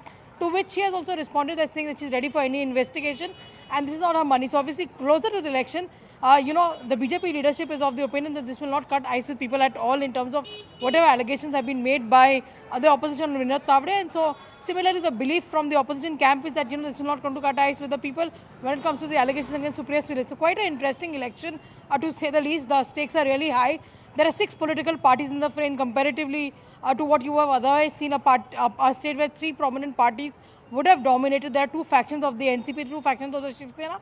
A lot at stake for them as well, because Ajit Pawar and Sharad Pawar and Supriya Sule are pitted against each other. They have a point to prove.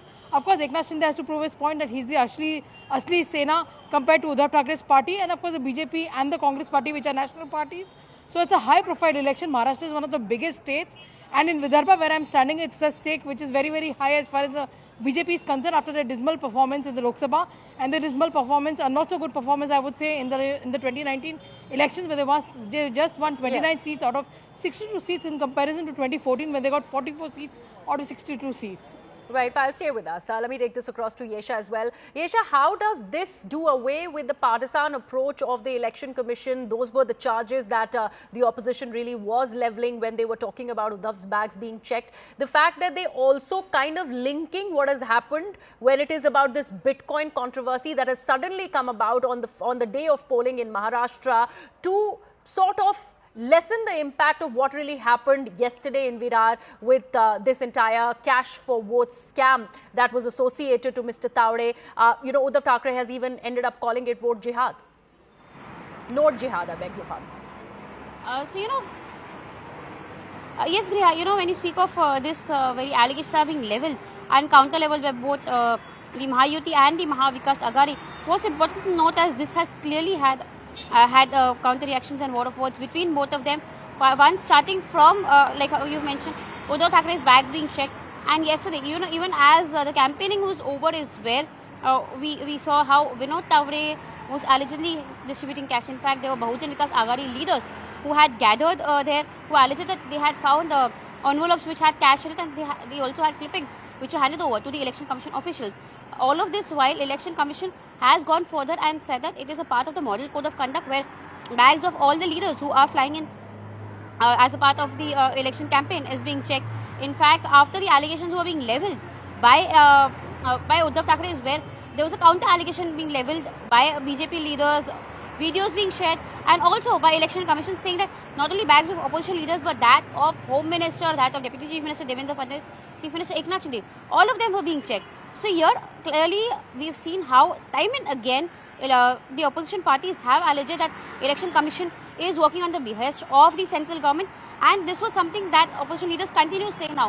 However, just a couple of hours after the whole allegation against Vinod Tavde came in, was where there were BJP leaders levelling counter allegations against Supriya Sule and Nana Patole.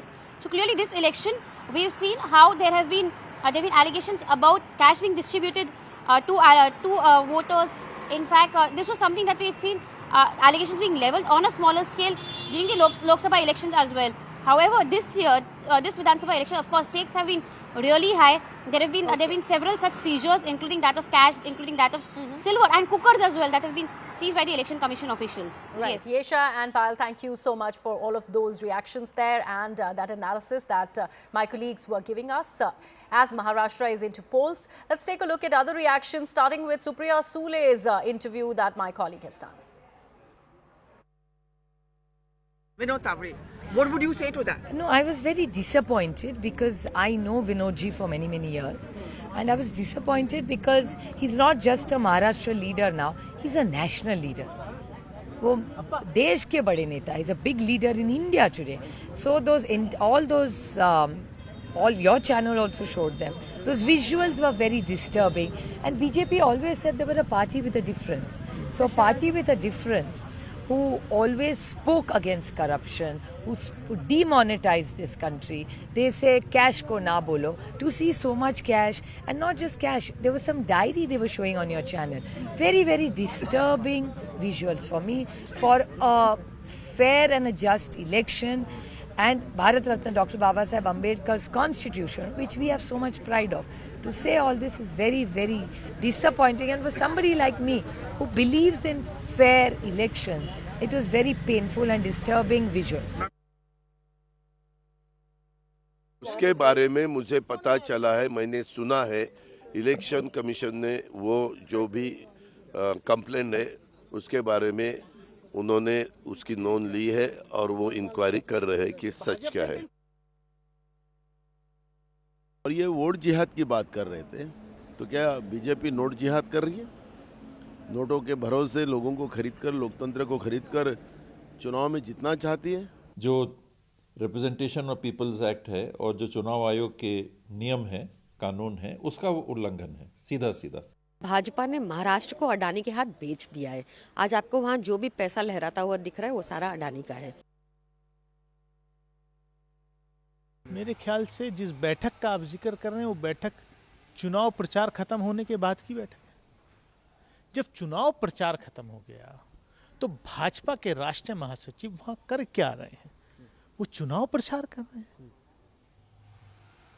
मैं देख रहा था, एक पत्रकार ने, senior journalist ने कहा कि कंटेनर में भर के पैसा जो है आया है गुजरात से वहां बांटने के लिए महाराष्ट्र में।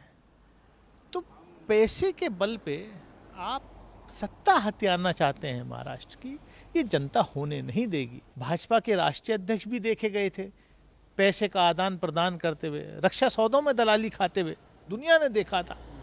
तो ये तो इनकी तो बुनियाद ही उस पर रखी हुई है। देखिए, उबाटा सेना और संजय राउत का कट जिहाद है, क्योंकि उनकी पार्टी कट गई जिहाद का नाम लेके भी, इनके वोट कट गए जिहाद को लाने के बाद भी, और इनकी भाषा है कि लोगों को कटकट लगने लगी है। तो ये कट जिहाद हुए, उबाटा सेना बढ़ गई है, ये इनका फ्रस्ट्रेशन बोल रहा है। मामला कुछ है ही नहीं। एक पार्टी की अंदरूनी बैठक चुनाव आयोग के सूचना के अनुसार क्या करना चाहिए कार्यकर्ताओं ने, ये बैठक लेने का अधिकार तो संगठन को ही है। वहां कोई पैसा मिला नहीं, 5 करोड़ बोला गया, कुछ मिला नहीं। ये खूब झूठ और कुंभांड चुनाव में अपनी हार को देखकर उन्होंने शुरू किया। विनोद तावड़े जी, जो कि एक जनरल सेक्रेटरी और सीनियर लीडर हैं भारतीय जनता पार्टी के, वो एक रेड में, और ये रेड इलेक्शन कमीशन की नहीं थी, वो जो उनके अपोजिंग कैंडिडेट हैं उनने जब रेड किया तो उनके पास 5 करोड़ रुपए और एक डायरी जिसमें उन्होंने किसको पैसा बांट रहे थे, एक होटल में पाए गए हैं। तो ये क्लियरली साबित करता है, जो हम बार बार आरोप लगा रहे हैं, कि ये वो सरकार है भारतीय जनता पार्टी की जिसने सोच लिया है कि वो सत्ता में तभी आ सकते हैं जब धन बल का इस्तेमाल करते हैं। आज डेस्परेशन भारतीय जनता पार्टी की इतनी है कि उनको लगता है वोट के पैसों के बल पे ये लोग चुनाव जीत लेंगे। पर महाराष्ट्र की जनता सतर्क रहे कि ये लोग वो हैं जो गुजरात से पैसा लेकर आते हैं, गुजराती कारोबारियों का पैसा लाकर यहाँ पे मिटा रहे हैं और महाराष्ट्र को कम आंकने में कोशिश कर रहे हैं। देखिए, हवा में तीर मारने की जगह कोई तथ्य हो, सबूत तो बात करें। मैं कुछ कांग्रेस के नेताओं को सुनना कर 5 करोड़, अरे 5 करोड़ जब होटल में लेकर भी कोई जाएगा तो उसके वीडियोस हैं, वहाँ पे सीसीटीवी कैमरा होगा, सब कुछ होगा, वो कोई दिखाए तो सही कि सबूत। और 5 करोड़ तक कितने बड़े बैग्स में आया होगा, कितना सामान आया होगा, वो उसके कुछ सबूत चाहिए होंगे। सर, हवा में तीर मारने से क्या होगा? और वो अपनी एक बैठक लेने गए थे तावड़े जी, उस बैठक में आप घुसकर, जबरदस्ती घुसकर वहाँ पर आकर आप हल्ला करो और कुछ नोट लहराने शुरू कर दो, तो बोलो कि ये 5 करोड़ है, हमको पैसे दिए गए, जो भी उनके आरोप होंगे इलेक्शन कमीशन उसकी जांच करेगा। और जो मेरी जानकारी में है, इलेक्शन कमीशन ने मॉडल कोड ऑफ कंडक्ट के वायलेशन के चलते हुए मुकदमा दर्ज किया है, ना कि कोई कैश फॉर वोट के चलते हुए। We know that election commission is not going to do anything against him because he is the general secretary of the Bharatiya Janata Party. My question is, what is the action from the election commission? This is red-handed, caught by red-handedly. Clear evidence. Media was there. Everybody was there. This is in the public domain. This is not a one instance. Yesterday also one instance happened. entire Maharashtra, because basically Adani is supporting. Money is flooding like anything. They are only banking on money now. But I don't think people of Maharashtra will not fall in that trap. Basically, the election is rich versus poor. We are standing for the poor people of the country. They are banking on rich people, and taking that money, they are trying to hijack the election prospectus. Let's take a look at what's happening in Uttar Pradesh now, as voting is currently underway for the bipoles to 9 assembly seats in the state. The constituencies going to polls are Katehari, Karhal, Mirapur, Ghaziabad, also Majavan and Sisamau, Khair and Phulpur, and also Kundarki. The votes will be counted on November 23rd. Now, while 8 seats fell vacant following the incumbent MLA's elections to the Lok Sabha, polling in Sisamau is being conducted due to Samajwadi Party lawmaker Irfan Solanki's disqualification from the assembly after his conviction in a criminal case. Remember, this is the first electoral contest in the state after the Lok Sabha polls. The Congress is not contesting these by-polls and has lent support to the Samajwadi Party. It's the India Bloc ally that will be contesting the polls. As far as UP is concerned, BSP is contesting on all the 9 seats, however. भाई ईमानदारी तो BJP एक seat जीत ही नहीं सकती। एक भी जनता आज जा चुकी है, कानून और व्यवस्था ध्वस्त हो चुकी है। डिवीजिव पॉलिसीज के चलते सभी लोग दुखी है। रुझान तो समाजवादी पार्टी के पक्ष में ही रहेगा। ज्यादातर सीटें हम ही जीते। झारखंड और महाराष्ट्र दोनों में ही इंडिया गठबंधन जीतने जा रहा है।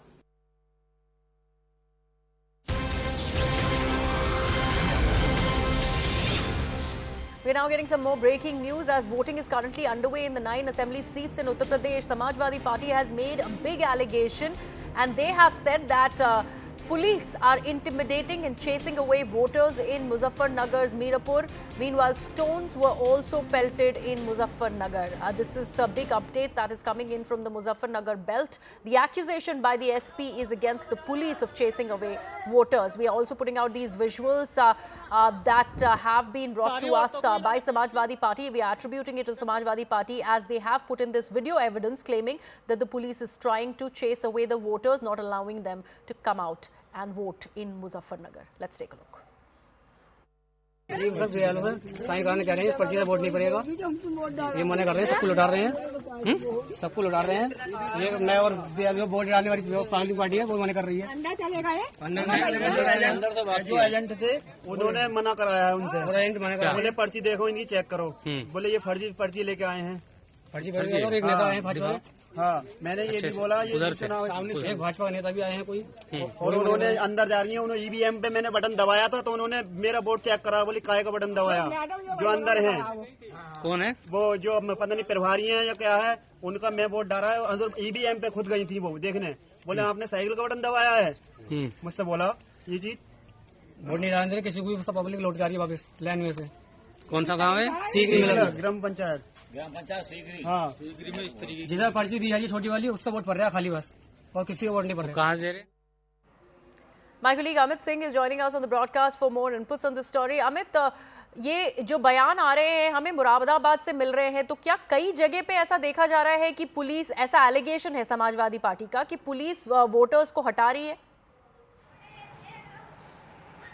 देखिए, ये समाजवादी पार्टी का एलिगेशन आरोप है, और यह आरोप पहली बार नहीं लगाया गया है समाजवादी पार्टी की तरफ से पुलिस प्रशासन पे। इससे पहले भी जब चुनाव हुए, चाहे वो लोकसभा चुनाव हो, चाहे उससे पहले का वो विधानसभा चुनाव हो, उससे पहले का उपचुनाव हो, इस तरीके का आरोप लगातार लगते रहे। जिस तरीके से मीरापुर में पथराव हुआ पुलिस पर, दरअसल आप पोलिंग जो बूथ होती है उस बूथ से 100 मीटर के अंदर में कोई इकट्ठा नहीं होता है, 4 से 5 लोग इकट्ठा नहीं हो सकते, तो ऐसे में भीड़ काफ़ी ज़्यादा वहाँ इकट्ठा हो गई थी और जब भीड़ को तितिर बितिर वहाँ से करने की कोशिश की गई पुलिस के द्वारा, तो पुलिस पर पत्थरबाजी हुई।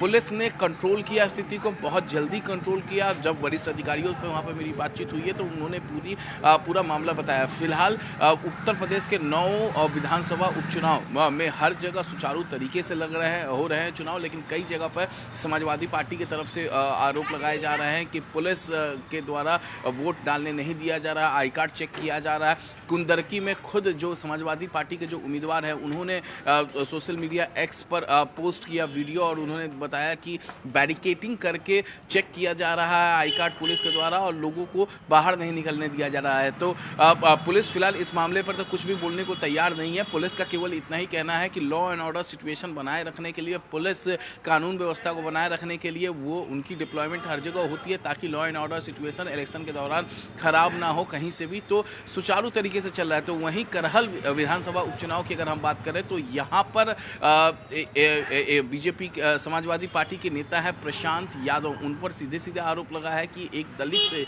युवती जो कि बीजेपी को वोट देने की बात कर रही थी उसकी हत्या प्रशांत यादव के द्वारा कर दिया गया है। दलित युवती के मदर फादर और साथ ही साथ बीजेपी सबने समाजवादी पार्टी पर आरोप लगाया है। तो उपचुनाव सुचारू तरीके से चल रहा है। करहल में एक की हत्या की मामला निकलकर सामने आ रहा है और वो भी पुलिस इन्वेस्टिगेशन के बाद, डिटेल इन्वेस्टिगेशन के बाद मालूम चल पाएगा। फिलहाल बीजेपी का आरोप यही है कि जो हत्या हुई है वो समाजवादी पार्टी के नेता प्रशांत यादव ने की है और हत्या इसलिए की क्योंकि वो बीजेपी को वोट करने जा रही थी, इस वजह से हत्या हुई है। हालांकि डिटेल इन्वेस्टिगेशन के बाद पुलिस की जो इन्वेस्टिगेशन होगी उसके बाद मालूम चल पाएगी। लेकिन इसके अलावा अगर हम बात करें तो हर जगह 9 विधानसभा में उपचुनाव में सुचारू तरीके से चुनाव हो रहे हैं।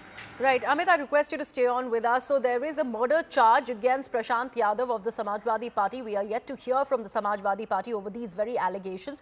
Huge allegations coming to fore. More breaking news that we are getting on this same accusation by the Samajwadi Party claiming disruption in the voting process by the police. Now, Amit, the high drama in Uttar Pradesh's Muzaffarnagar, Samajwadi Party chief Akhilesh Yadav has taken to social media platform X, where he has said, and I'm quoting from that tweet of his, voters in Uttar Pradesh who have been stopped from voting by the police administration should go and vote once again. The news of this election malpractice has spread everywhere. The Election Commission has also become alert and now it is giving assurance that those who have been stopped from voting should go and cast their vote once again. Now no malpractice will be allowed. If anyone stops you again, then inform the Election Commission officials or people from the political parties present there or complain directly to the Election Commission. Thanks for this assurance from the EC. This is the tweet by Akhilesh Yadav. Amit Singh continues to be with us on the broadcast. Amit, एक आग्रह किया है voters से Samajwadi party chief Akhilesh Yadav ने कि फिर से एक बार जाएं और अपना वोट कास्ट करें, लेकिन वो मर्डर एक्यूजेशन जिसकी आप बात कर रहे थे उसके ऊपर कोई टिप्पणी नहीं हुई है।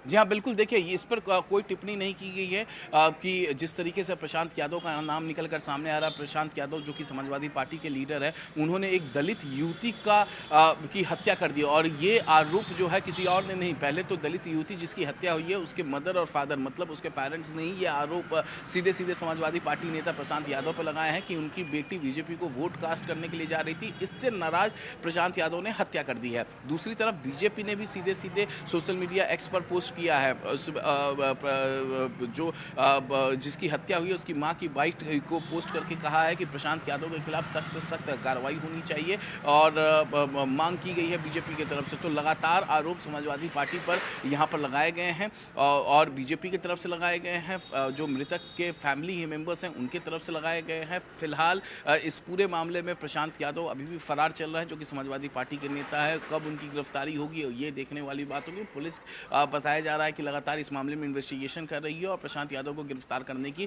कोशिश कर रही है। तो दूसरी तरफ एक बार फिर से समाजवादी पार्टी के जो मुखिया हैं अखिलेश यादव, उन्होंने अपील की है अपने वोटरों से कि वोट बूथ की तरफ जाएं। मैं आपको एक तस्वीर यहां पर दिखा देता हूं। देखिए, हर बूथ पर सुचारू तरीके से लगातार अगर हम बात करें तो चुनाव प्रक्रिया यहां पर जारी है। इस वक्त हम करहल में ही मौजूद हैं। करहल में आपको सिचुएशन में दिखा देता हूं। यहां पर देखिए करहल के अंदर की सिचुएशन। यहां पर जितने भी लोग आ रहे हैं वो सब जाकर वोट कर रहे हैं और जो उनका इलेक्शन आई कार्ड वगैरह है वो सब चेक किया जा रहा है। जो यहाँ पर इलेक्शन ऑफिसर है वही यहाँ पर चेक कर रहे हैं। तो तस्वीरें देखिए किस तरीके से, और कुछ इसी तरीके का आलम करहल में जितने भी पोलिंग बूथ्स हैं वहाँ इस तरीके, अगर कोई उपद्रवी यहाँ आता है, भीड़ लगाता है, तब जाहिर तौर पे पुलिस हो या फिर पैरामिलिट्री फोर्सेस के जवान हो वो एक्टिव होते हैं, वो उनको हटने के लिए कहते हैं। एक तस्वीर हम दिखाएं, देखिए उत्तर प्रदेश पुलिस तो है ही है यहाँ पर, साथ ही साथ पैरामिलिट्री फोर्सेस के जवान भी तैनात है।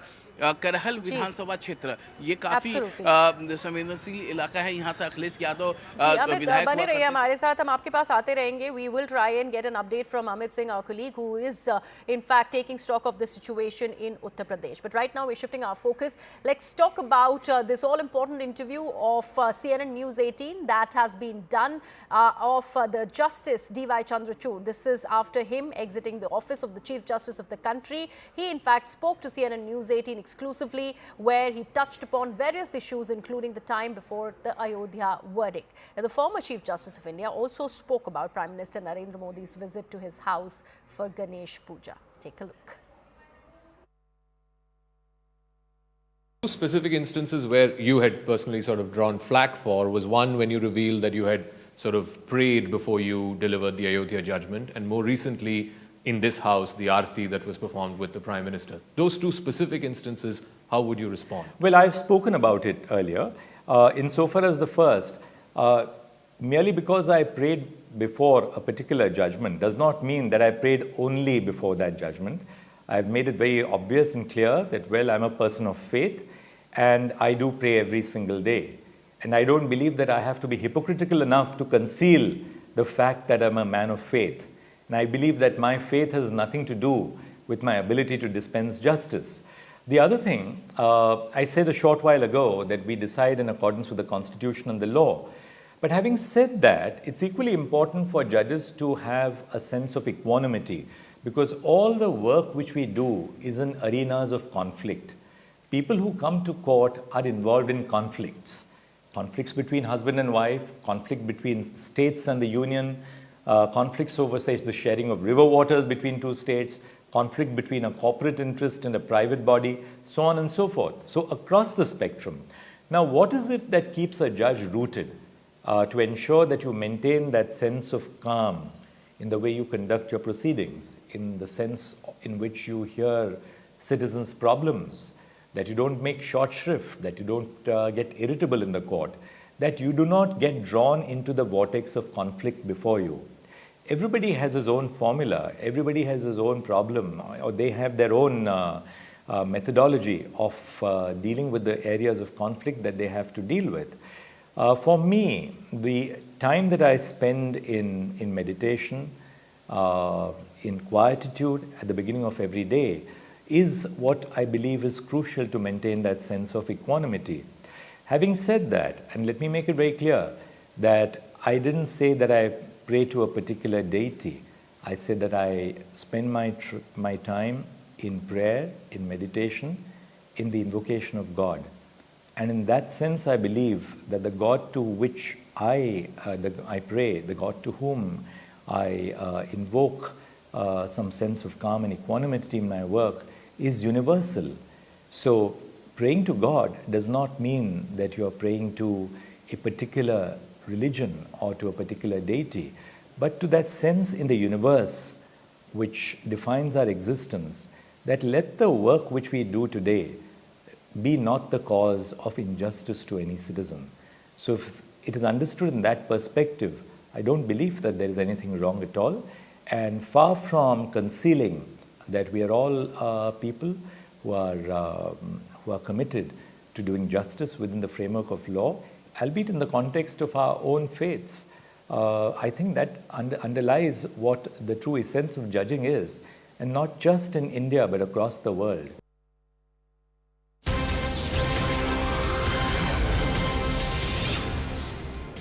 Let's now get you a CNN News 18 mega exclusive as we are learning of India's response to Canada's allegations. Now, India has responded very, very strongly to Canada's allegations. They have gone on to say that Canadian government is defaming the Modi government with biased and unsubstantiated evidence only based on intel.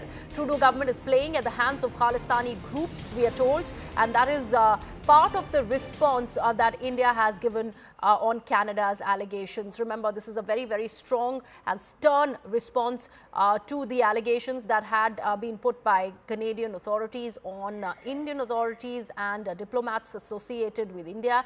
And now there is a very, very sharp and critical response that is going from India's side. My colleague Anand Narasimhan is with us on the broadcast. Anand, very, very pertinent to note here that India was saying it all along that on the basis of intel, you can't go ahead and make these claims. This is completely, against any kind of diplomatic policy or norms for that matter. But none of that had been adhered to by Canada. And now this very, very strong response by India. Well, not just a strong response by India, but what is it's quite laughable that the Canadian authorities are actually feeding wrong intelligence and deliberately putting a narrative to name a nation's prime minister, its home minister, its external affairs minister in what is nothing but credible intelligence and no proof beyond that, and that too some alleged wiretaps which they have accessed, which is again a violation of Vienna Convention, is laughable and bizarre. Sources close to the government via Security Affairs Editor Manoj Kumar Gupta telling CNN News 18 that this is nothing but a desperate attempt by Justin Trudeau to try and get Jagmeet back into the fold and to officially get the NDP on board so that there is a crucial bill that they are waiting for to pass in February. Failing which Trudeau government and its own survival will hang in the balance, and that's the reason why this overt mollycoddling is happening. But more importantly, it is shocking that you have decided to drive diplomatic relations with one of the world's largest democracy right down to its nadir and where the damage perhaps will be irreparable irrespective of who comes at the helm or sits on the chair of the Canadian Prime Minister in the near future. Because this is quite shocking and bizarre that something like this is being allowed to pass.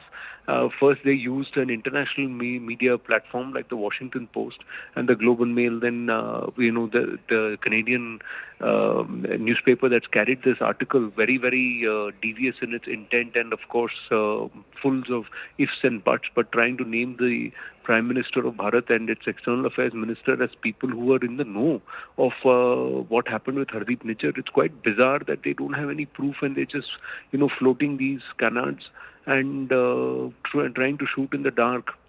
Right. The point is that a nation doesn't do that. A nation state doesn't do that with yet another nation. There are protocols, and of course you don't damage diplomatic relations to a level that Justin Trudeau administration has done. Right, Anand, and how does it further strengthen India's position after this response has been sent, especially globally and in response to vis-a-vis the other world powers like the US, which was kind of sitting on tenterhooks when it was about deciding on which way will it go when it is about this controversy associated with both India and Canada?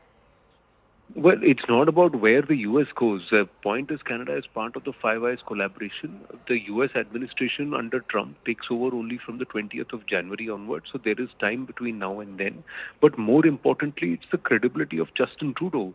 India is very clearly taking a whole lot of proof that has already been submitted to the Canadian administration, to the rest of the Five Eyes nations, and also showing it to them, showing them the mirror, saying this is an entity or this is a person whom you are backing. We should also not forget that America itself has had enough of the Trudeau administration and they have their own issues to work with as far as Justin Trudeau is concerned because of the amount of drugs that's coming in via Canada into the US of A. They also, there may be a certain level of diplomatic or soft triggers, and the American deep state under the Democrat Joe Biden-led administration may have been up to some machinations. But all of that is going to change. But more importantly, it's about Canada. It's about Canadian citizens.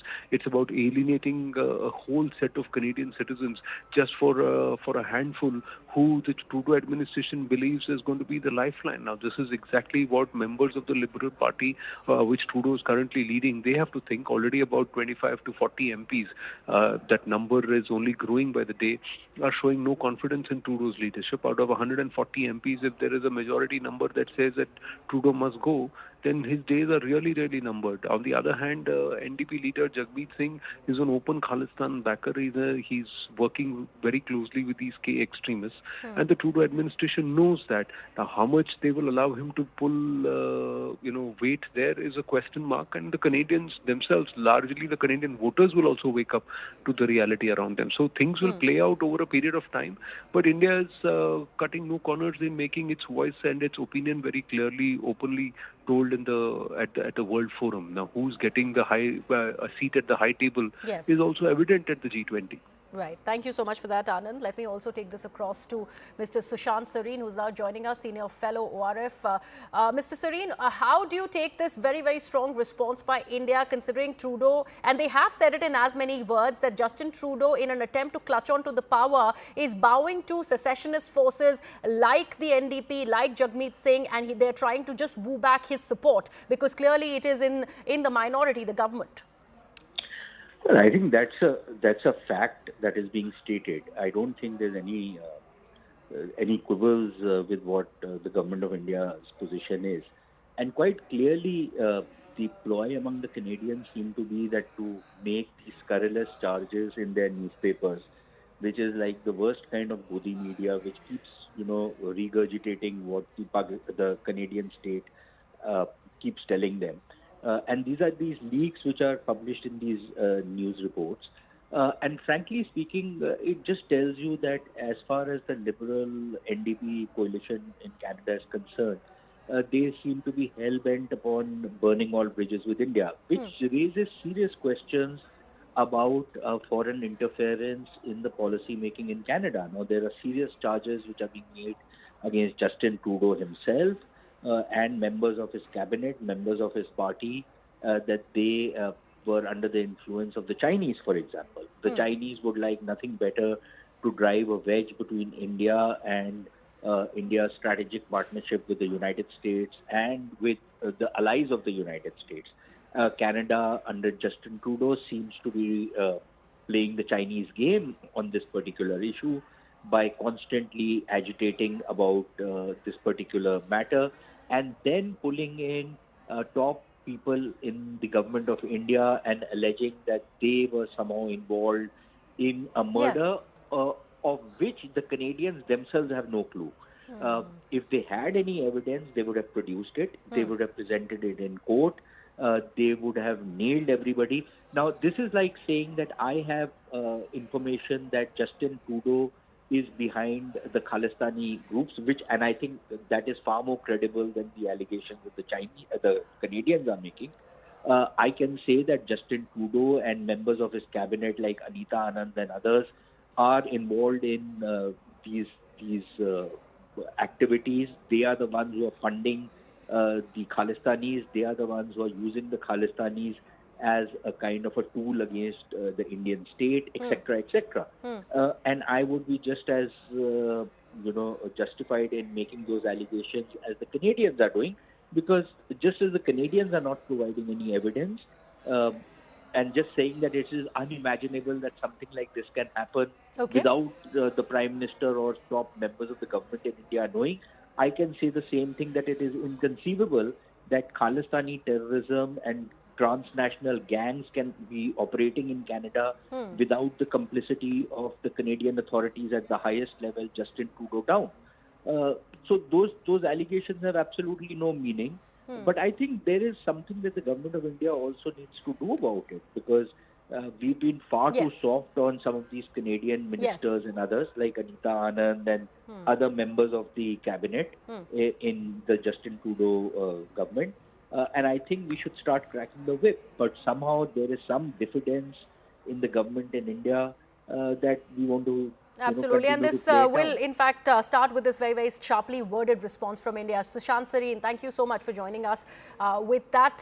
Now remember, CNN News 18 had already reported how the Royal Canadian Mounted Police had not even spoken a word on the Indian agents, despite they having 4 people in custody from almost 1 year, and that too was part of that response that India sent out as far as the allegations by Canada are concerned. We leave it at that. With that, I'm going into a very, very short break here on the broadcast. News and updates continue on CNN News 18.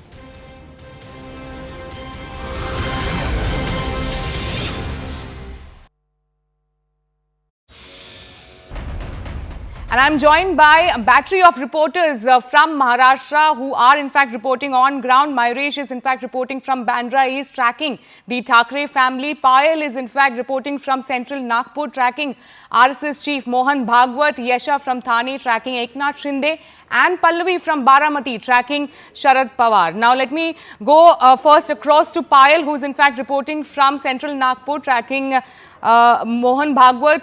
Payal, tell us what time is Mohan Bhagwat supposed to arrive there, and also given the fact that in Haryana we have seen how RSS played a very crucial role. What are you observing when it comes to Maharashtra, the role of RSS in the Maharashtra elections? Well, to begin with, Mohan Bhagwat, the RSS chief, is already in the polling booth. He should be out within the next couple of minutes after having cast his vote. Remember, he came here at least 10 minutes before the voting really began. Because, you know, this is where the RSS headquarters really is. And this is a very, very important center as far as the BJP is really concerned. Because, you know, both, whether it's Devendra Fadnavis or whether it's Nitin Gadkari, both son of the soil, or their allegiance to the RSS, and of course have been part of the RSS from their very, very childhood as well. So the RSS contribution is extremely important as far as the BJP is really concerned. The Jan Sangh is, you know, what they date back to. And we've seen what they were able to do, you know, in Haryana. So even if sources are to be believed, over here in Maharashtra, they're working overtime. Their basic agenda, you know, Sharon, is to in fact encourage people to go out and vote. That last ditch effort to, I mean, campaigning has shut about 24 to 48 hours ago, but the last bit of effort to in fact take people, you know, to the polling booth, that's exactly what the RSS specializes in. And, you know, the workers have been working overtime. I'm given to understand that they're working in not just the constituency of the BJP is very strong, but also in the constituencies where the Mahayuti is, in fact, you know, contesting as well. So that's something which is going to be important to see. We'll see Mohan Bhagwat stepping out in a bit from now, and he'll probably be giving us a soundbite as well. But a very, very crucial election as far as Vidarbha on the whole is really concerned, given the fact that Deputy Chief Minister Devendra Fadnavis is contesting from the Nagpur south-west seat as well. So that's something which is going to be very important to watch out for. We're just keeping our cameras waiting for Mr. Mohan Bhagwat to step out, and he's of course accompanied by the other RSS you know, office bearers as well. Any moment from now, Sharon, he should be out, and it will be important to see what his message really to the people of the country is, people of Maharashtra is concerned. And let's just see what message he gives to people of Maharashtra in terms of their importance to cast this particular vote, and whether he makes any other statement as well. That remains to be seen. Absolutely, Payal. In fact, please stay with us. We'll keep coming back to you as and when Mohan Bhagwat will cast his vote and will come out. Let me now directly go across to Pallavi, who is in fact reporting from Baramati. Pallavi, Baramati is once again seeing Pawar versus Pawar in Lok Sabha election. Supriya Sule won that seat. What have been your observation in Baramati? Which side is the pendulum going to swing? Well, first of all, Baramati, as we all know, is a bastion of Sharad Pawar, and it was a hard-fought election which took place during Lok Sabha, where Ajit Pawar's wife Sunitra took on Supriya Sule, and of course she won. Well, over here, the Pawar versus Pawar factor pretty much plays out on the ground, but you know, no one is going to talk about it openly. But many people do indicate that what works in the Lok Sabha may be very different as far as the Assembly is concerned. In many more ways than one, it is a prestige battle really for Mr. Sharad Pawar himself. As we know, he's almost the fulcrum of the MVA. Both the Congress as well as the Uddhav Thackeray Shiv Sena are depending a lot on his good performance. And should there be, and there's a big if about it, a hung assembly, then they are depending on Mr. Sharad Pawar's and his acumen, his maturity, and the fact that he has good equations across political spectrums to be able to swing the fortunes in favor of the MVA. But interestingly, in a late night development, there were huge allegations which were made by the BJP against Supriya Sule, and she of course rebutted it. She should be here at around 8 a.m. we are told to cast her vote over here. She's accused the BJP of dirty politics. Good afternoon and a very warm welcome. Thanks for tuning into CNN News 18. I'm Kritsween Valia. Before we talk about the big election that's currently being witnessed in Maharashtra and the voting pattern that's emerged this afternoon, we first up begin with a breaking news update coming in from Himachal Pradesh. It's a fresh setback for the Congress government in the state. The Himachal High Court has ordered the closure of 18 hotels run by Himachal Tourism Development Corporation with immediate effect. The directions were issued by Justice Ajay Mohan Goel while hearing a petition related to retired employees of the corporation not being given financial benefits. The court has asked the HPTDC Managing Director to ensure compliance with the orders to close these hotels by 25th November. Notably, the HPTDC operates a total of 56 hotels in the state, many of which have been running in losses for several years now. The corporation has also in the past faced difficulties to pay salaries and pensions, and the matter of service benefits of pensioners is also pending in the court. But a big setback once again coming in, Himachal High Court ordering to shut 18 unprofitable government-run hotels. We get you more details in this ground report. Take a look. मैं इस वक्त Kunal hotel में मौजूद हूं और जो list आई है उसमें इस होटल का भी नाम है काफ़ी बहुत बढ़िया एक प्राइम लोकेशन पर ये होटल है और यहां पर जो है देखा यही जाता है अमूमन कि काफ़ी चहल पहल रहती है, काफ़ी ज़्यादा सेमिनार, बहुत सारी चीज़ें जो यहां पर होती रहती हैं। लेकिन जिस तरह से एकाएक जो लिस्ट सामने आई है और उस लिस्ट में इस कुणाल होटल का नाम आया है, तो ऐसे में जो इस होटल में जो कर्मचारी काम करते हैं उनकी भी अगर उनका बात करें तो उनके पैरों के तले भी जमीन खिसक चुकी है। और क्योंकि जिस तरह से 25 नवंबर तक हाईकोर्ट ने कहा है कि इन होटल्स को जो है वो बंद कर दिया जाए और 3 दिसंबर को जो है स्टेटस रिपोर्ट दाखिल करने की बात हाईकोर्ट की ओर से कही गई है, उसमें देखना बड़ा दिलचस्प रहने वाला है कि क्या ये जो होटल्स हैं, चाहे वो कुणाल होटल है, चाहे धर्मशाला का धौलाधार होटल है या फिर कश्मीर हाउस होटल है, इन सब होटल्स जो हैं ये सब के सब प्राइम लोकेशंस पर हैं और जो यहाँ कर्मचारी इस वक्त काम कर रहे हैं उनका भी कहीं ना कहीं यही मानना है कि यहाँ की ऑक्यूपेंसी निश्चित तौर पर कोरोना काल में प्रभावित हुई थी, लेकिन उसके बाद जो है यहाँ की ऑक्यूपेंसी बहुत बढ़िया थी। लेकिन जिस तरह से ये रिपोर्ट सामने आई है कि Kunal hotel, Dhauladhar hotel, Kashmir house जो है इनको बंद कर दिया जाए, तो ये अपने आप में बहुत बड़ा सवाल पैदा हो रहा है। देखना बड़ा दिलचस्प रहने वाला है कि जो होटल्स के कर्मचारी हैं, ये जो इनकी जो एसोसिएशंस हैं, वो इस पर क्या कदम उठाती हैं। I want to go across to my colleague Arun Dahanta joining us with more details. This comes, hours after the big setback for the state with regards to, pending power dues, and we've seen how that's landed the Himachal Bhavan in the national capital in a place wherein it could be auctioned in days to come. Arun, comes this big setback once again, but tell us a little bit about the order here, because it concerns petitions related to retired employees of the corporation not being given financial benefits. Well, that's right. 56 is the number which we are told have the HPTDC, guest house across the country, and some of the prominent areas like Dharamshala, Kullu, Manali, and all these guest houses are not in profit.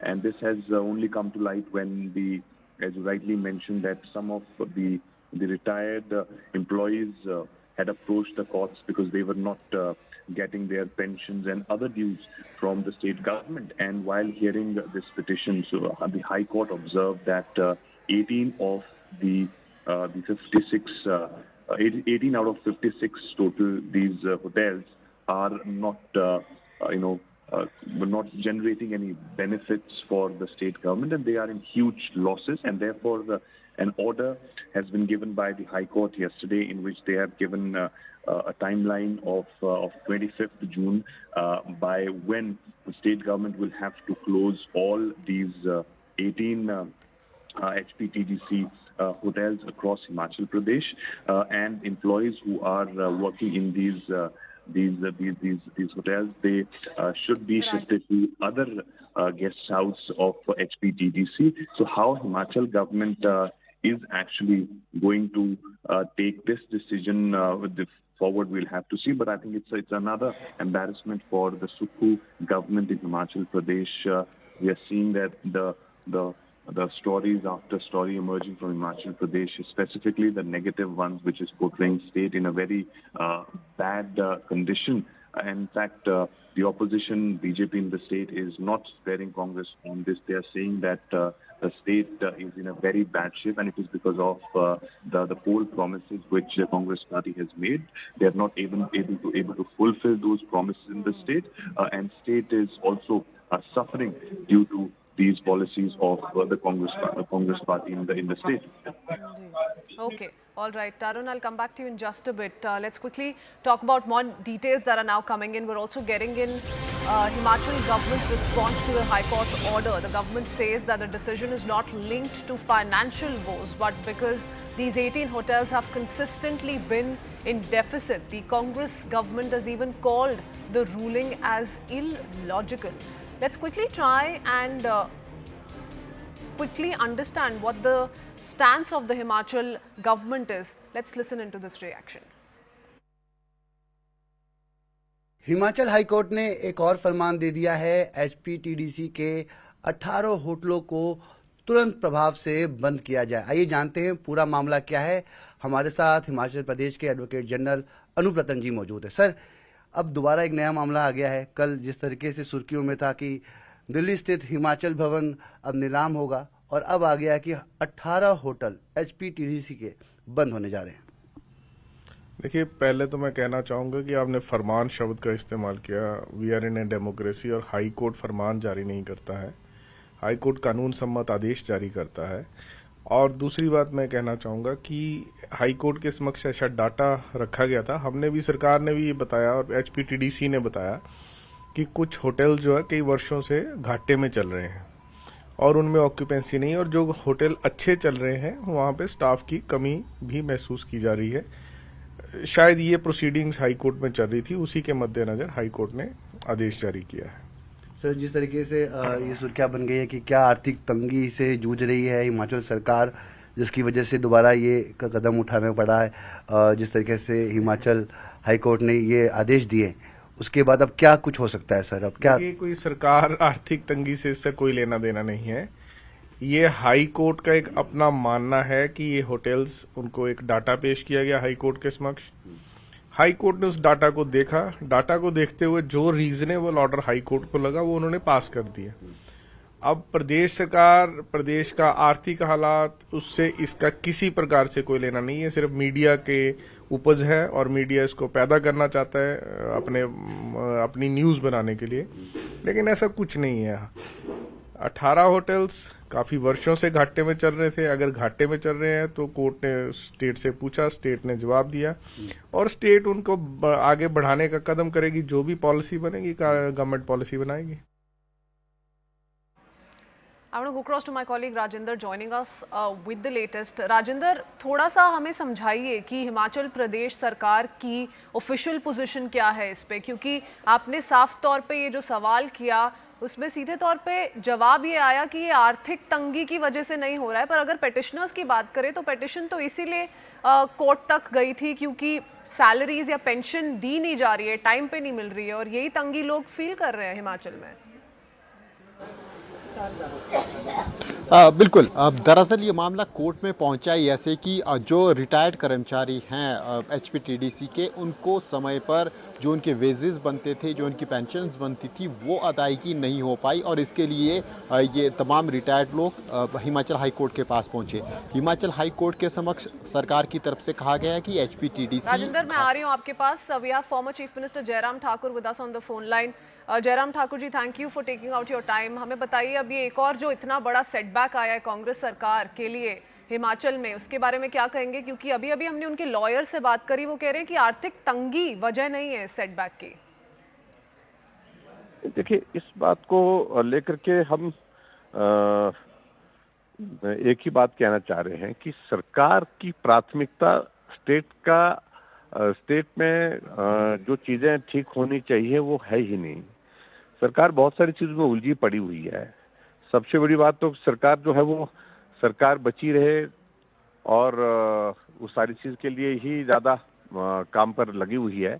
और ऐसी चीजों में जहां particularly इस तरह के मामले जब कोर्ट में चल रहे हैं तो वहां कोर्ट में सारे मामले ठीक तरह से देखना और उसके बाद एडवोकेट वहां पर देना, ये सारी चीज जरूरत रहती है हमेशा। जब सरकार का पक्ष ही ठीक तरह से नहीं जाएगा, 70 से ज्यादा एडवोकेट इन्हें एंगेज किए हैं, एडवोकेट जनरल से लेकर के additional advocate, deputy advocate general और सारे नीचे तक, लेकिन उसके बावजूद भी वो सिर्फ जो महीने की जो उनको पैसा मिलता है उसके लिए है, लेकिन सरकार का पक्ष रखते नहीं है जी। तो ऐसे में मुझे लगता है कि बहुत बड़ा एक सेटबैक है ये कि हिमाचल प्रदेश में टूरिज्म की जो प्राइम लोकेशन पर जो हमारी प्रॉपर्टीज है उनको बंद करने के आदेश देने का मतलब है, ये तो बहुत ही गंभीर है। आज तक कभी इस तरह का फैसला ना तो सुना और ना ही इस प्रकार के फैसले आज तक आए, और सरकार की ओर से ठीक तरह से पक्ष ना रखने की एक मुझे लगता है कि सबसे बड़ी कमजोरी यही रही है। 18 होटल बंद किए जाएंगे जयराम जी,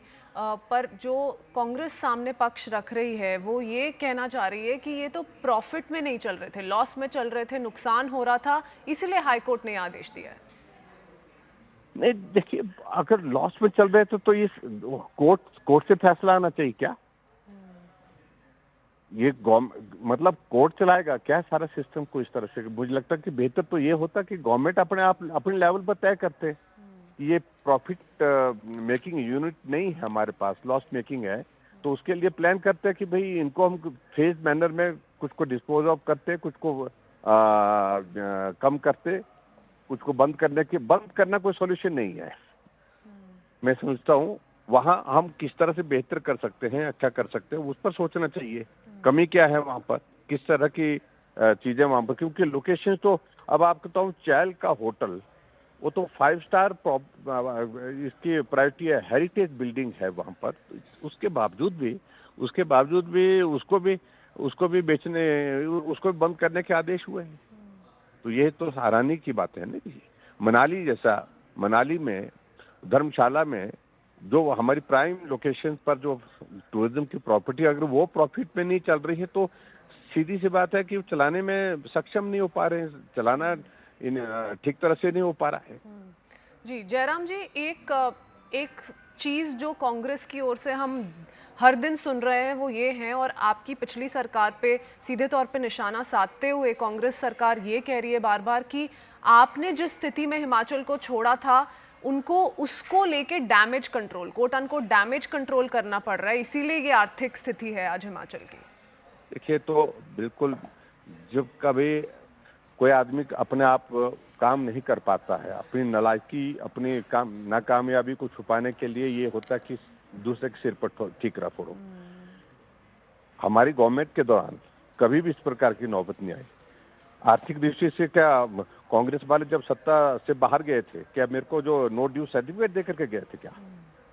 50,000 करोड़ रुपए के ऋण छोड़ करके गए थे कांग्रेस की पार्टी, कांग्रेस की गवर्नमेंट हमको। लेकिन उसके बावजूद हमने सारी चीजों को मैनेज किया, और ठीक तरह से मैनेज करने के बाद वहां पर कभी भी इस तरह की स्थिति नहीं आने दी। ना कर्मचारियों की सैलरी रुकी, ना पेंशन रुकी। आज पेंशन नहीं मिल पा रही है, सैलरी नहीं मिल पा रही है।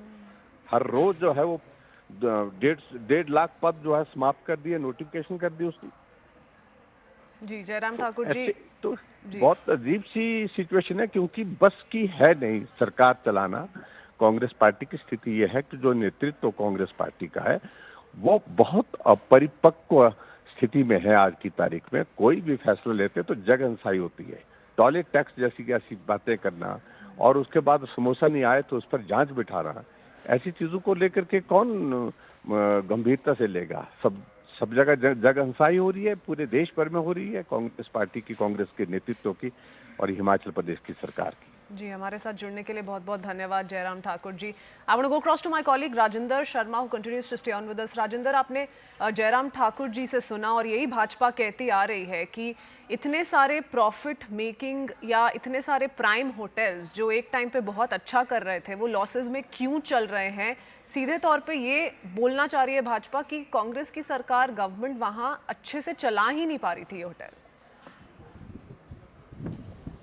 बिल्कुल, भाजपा का पहले दिन से अगर देखें तो ये रुख है और आरोप प्रत्यारोप की पूरी राजनीति है। लेकिन इन सब के बीच में जो हिमाचल प्रदेश की प्रॉपर्टी है, जो एचपीटीडीसी के 18 होटल हैं, उनके लिए उनके साथ आगे क्या डील हो रहा है? क्या स्टेट गवर्नमेंट आगे डबल बेंच में जा रही है, जो अटकलें लगाई जा रही है? और थोड़ी देर पहले हम एडवोकेट जनरल को भी सुन रहे थे, तो एजी की तरफ से भी ये संकेत दिए गए हैं, हालांकि स्पष्ट रूप से नहीं कहा गया, लेकिन संकेत दिए गए हैं कि हो सकता है सरकार डबल बेंच में जाए या डबल बेंच के बाद फिर सुप्रीम कोर्ट का रुख करे, क्योंकि ये जो 18 प्रॉपर्टी है, जैसा कि अभी लीडर ऑफ अपोजिशन कह रहे थे, हिमाचल की सबसे प्राइम प्रॉपर्टी जो HPTDC की चायल होटल वो इनमें शामिल है। इसके अलावा कुछ और होटल्स भी हैं। तो क्या जो ऑर्गेनाइजेशनल स्ट्रक्चर है उसको इम्प्रूव करने की ज़रूरत है, या फिर हिमाचल हाई कोर्ट में जैसा कि आरोप विपक्ष लगा रहा है कि सही तरीके से सरकार का पक्ष नहीं रखा जा रहा है, उसको इम्प्रूव करने की ज़रूरत है। तमाम पहलू हैं, क्योंकि एक के बाद एक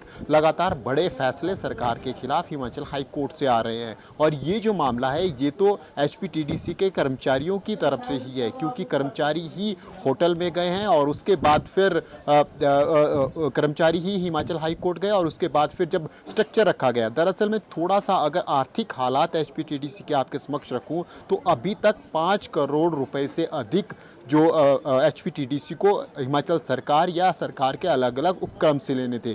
अलग अलग सरकार के डिपार्टमेंट्स की तरफ से कार्यक्रम ऑर्गेनाइज करवाए गए HPTDC के होटल्स में, HPTDC के रेस्टोरेंट्स में, लेकिन उनका अभी तक भुगतान नहीं हुआ है। हालांकि पिछला आदेश इसी कोर्ट की तरफ से दिया गया था कि भुगतान जल्दी किया जाए। इसके अलावा कुछ कॉरपोरेशंस और बोर्ड्स भी हैं जिन्होंने कार्यक्रम आयोजित कराए थे, लेकिन अभी तक पे नहीं किया है। जो दूसरी बात सामने आ रही है वो एम्प्लॉइज़ की सैलरी स्ट्रक्चर को लेकर आ रही है। तो इसको लेकर अब हाई कोर्ट की तरफ से फैसला है कि ये जो 18 होटल हैं इनमें से मैक्सिमम स्टाफ शिफ्ट करके जो अच्छी प्रॉपर्टीज़ हैं, जो इनकम दे रही हैं, प्रॉफिट दे रही हैं, उनमें शिफ्ट कर दिया जाए। लेकिन उम्मीद ये लगाई जा रही है कि अब हिमाचल सरकार डबल बेंच में जाएगी और इस फैसले के ऊपर स्टे लेगी। लेकिन फिर भी जो बड़ा सवाल है वो कि कैसे HPTDC को बचाया जा सकता है, कैसे जो एम्प्लॉइज इसमें लगे हुए हैं उनको, क्योंकि बड़ी संख्या में रोजगार भी HPTDC दे रहा है, कैसे उनको आगे ले जाया जा सकता है। और सबसे बड़ी बात, हिमाचल प्रदेश क्योंकि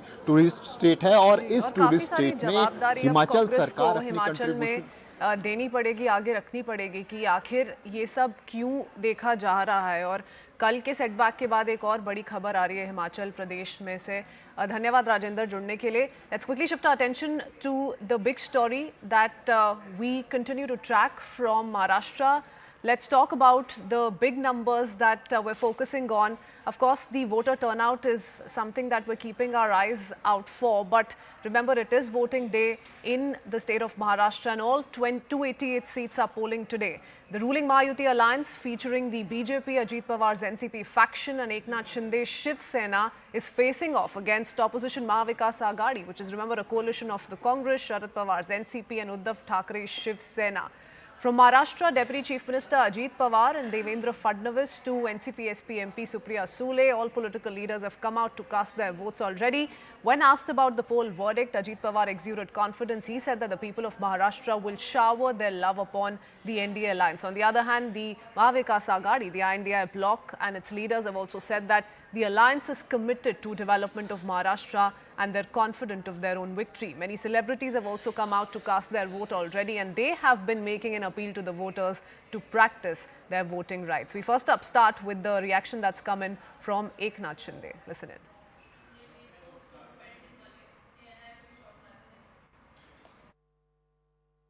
हा उत्सवाचा दिवस आहे. महाराष्ट्राला उज्ज्वल भवितव्याकडे आणि महाराष्ट्राला शक्तिशाली आणि देशाला आर्थिक महासत्तेकडे घेऊन जाणारा हा उत्सव आहे. आणि म्हणून या उत्सवामध्ये सर्व मतदारांनी सहभागी व्हायला पाहिजे. गेल्या 5 वर्षाचा कारभार या महाराष्ट्रातल्या जनतेने पाहिला आहे. 2019ला मतदान झालं आणि त्यावेळेस जे काही महाराष्ट्रातल्या जनतेच्या अपेक्षेच्या विरुद्ध झालं, सरकार चुकीच्या पद्धतीने सरकार तयार झालं. ही जनता 2019चं ती घटना अजून विसरलेली नाही. सर्व मतदारांना आवाहन करतोय महाराष्ट्रातल्या की सर्व आपल्या मित्रांसह, सहकुटुंब, सहपरिवार मतदानाला उतरा, मतदान करा आणि महाराष्ट्राचा स्वाभिमान जपा. Shrikant, we just saw how you casted the vote along with your family members. There's been a long campaign for all of you all. How do you think the whole election will now pan out for Mahayuti? You will see on 23rd, Mahayuti will come out with flying colors, and I think with the thumping majority, we will establish the government again. There have been allegations that have been leveled against Vinod Tawade yesterday about indulging in vote, cash for vote just ahead of, one day ahead of voting. How do you think of that? Do you think it was just allegation? Vinod Tawade has made it very clear that he had gone there for taking booth level workers meeting, and I think allegations, everything happens during the elections. Opposition always aspire that something, a big controversy should come up. But I think these fake narratives and everything, people are very much fed up of, which they have noticed in Lok Sabha elections. Now people will vote for development. There's been a lot of, there have been some violence that took place yesterday night on your workers by Jitendra Ahad. Do you think that was done purposely just a day ahead of elections? Obviously. I think he is very much afraid now what will be the results. Maybe somehow he is very much confident that he'll lose. That's why I heard a audio also where he's abusing people. He's continuously doing that. And now yesterday, his team members, his party workers, abused our workers also. So I think it is a very much clear sign of desperation and what he thinks the result will be on 23rd. Shrikant, one last question to you. When it comes to allegations against Supriya Sule and... I did not hear that audio clip, so I cannot comment on that. मध्यंतरी लोकसभेची निवडणूक झाली त्यावेळेला महाराष्ट्राचं मतदान 67% आसपास होतं आणि नॉर्थ ईस्टमधली लहान लहान राज्य ही 70, 75, 80% सुद्धा पुढे गेली होती. महाराष्ट्रानं टक्केवारीमध्ये मागे राहणं हे अशोभनीय आहे आणि म्हणून माझं आव्हान आहे महाराष्ट्राच्या जनतेला की मतदानासारखं कोणत्याही परिस्थितीत बजावा. तुम्हाला जी व्यक्ती जो राजकीय पक्ष योग्य वाटत असेल त्याला तुम्ही आपलं मतदान द्या, पण मतदान करा. हमेशा जैसा चुनाव में देख रहा हूँ, चुनाव में हमेशा अलग अलग कैंडिडेट खड़े हो जाते हैं. आपको पता होगा, आप ऐसा क्यों बोल रहे हैं मुझे पता नहीं, लेकिन लोकसभा के चुनाव के वक्त भी हमारे ही परिवार के 2 कैंडिडेट एक दूसरे के खिलाफ खड़े थे और वो चुनाव सबने देखा है. इस दफ़ा भी वैसा ही हुआ है, लेकिन मैंने पूरे बारामती में सब लोगों को मिलने की कोशिश की और मुझे विश्वास है बारामती के लोग इस दफ़ा मुझे अच्छे वोटों से जीत के दे देंगे. मुझे विश्वास है बारामती के लोग मुझे बहुत अच्छे डिफरेंस से, अच्छे मार्जिन से जिता के देंगे. इलेक्शन म्हणजे हा एका लोकशाहीचा उत्सव असतो. तो शांततेच्या मार्गाने पारदर्शकपणे व्हावा असा सगळ्यांचाच प्रयत्न असतो. मी इलेक्शन कमिशन, पोलीस यंत्रणा या सगळ्यांचे आभार मानते की त्यांनी खूप तयारी ह्याची केलेली आहे आणि दिवसभरात ते शांततेच्या मार्गाने व्हावं एवढीच विनंती करते आणि प्रत्येक मतदाराला विनंती करते की त्यांनी जरूर मतदान करावं. पिछले 24 घंटे हमने काफ़ी कंट्रोवर्सी देखी, चाहे वो विनोद तावड़े के बारे में विपक्ष का आरोप हो या विपक्ष के खिलाफ आरोप हो. आपको लगता है ऐसे आरोपों का कुछ संज्ञान लेगी जनता? देखिए, मैं आपको एक बात बताता हूँ, ये चुनाव के समय ऐसी वैसी बातें एक दूसरे को गुमराह करने के लिए कभी मीडिया का उपयोग करके आती रहती है. चुनाव का जो मुख्य मुद्दा है उसी पर जनता ध्यान देकर महाराष्ट्र के भविष्य को और भवितव्य को बदलने के लिए निश्चित रूप से महायुति को चुनकर दे और इससे महाराष्ट्र देश का अव्वल नंबर का पहला राज्य होगा. आप हमेशा विकास की बात करते हैं, आप हमेशा डेवलपमेंट की बात करते हैं. अगर डेवलपमेंट इतना स्ट्रॉन्ग एजेंडा है तो क्यों भाजपा के नेता एक है तो सेफ है की बात करते हैं? क्यों भाजपा के नेता ये कहते हैं कि जो वोट जिहाद के खिलाफ हमें धर्म युद्ध करना पड़ेगा? पहली बात तो भाजपा के नेता कोई गलत नहीं बोलते हैं, उसका इंटरप्रिटेशन कुछ लोग गलत करते हैं. मैंने पहले ही कहा था कि हम जात, पंथ, धर्म, भाषा सेक्स, इसके ऊपर उठकर किसी को डिस्क्रिमिनेट ना करते हुए हम सब एक हो, यूनाइटेड हो, एक असंग हो और भारतीय हो। और भारतीयत्व का अर्थ यही होता है कि हिंदू, मुसलमान, जैन, क्रिश्चियन, सिख सब उनकी उपासना पद्धति अलग है, पर हम सब भारतीय हैं। और आप कहीं भी यहाँ का मुसलमान जब विदेशों में जाता है तो उसको हिंदी मुसलमान कहते हैं।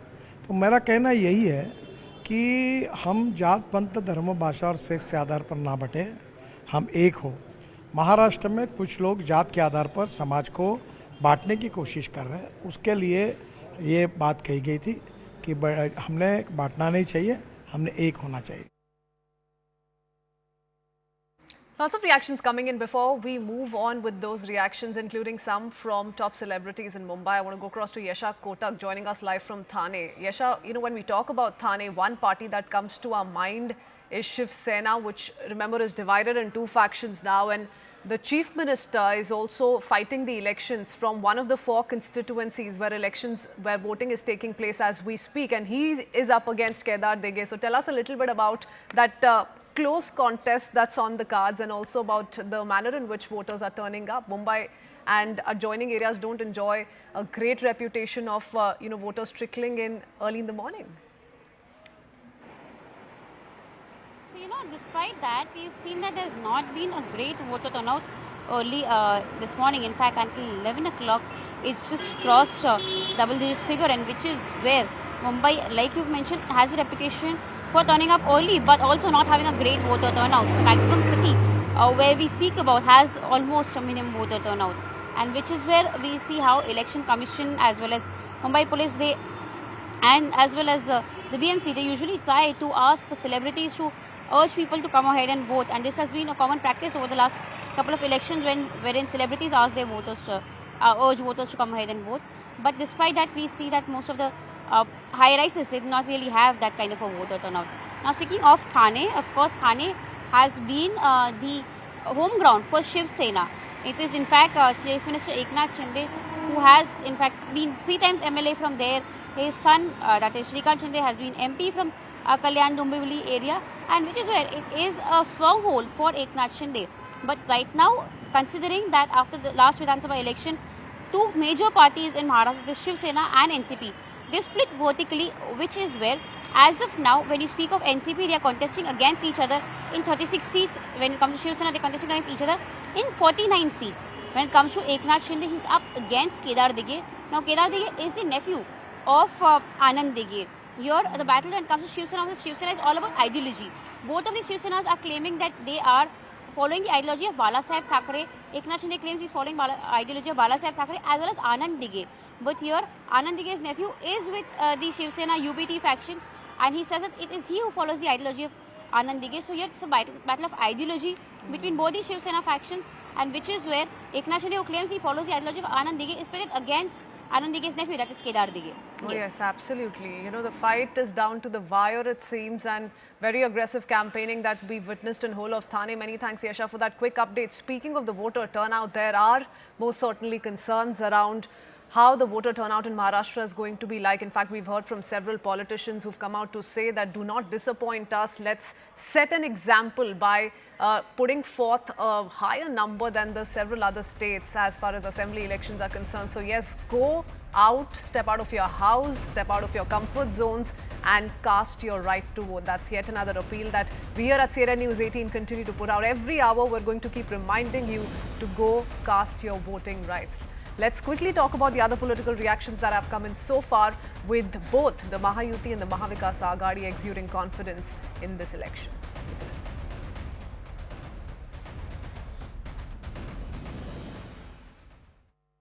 सब साईं खान कह रहे हैं इस पर्ची से वोट नहीं पड़ेगा, ये मना कर रहे हैं, सबको लुटा रहे हैं, सबको लुटा रहे हैं। ये नया और वोट डालने वाली पार्टी है वो मना कर रही है। जो एजेंट थे उन्होंने मना कराया है उनसे, बोले पर्ची देखो इनकी चेक करो, बोले ये फर्जी पर्ची लेके आए हैं, फर्जी और एक नेता आए भाजपा। हाँ, मैंने ये भी बोला, ये सामने एक भाजपा नेता भी आए हैं कोई, और उन्होंने अंदर जा रही है, उन्होंने ईवीएम पे मैंने बटन दबाया था। प्रजातंत्र में मतदान नागरिकों का कर्तव्य है और नागरिक कर्तव्यों को प्रत्येक नागरिक ने करना चाहिए। इसलिए जहाँ जहाँ जब जब मेरा मतदान है मैं वहाँ जाके पहले वो काम कर लेता हूँ दिन में, बाकी सब काम बाद में करता हूँ। अभी मैं बहुत दूर था, उत्तरांचल में था। एक दिन मेरे कार्यक्रम का कम करके केवल इसके लिए मैं कल रात को आया हूँ। मतदान ये कर्तव्य है, मतदाताओं ने मत देना चाहिए। ये मैं बोलता हूँ तो मुझे करना है। मां मुंबा देवी का आशीर्वाद रहा है पहले दिन से।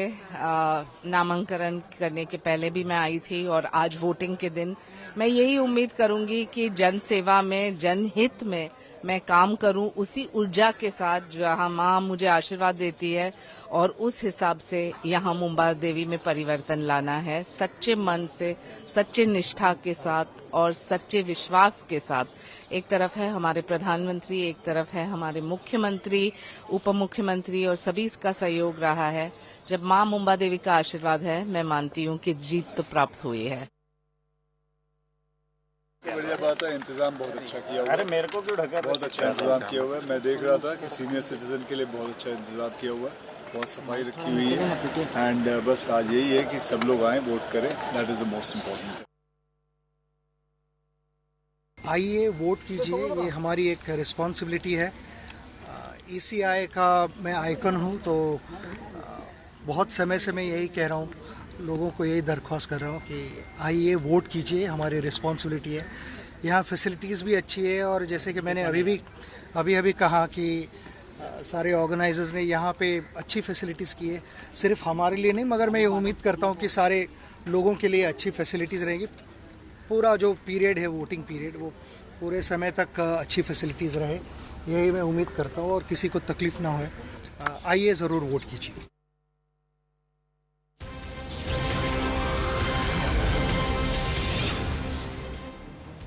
Let's quickly shift our attention now to the state of West Bengal, and we're getting in latest from Bengal in a fresh face-off. The BJP has now claimed that Union Minister Sukanta Majumdar was stopped on his way to Beldanga, Murshidabad. Remember, Beldanga is the place where clashes between two groups were reported following the circulation of provocative messages. And in the latest, we're learning of this fresh face-off wherein the BJP has made this latest claim against the TMC in the state. Now, the BJP, of course, taking to social media and says Beldanga and West Bengal continues to simmer. Internet has been shut down in 4 districts. Mamata Banerjee has gone in hiding. The Hindu community members are being targeted, and the West Bengal police is following orders from the state's home minister and doing nothing to restrain the rampaging of mobs. Let me go across to Kamalika joining us with more details. Kamalika, a lot of drama that's coming in once again with the BJP making fresh claims that Sukanta Majumdar and his convoy has been blocked en route Murshidabad. Tell us a little bit about what's going on in the latest.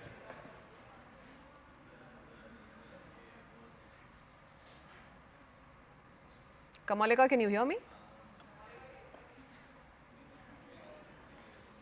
Okay, not sure if Kamalika is through. We'll try and connect with her in just a bit to get a sense of what the BJP continues to claim. But yes, these are several leaders of the Bharatiya Janata Party, and we're keeping up with some of these visuals as well of yet another series of drama that's coming to light from Bengal. A face-off that's come to light with the BJP essentially claiming that Union Minister Sukanta Majumdar was stopped on his way to Beldanga in Murshidabad, which remember saw clashes between two groups and a lot of circulation of provocative messages as well. And now perhaps the BJP wants to visit Murshidabad, take stock of the situation, personally try and speak to people, and they say that Mamata Banerjee Sarkar and her cops are stopping the Bharatiya Janata Party to reach Murshidabad. Kamalika is through with us now. Yes, Kamalika, give us all the details. Yes, Sukanta Majumdar, who is the president of state president of BJP, and also he is the MOS Education. He is the central minister. He has been stopped in Krishnanagar, which is in Nadia. He was supposed to go to Beldanga in Murshidabad, where we know on 16th late night there was this one electronic billboard. There was some provocative messages there and objectionable messages there, regarding which there was clashes between two communities. Now there 163, that means earlier 144, is implemented there in that area, Beldanga, and the internet is also not there. Internet has been stopped, And since there is 163, that means 144, earlier 144 is there, that is why the administration is saying that they cannot allow anyone to go there. More than 4 people's assembly is not allowed there. That is what the administration is saying. On the other hand, Shukanta Majumdar, who is the state president, he is right now sitting in Dharna out there in Krishnanagar, which is in Nadia. If you want to go to Murshidabad, then you have to actually cross Nadia and go to Murshidabad. So he is actually agitating there. He is sitting on Dharna. His point is that one community people have been badly beaten up there, and there are a lot of news coming in from that place, and he wants to go and meet them. On the other hand, the administration yesterday and day before yesterday, there was this tweet from the West Bengal police where they stated that in this incident 17 people have arrested. Now the situation is under control according to police, and the situation is under control, but obviously the internet is suspended there. On the other hand, the BJP is raising various questions. Not only BJP, the governor C.V. Anand Bose has also sought a report from the state government, and he has also condemned the incident that has taken place there. Also, Shubhendu Adhikari has condemned this incident, and he has also written the BJP has written a letter to the DGP. That has been said by Shubhendu Adhikari. So right now, Shukanta Majumdar is sitting there in Dharna. Okay, all right. Kamalika, tell us a little bit more, because you're informing us about the 17 arrests that have taken place. The West Bengal government says that action has been taken, investigations are still underway, and the situation is relatively under control. But the court has also stepped in. So tell us a little bit about that, and also what the West Bengal government is West Bengal governor is maintaining, because he too has sought a report from the state chief minister. Yes, the governor has sought a report from the government, that we know. On the other hand, there has been 17 people, they have been arrested as per West Bengal police. Also, there was this organizer of this Kartik Puja, where this objectionable message was there, that organizer, the Puja committee's organizer has also been arrested. That's what is there in West Bengal police tweet. So definitely the administration is trying to show that they're trying all out, so that this incident, it does not spread, or it does not have any other repercussion, and the internet is also suspended. On the other hand, the BJP is saying, and the governor has also condemned this incident yesterday. The BJP is saying that this is absolutely an attack on one community, and this should not take place. And there has been ransacking. The couple of shops have been vandalized, and the situation is not good. That is what the BJP is saying. On the other hand, BJP seems to be suggesting, Kamalika, that the situation, the real truth is being hidden by the TMC in West Bengal, and hence Shukanta Majumdar, the union minister, is not being allowed to move towards Beldanga, which was the epicenter of these clashes on the 16th. Many thanks, Kamalika. It's a developing situation. We'll keep coming back to you. For now, heading into a very short break.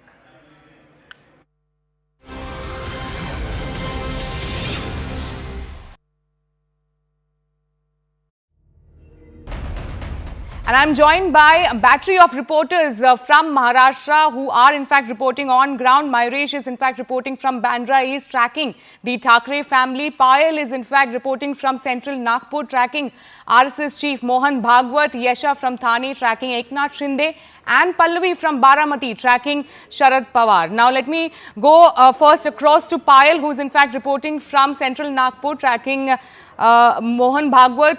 Payal, tell us what time is Mohan Bhagwat supposed to arrive there, and also given the fact that in Haryana we have seen how RSS played a very crucial role. What are you observing when it comes to Maharashtra, the role of RSS in the Maharashtra elections? Well, to begin with, Mohan Bhagwat, the RSS chief, is already in the polling booth. He should be out within the next couple of minutes after having cast his vote. Remember, he came here at least 10 minutes before the voting really began. Because, you know, this is where the RSS headquarters really is. And this is a very, very important center as far as the BJP is really concerned. Because, you know, both, whether it's Devendra Fadnavis or whether it's Nitin Gadkari, both son of the soil, or their allegiance to the RSS, and of course have been part of the RSS from their very, very childhood as well. So the RSS contribution is extremely important as far as the BJP is really concerned. The Jan Sangh is, you know, what they date back to.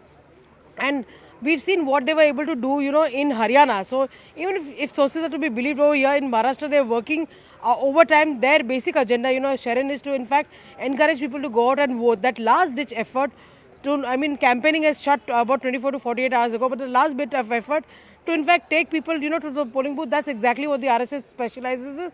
And the workers have been working overtime. I'm given to understand that they're working in not just the constituency of the BJP is very strong, but also in the constituencies where the Mahayuti is in fact contesting as well. So that's something which is going to be important to see. We'll see Mohan Bhagwat stepping out in a bit from now, and he'll probably be giving us a soundbite as well. But a very, very crucial election as far as Vidarbha on the whole is really concerned, given the fact that Deputy Chief Minister Devendra Fadnavis is contesting from the Nagpur south-west seat as well. So that's something which is going to be very important to watch out for. We're just keeping our cameras waiting for Mr. Mohan Bhagwat to step out, and he's of course accompanied by the other RSS office bearers as well.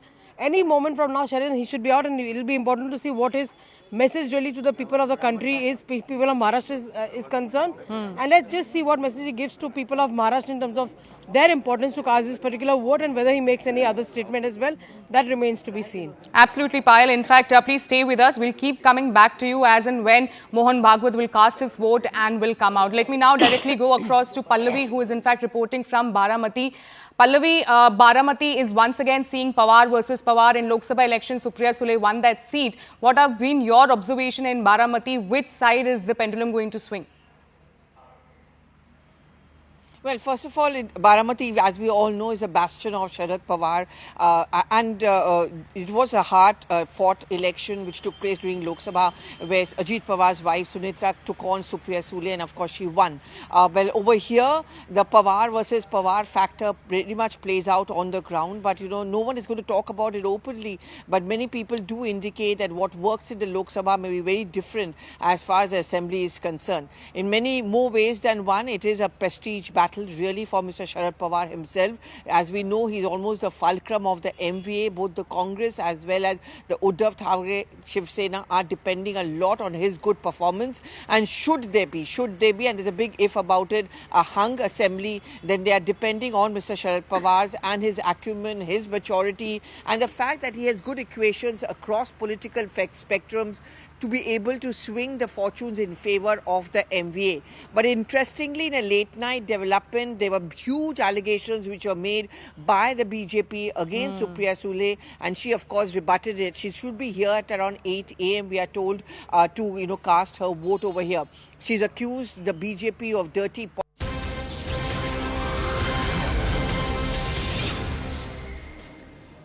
And now we return with news coming in from Uttar Pradesh, where bipoles across 9 seats are underway as we speak. Now, after Samajwadi Party's claim that police officers are deterring voters, the Election Commission has taken cognizance of the complaints. Chief Election Commissioner has in fact responded to these allegations and has given strict instructions to CEO Uttar Pradesh and all district election officers and returning officers to ensure fair and smooth voting process.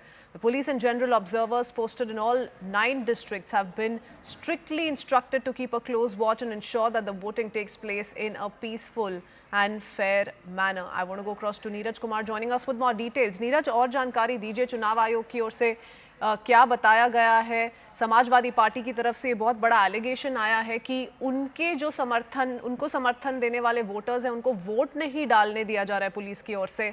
तो चुनाव आयोग के latest statement के बारे में और जानकारी दीजिए।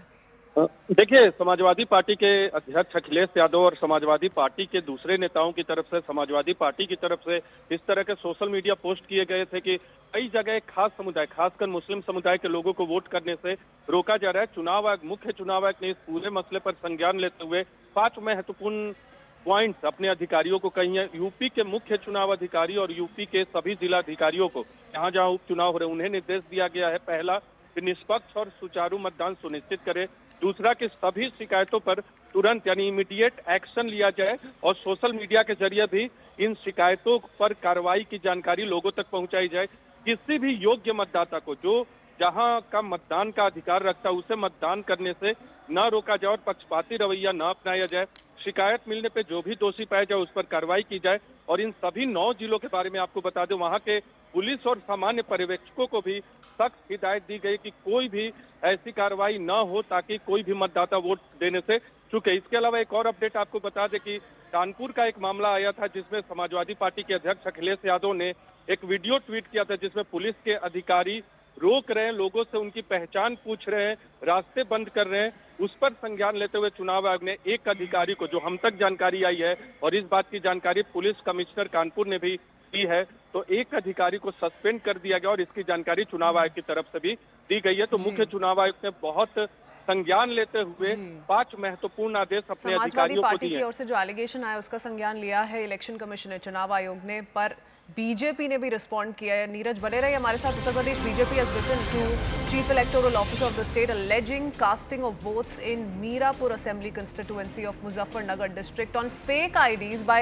people who they claim are coming from outside and who were made to stay in mosques, madrasas and lodges of the district. So this is the big claim being made by the Bharatiya Janata Party. The party also alleges that women in Wales are being allowed to vote without checking their identity and taking advantage of this. Men are also coming to vote by wearing burqa. So that's what's being claimed by the Bharatiya Janata Party in one particular constituency, and this is Mirapur Assembly constituency of Muzaffarnagar district as per the Bharatiya Janata Party. We have Amit Singh joining us with more details. Amit, अभी हमने details अपने दर्शकों तक पहुंचाई। Samajwadi party की ओर से जो चुनाव आयोग को कंप्लेंट दर्ज की गई, बट बीजेपी कह रही है कि फेक आईडी लेकर लोग वोट करने पहुंचे हुए हैं और चुनाव आयोग को इस पे जांच करनी चाहिए। तो ये पूरा जो बीजेपी की ओर से बयानबाजी हम देख रहे हैं उसके बारे में और जानकारी दीजिए।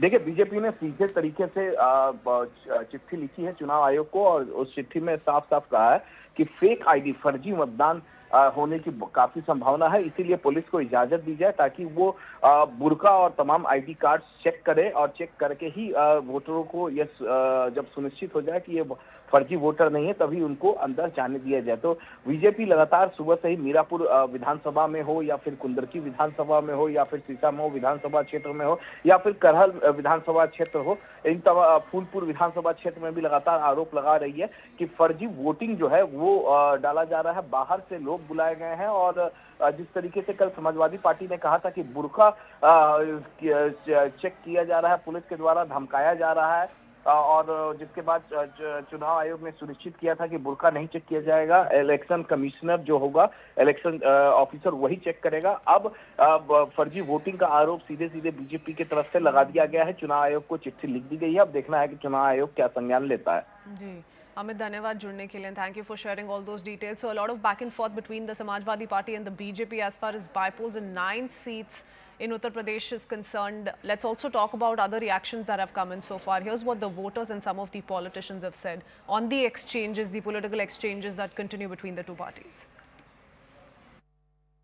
सब साईं खान कह रहे हैं इस पर्ची से वोट नहीं पड़ेगा, ये मना कर रहे हैं, सबको लुटा रहे हैं, सबको लुटा रहे हैं। ये नया और जो वोट डालने वाली पार्टी है वो मना कर रही है। जो एजेंट थे उन्होंने मना कराया है उनसे, बोले पर्ची देखो इनकी चेक करो, बोले ये फर्जी पर्ची लेके आए हैं, फर्जी और एक नेता आए भाजपा। हाँ, मैंने ये भी बोला, ये सामने एक भाजपा नेता भी आए हैं कोई, और उन्होंने अंदर जा रही है, उन्होंने ईवीएम पे मैंने बटन दबाया था तो उन्होंने मेरा वोट चेक करा, बोली काय का बटन दबाया। जो अंदर है कौन है वो, जो पता नहीं प्रभारी है या क्या है, उनका मैं वोट डाला है, अंदर ईवीएम पे खुद गई थी वो देखने, बोले आपने साइकिल का बटन दबाया है। मुझसे बोला ये चीज वोट नहीं डालने किसी को, सब पब्लिक लौट जा रही है वापस लाइन में से। कौन सा गाँव है? सीकरी, ग्राम पंचायत सीकरी। हाँ, जिसे पर्ची दी है छोटी वाली उससे वोट पड़ रहा है खाली बस, और किसी को वोट नहीं पड़ रहा। कहाँ दे रहे बताओ, उन्हें ईवीएम का लग देखने के अलावा है, जो बटन दबा रहे हैं उसे जाके देख रहे हैं, आ जाके लोग। वो कहाँ मिल रही है छोटी पर्ची? देखो छोटी पर्ची, छोटी बोले छोटी पर्ची लेके आओ, वही मिल रही है। वो कौन दे रहा? वो नेता वही दे रहे जो भी जानने नहीं दे रहे कोई दूसरे एजेंट। आपने वोट नहीं डाला? नहीं डाले भाई, ईमानदारी से तो बीजेपी एक सीट जीत ही नहीं सकती। एक भी जनता आज जा चुकी है, कानून और व्यवस्था ध्वस्त हो चुकी है। डिवीजिव पॉलिसीज के चलते सभी लोग दुखी है। रुझान तो समाजवादी पार्टी के पक्ष में ही रहेगा। ज्यादातर सीटें हम ही जीते। झारखंड और महाराष्ट्र दोनों में ही इंडिया गठबंधन जीतने जा रहा है।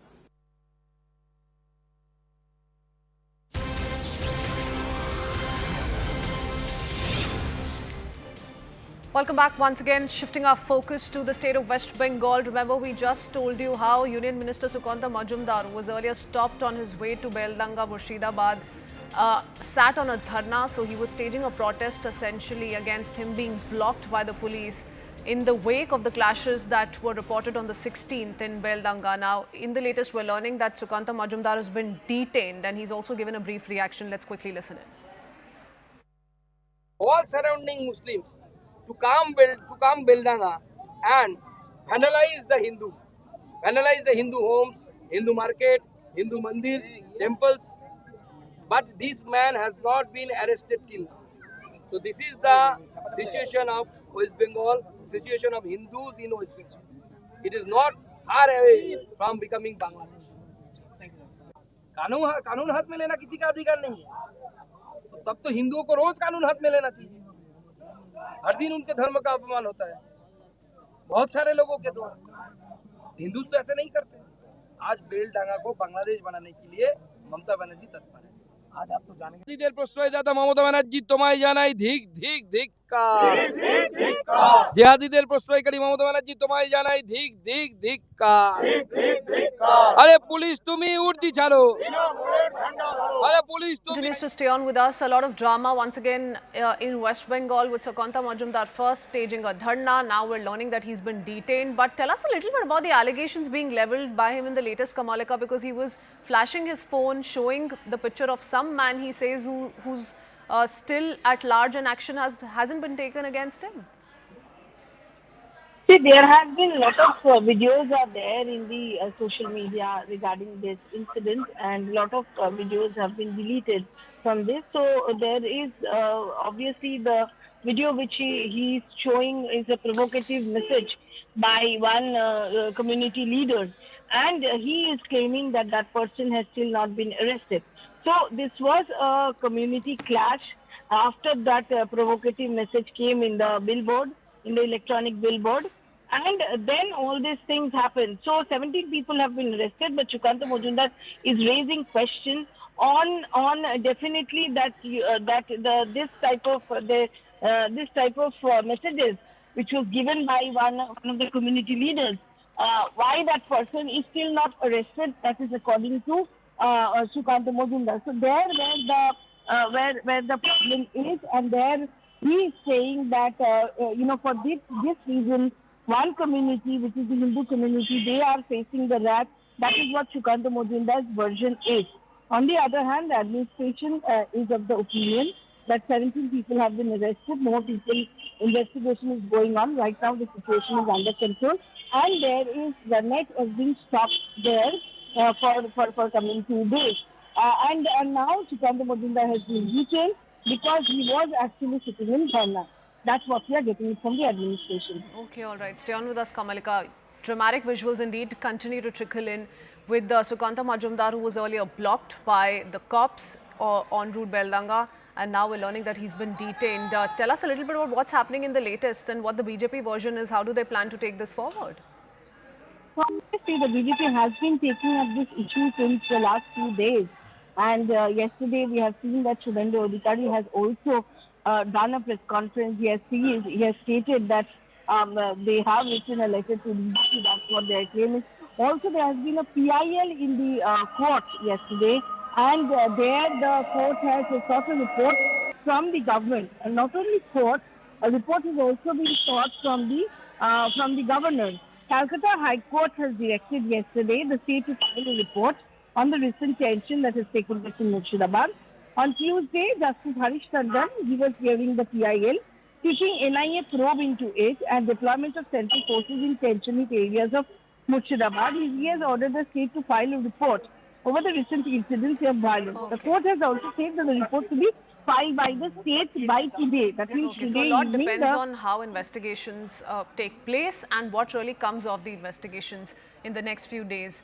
Many thanks, Kamalika, for joining us with the latest. We'll keep shifting our focus back to West Bengal. For now, let's quickly talk about another breaking news update coming in. This is the United States closing its embassy in Kiev in Ukraine after getting information of a potential significant air attack. So this is the big news coming in with the United States shutting its embassy in Kiev. I want to go across to Siddhant Mishra joining us with more details. It comes at a very interesting time where, we're seeing that US President-elect Donald Trump is going to be taking charge soon enough. And Ukraine has also been sending out mixed signals. In fact, we heard, President Zelensky say if US cuts aid, we're going to lose this battle. But tell us a little bit about this withdrawal, or rather shutting of the US embassy in Kiev, and what does this tell us essentially, Siddhant? Well, Tashwin, right now it looks like a precautionary measure. In fact, the reports are telling us that US embassy in Kiev has warned its citizen of potential significant air attack from Russia and shut its door following Russia's vow to respond after Ukraine fired long-range US missiles at its territory for the first time. Tashwin, you remember that President Biden gave green signal to Ukraine perhaps to hit Russia with the long-range ballistic missile. And perhaps that led Russia to change the nuclear doctrine, and also Russia had taken a vow to retaliate.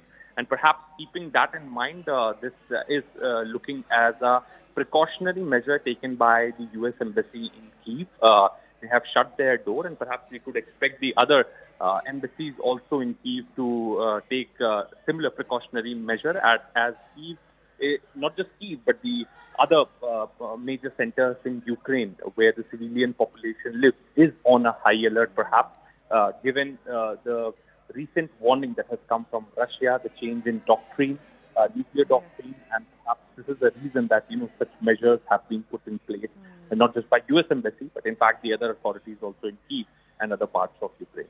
Okay, all right. Very interesting. Siddhant, stay on with us. We'll come back to you as and when we learn more on part of the United States and whether or not Ukraine responds to this officially. But for now, let's talk about Prime Minister Narendra Modi's visit after attending the 19th G20 summit. He's wrapped up his visit to Rio de Janeiro and landed in Guyana. The Prime Minister's visit to Guyana is action-packed. He's all set to hold delegation-level talks and will also address the Parliament of Guyana, will also join leaders from the Caribbean partner countries for the second India-CARICOM summit. This is the first ever visit by any Indian Prime Minister to Guyana in 50 years and comes at the invitation by President of Guyana, Mohammad Irfan Ali.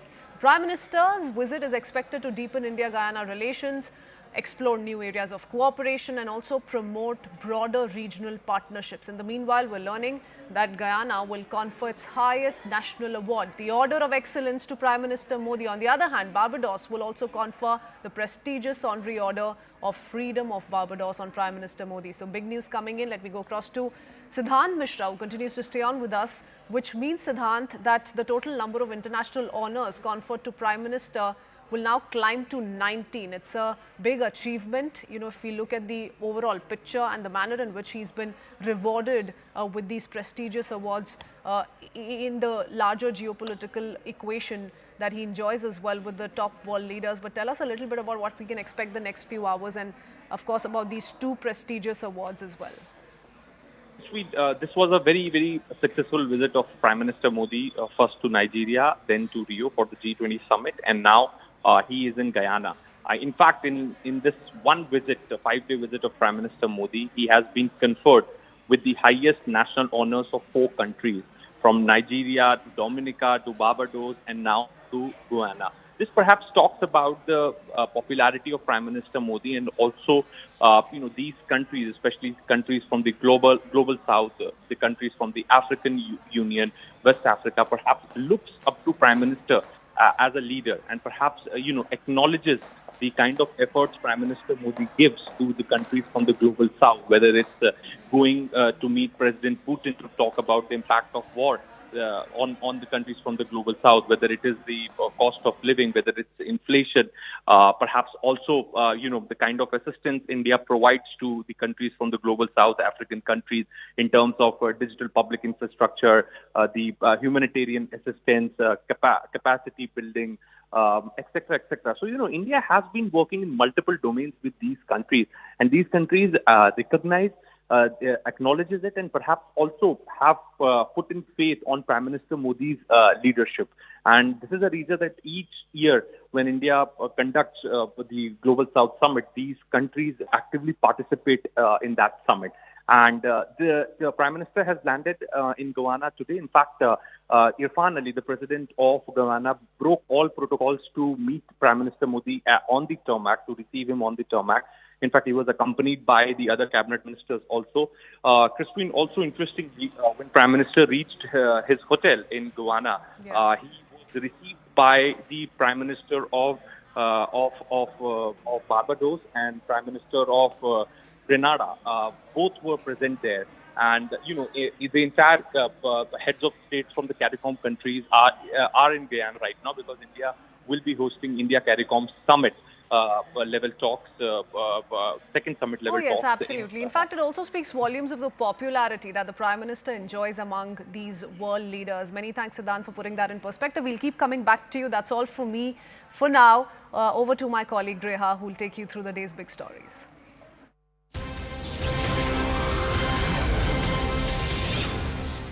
Hello and welcome, and thank you so much for staying with CNN News 18. I'm Griha Atul. Let's begin with talking about elections in the state of Maharashtra, where it is the day Maharashtra Assembly in fact goes to polls. All the 288 seats are polling today. Now, the ruling Mahayuti, featuring the Bharatiya Janata Party, Ajit Pawar's NCP and Eknath Shinde's Shiv Sena, faces off against the opposition Mahavikas Aghadi, a coalition of the Congress Party, Sharad Pawar's NCP and Uddhav Thackeray's Shiv Sena. Now, from Maharashtra, a Deputy Chief Minister, Mr. Ajit Pawar, and also Devendra Fadnavis will be in fact straining their guns against NCP, SP and MP Supriya Sule.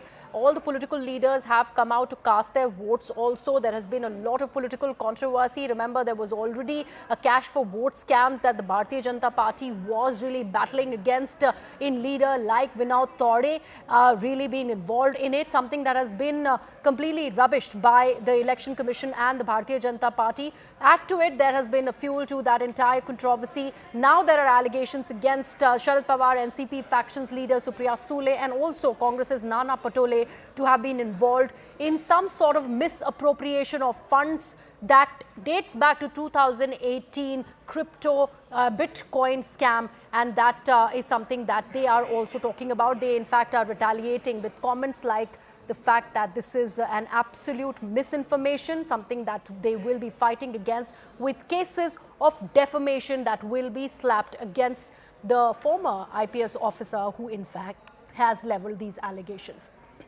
So as lots is happening in poll-bound Maharashtra, let's take a look at the reactions that are coming in and the most important faces who have come out and voted.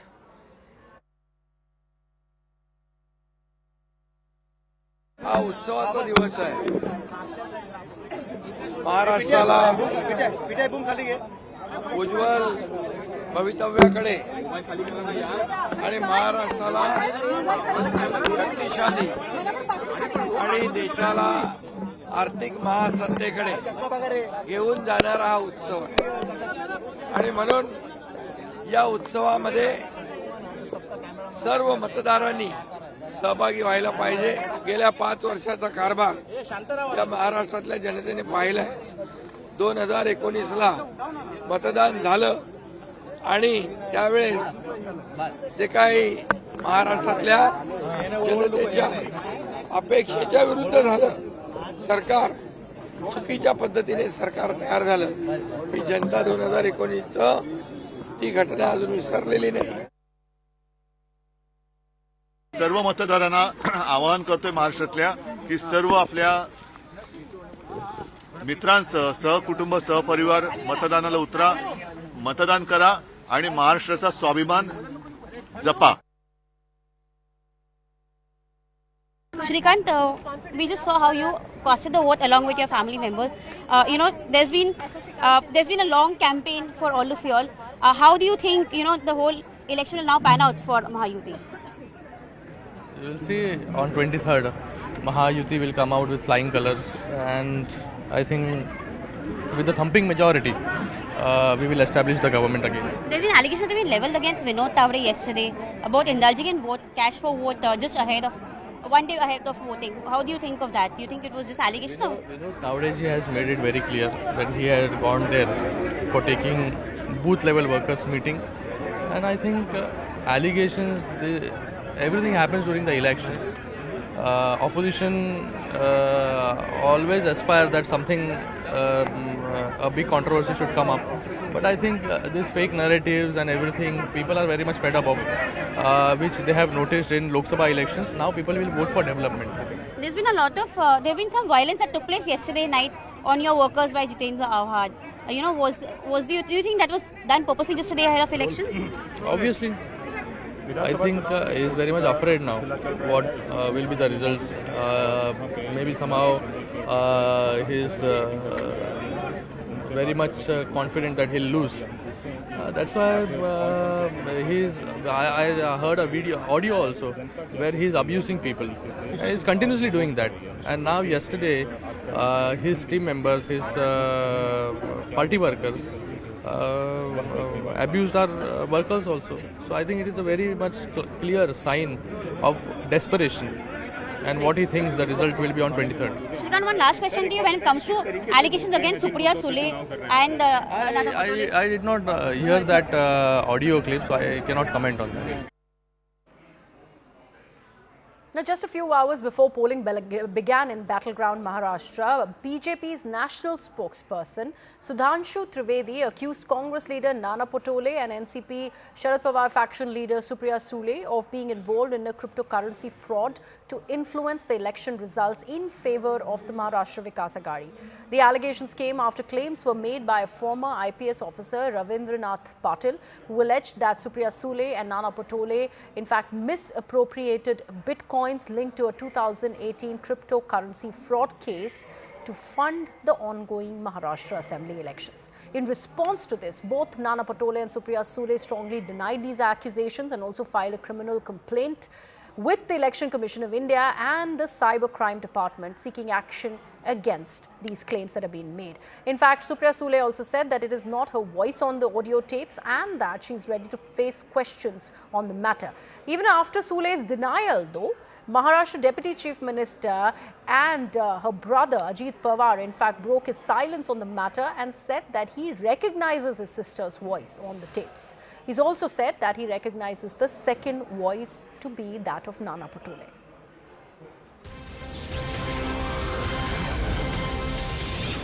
Now we're getting some breaking news on the broadcast. We are being told that the Enforcement Directorate is conducting raids against Gaurav Mehta in Mumbai in the Bitcoin case. Remember, his name emerged in this ongoing controversy that involves Supriya Sule and Nana Patole. It was his chats that were in fact leaked after the former IPS officer Ravindranath Patil made the startling revelations that there are involvement of the NCP Sharad Pawar faction leader and Congress leaders in this particular case, which results in misappropriation of funds, and that fund really was directed to fund Maharashtra elections by the Mahavikas Aghadi leaders.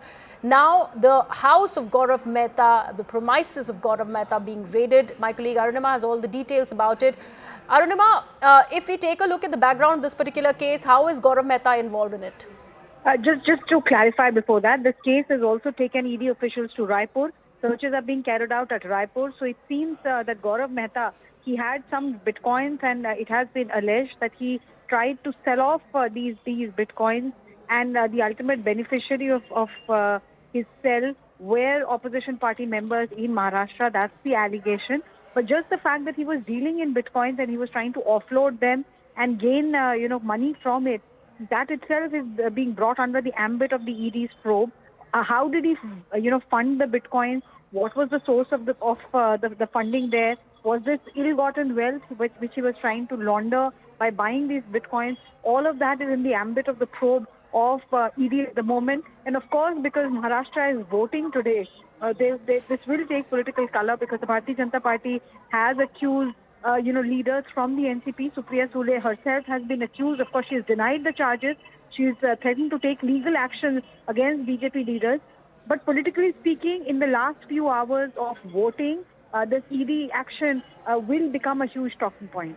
Right. Also, Arunima, about the involvement of the former IPS officer Ravindranath Patil, even his credentials are being much talked about, considering he was there were allegations that were made against him also back in 2018 when he was investigating upon this case. So how at all is that not going to reflect on the allegations that are now being backed by the Bharatiya Janata Party?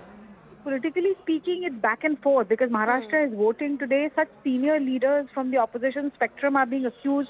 This is also being alleged by the opposition that this is an action which is happening because there were allegations made against BJP leader Vinod Tawade, and therefore BJP came back with these charges against opposition. So this back and forth mudslinging is happening as Maharashtra votes today. But from investigation point of view, Enforcement Directorate, like I told you, is looking at the possibility of money laundering in this particular case. All the people who are involved, Gaurav Mehta himself will be questioned, and if he names anybody else, then all of those people will be within the purview of ED's investigation. Right. Thank you so much for that, Arunima. Let's take a look at some more reactions that are trickling in on this big story coming out of the state of Maharashtra.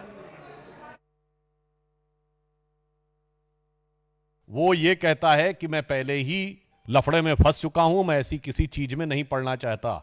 तो वो दूसरा व्यक्ति ये कह रहा है कि नहीं साहब, इसमें बड़े लोग इन्वॉल्व हैं, और वो कांग्रेस के महाराष्ट्र के अध्यक्ष नाना पटोले जी का तथा कथित रूप से नाम लेता है और सुप्रिया सुले जी का तथा कथित रूप से नाम लेता है। सबसे पहले वो ये बताएं कि जो इस वीडियो क्लिप में और ऑडियो क्लिप में दिखाई पड़ रहा है, क्या कांग्रेस पार्टी अथवा उनके किसी भी नेता सुप्रिया सुले जी के बारे में दावा किया गया है, क्या वो बिटकॉइन के किसी भी ट्रांजैक्शन में इन्वॉल्व हैं या नहीं? I have spoken against bitcoins. I have spoken against cryptocurrency.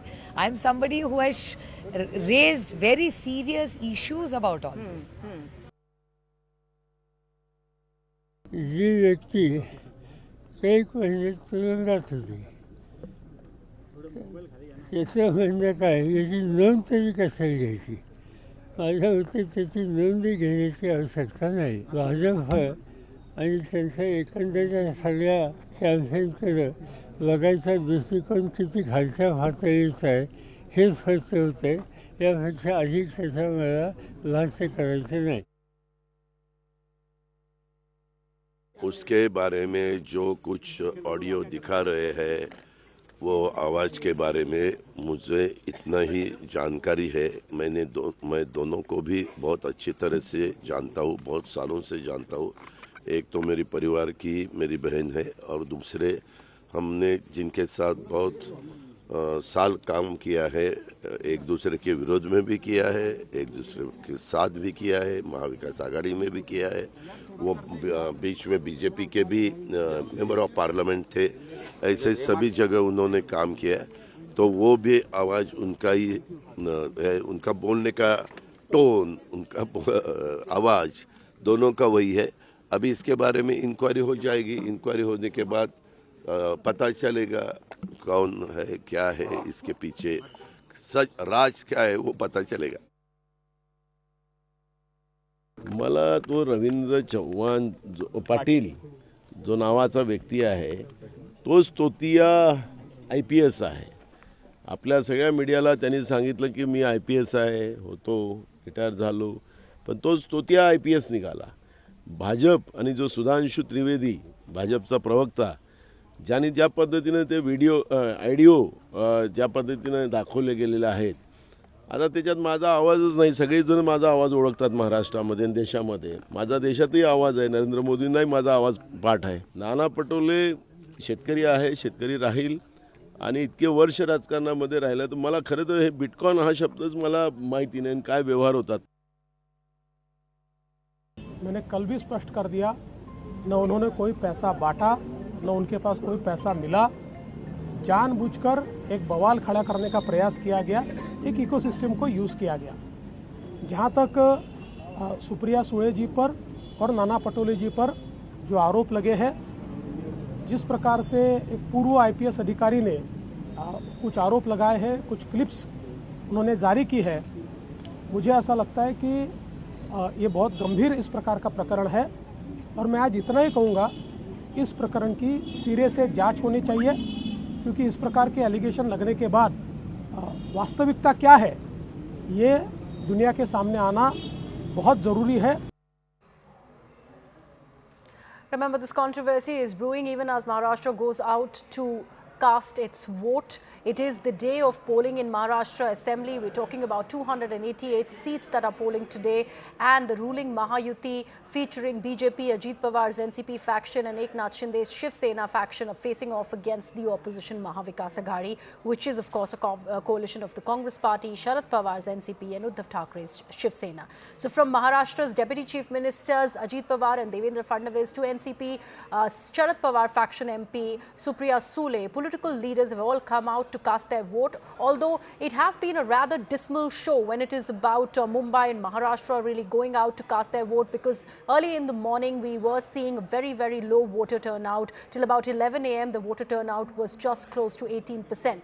Now, when asked about poll verdict, Ajit Pawar has exuded a lot of confidence, and he has said that the people of Maharashtra will be showering their love upon the NDA alliance. On the other hand, the Mahavikas Aghadi leaders have also said that the alliance is committed to the development of Maharashtra and they are confident of their victory.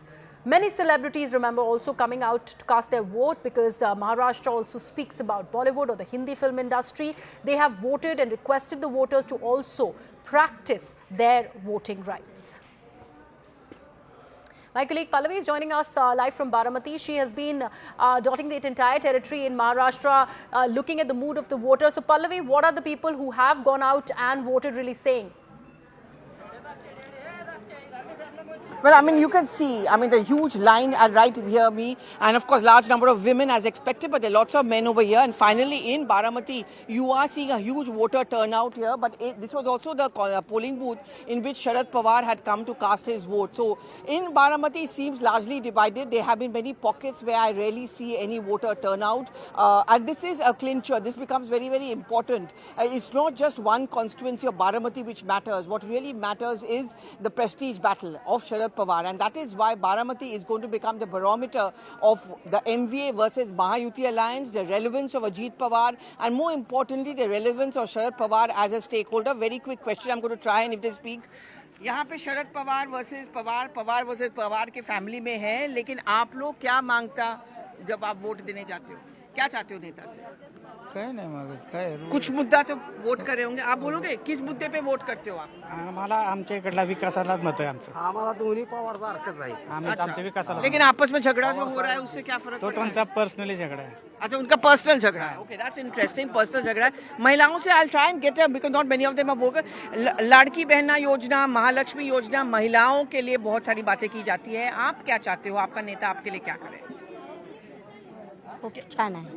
बहिणीचं केलेलं छान आहे. Okay, so they do talk about the fact in hushed tones that what really they want is that more and more benefits for them. But as some voter just told me, Christine, that the Pawar versus Pawar is more a personal battle, which means that they're going to weigh their options. They're going to decide who they want to vote for on the basis of what they are going to get or the expectations from their netas. Right, and this, like you're mentioning, Pallavi, is definitely a prestige battle, since NCP is a divided house over there, and of course Ajit Pawar is pitted against his own nephew.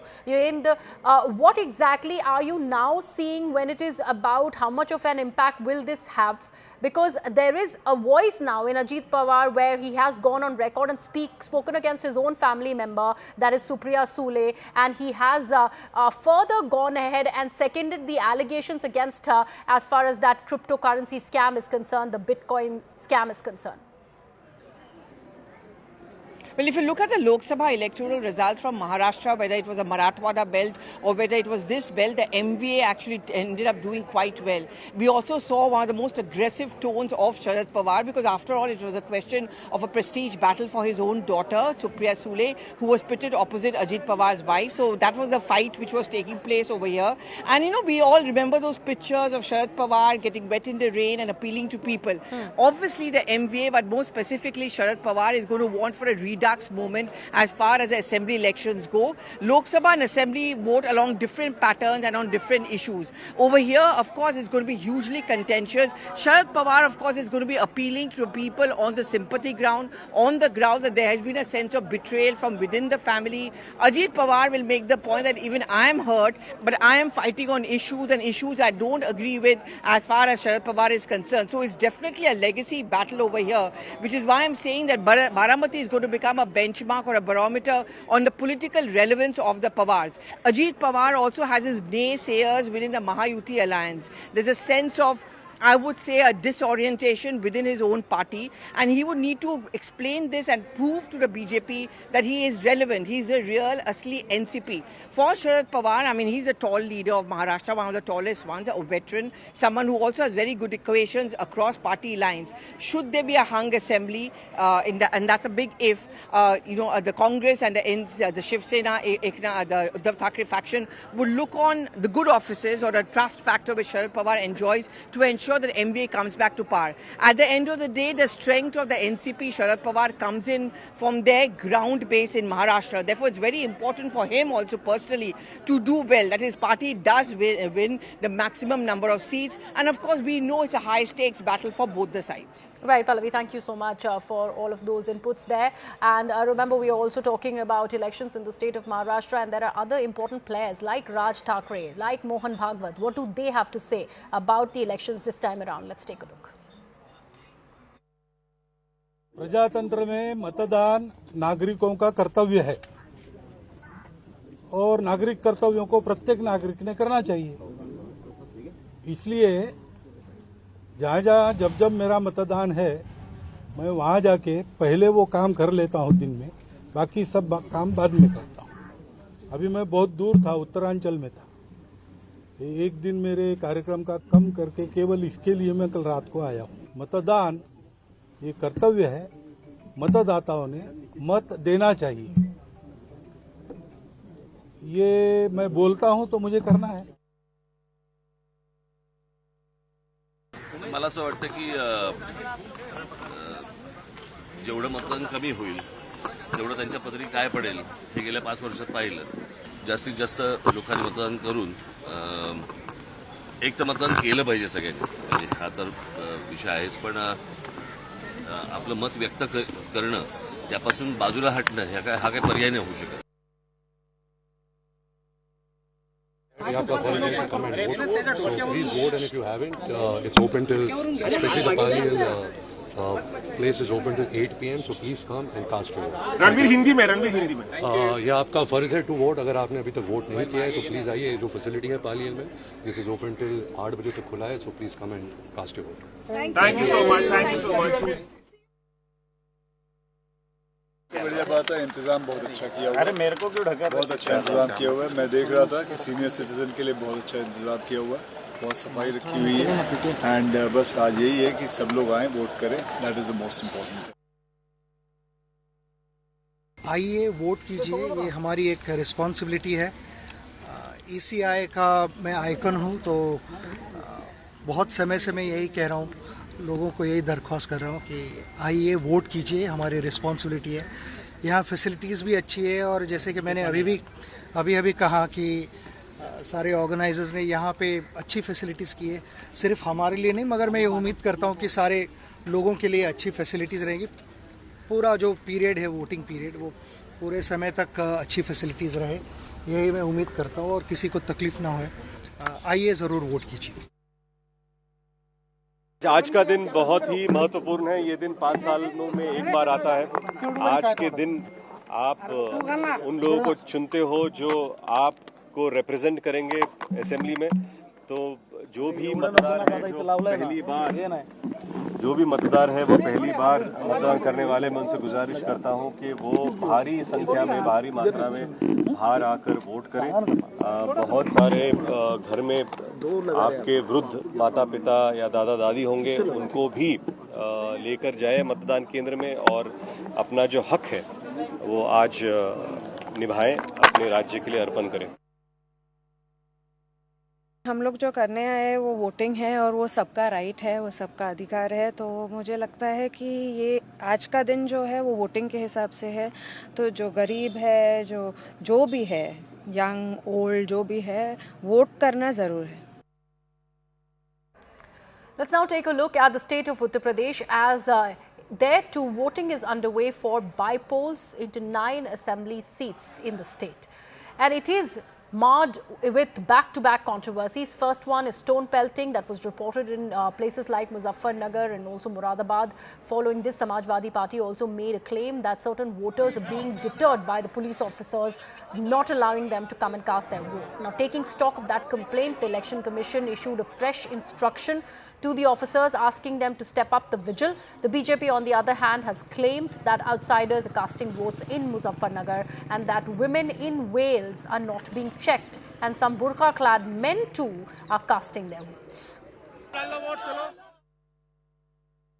सब साईं खान कह रहे हैं इस पर्ची से vote नहीं पड़ेगा, ये मना कर रहे हैं, सबको लौटा रहे हैं, सबको लौटा रहे हैं। ये नए और वोट डालने वाली पार्टी है वो मना कर रही है। जो एजेंट थे उन्होंने मना कराया है उनसे, बोले पर्ची देखो इनकी चेक करो, बोले ये फर्जी पर्ची लेके आए हैं, फर्जी और एक नेता है भाजपा। हाँ, मैंने ये भी बोला, ये सामने भाजपा का नेता भी आए हैं कोई, और उन्होंने अंदर जा रही है, उन्होंने ईवीएम पे मैंने बटन दबाया था तो उन्होंने मेरा वोट चेक करा, बोली काहे का बटन दबाया। जो अंदर है कौन है वो, जो पता नहीं प्रभारी है या क्या है, उनका मैं वोट डाला है। अंदर ईवीएम पे खुद गई थी वो देखने, बोले आपने साइकिल का बटन दबाया है। मुझसे बोला ये चीज वोट नहीं डालने किसी को, सब पब्लिक लौट जा रही है वापस लाइन में से।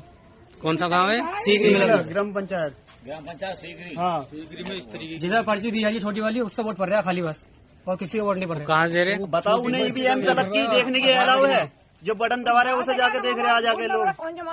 वो कहाँ मिल रही है छोटी पर्ची? देखो जो छोटी पर्ची, छोटी बोले छोटी पर्ची लेके आओ, वही मिल रही है। वो कौन दे रहा? वो जो नेता वही दे रहे, जो भी जानने नहीं दे रहे कोई दूसरे एजेंट। आपने वोट नहीं डाला? नहीं डाले भाई, ईमानदारी से तो बीजेपी एक सीट जीत ही नहीं सकती। एक भी जनता आज जा चुकी है, कानून और व्यवस्था ध्वस्त हो चुकी है। डिवीजिव पॉलिसीज के चलते सभी लोग दुखी है। रुझान तो समाजवादी पार्टी के पक्ष में ही रहेगा, ज्यादातर सीटें हम ही जीते। झारखंड और महाराष्ट्र दोनों में ही इंडिया गठबंधन जीतने जा रहा है। My colleague Arun Danta is now joining us on the broadcast. Arun, the BJP, of course, refuting all the allegations that are coming by way of Samajwadi Party, claiming that this is the law enforcers who are not allowing people to go ahead and vote. To that, the Bharatiya Janata Party is claiming that fake votes are being cast. Where do you see this political bickering really go from here on, considering this is a state that saw a huge amount of poster war between SP and the BSP and also BJP on the sidelines?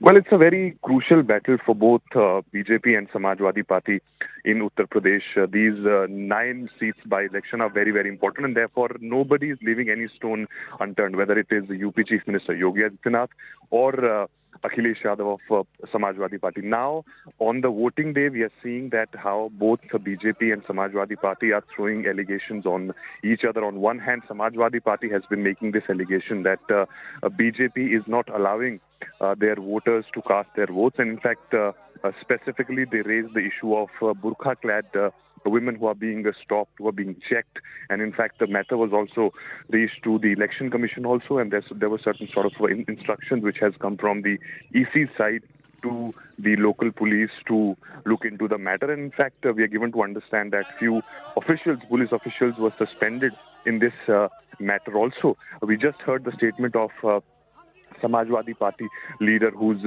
saying that BJP is frustrated. They know that they will not be winning this by-election, and therefore they're resorting to these tactics. On the other hand, we just heard Bhupendra Chaudhary, who's the chief of Uttar Pradesh BJP, saying that elections are being conducted in a fair and free manner. There is no role of BJP into this. Election Commission is something which is managing the entire administration and the state machinery during the elections time. time. So there is nothing of this sort which Samajwadi Party is alleging against the BJP. Okay, all right, Arun, thank you so much for all of those details. In fact, there is more controversy that is coming to fore from Uttar Pradesh. Now we are learning of a young Dalit woman who was in fact found murdered. Her naked body was found stuffed inside a sack near Kanjara River Bridge in Uttar Pradesh's Karhal. The family of the woman has now accused a person named Prashant Yadav for her murder, alleging that political motives are behind this crime. The deceased family person have also alleged that the woman was raped before being killed. The family even claimed that the woman expressed her intention to vote for the Bharatiya Janata Party in Karhal bipoles, which enraged Prashant, and Prashant allegedly threatened the woman with dire consequences if she did not vote for the Samajwadi Party.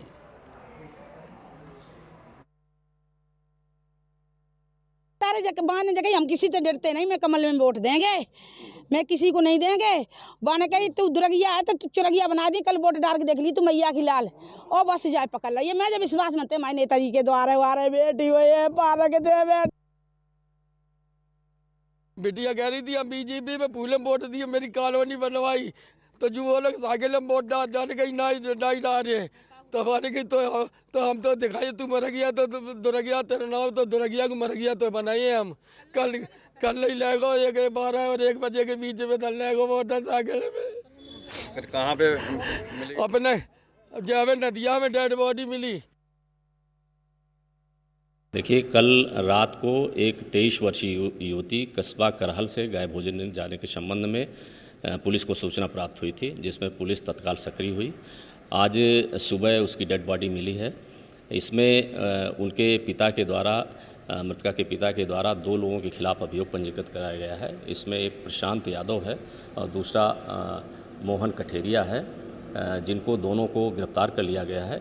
उनके माता पिता द्वारा ये बयान दिया गया है कि भाजपा को वोट देने से रोकने के कारण उसकी लड़की की हत्या की गई है, जिसमें विवेचना में शामिल करके अग्रिम विधिक कार्रवाई की जा रही है। And Arun Dhanta continues to be with us on the broadcast. Arun, this is a huge allegation against Samajwadi Party. If at all Prashant Yadav is involved in this particular murder, this is going to spiral out of control for their campaign in these bipoles and also merit more chances for the Bharatiya Janata Party. How are they planning to defend these allegations? Well, these are very serious allegations which are being leveled by the family members, and Karhal is a seat which is, of course, a bastion of Samajwadi Party, and they would of course be expecting a good result on this seat. But if something of this nature is happening in Karhal, family members are speaking on this matter, and in fact they are saying that how they are being stopped to cast their votes to the BJP. I think this is a serious matter, and therefore the investigation is something which will reveal the further details about this matter. But as we were speaking about, the importance of these by-election is something which is very significant.